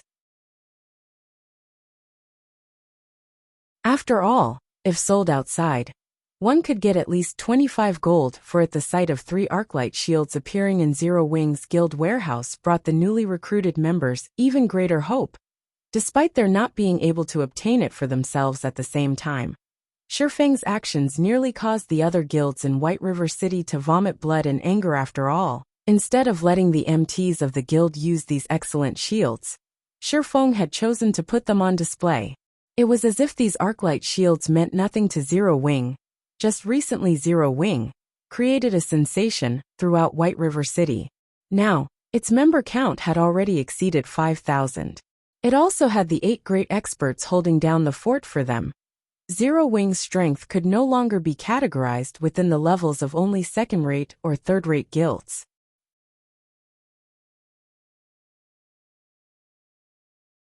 Now that Zero Wing caused another sensation in White River City, many players could not help but re-evaluate their opinion of Zero Wing. When players tried to further investigate Zero Wing, they were immediately shocked by what they found. Not only was Zero Wing home to the 8 great experts, it also had Aqua Rose, a great expert who was no weaker than the snow goddess, Gentle Snow. In addition, there was also a rumor that the leveling expert, Shifeng, was overseeing the guild.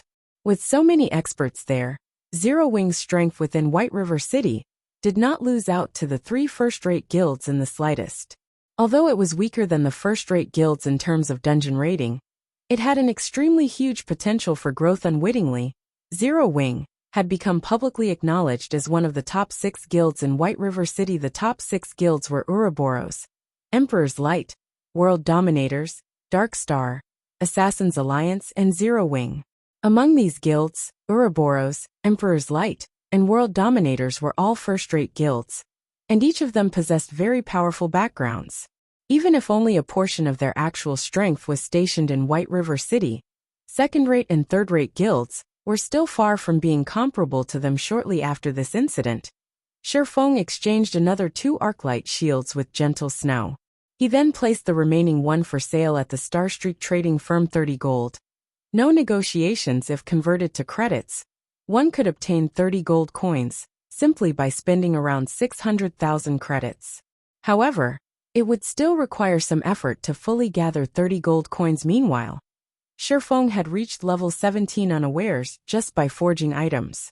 Although his leveling speed was not as fast as that of Blackie and the others, who grinded on monsters on a higher level, nobody else in White River City could be a match for him. Guild leader. They're now all level 15 already. Moreover, we've also raided a few hard mode team dungeons, so their equipment are all of acceptable quality now. What should we do next? Fire Dance spoke through the communicator. Nicely done. Gather up everyone from the main team. Let's meet up at the Demon's Castle half an hour from now. Shifeng was a little surprised by Fire Dance's revelation. He never imagined that Fire Dance would bring him results so quickly. Originally, Shifeng had estimated that she would take a full day's time to complete the task. In the end, she barely took half a day to complete his request. It was completely beyond his expectations. You're tuning in to the Li Mei's Wuxia Whispers YouTube channel. We're so grateful for your support, and don't forget to subscribe to join us on this incredible journey through captivating stories. Your generosity through donations truly makes a world of difference, as it's the primary source of revenue that allows me to expand and enhance this channel for you. Thank you from the bottom of my heart for being a part of this adventure.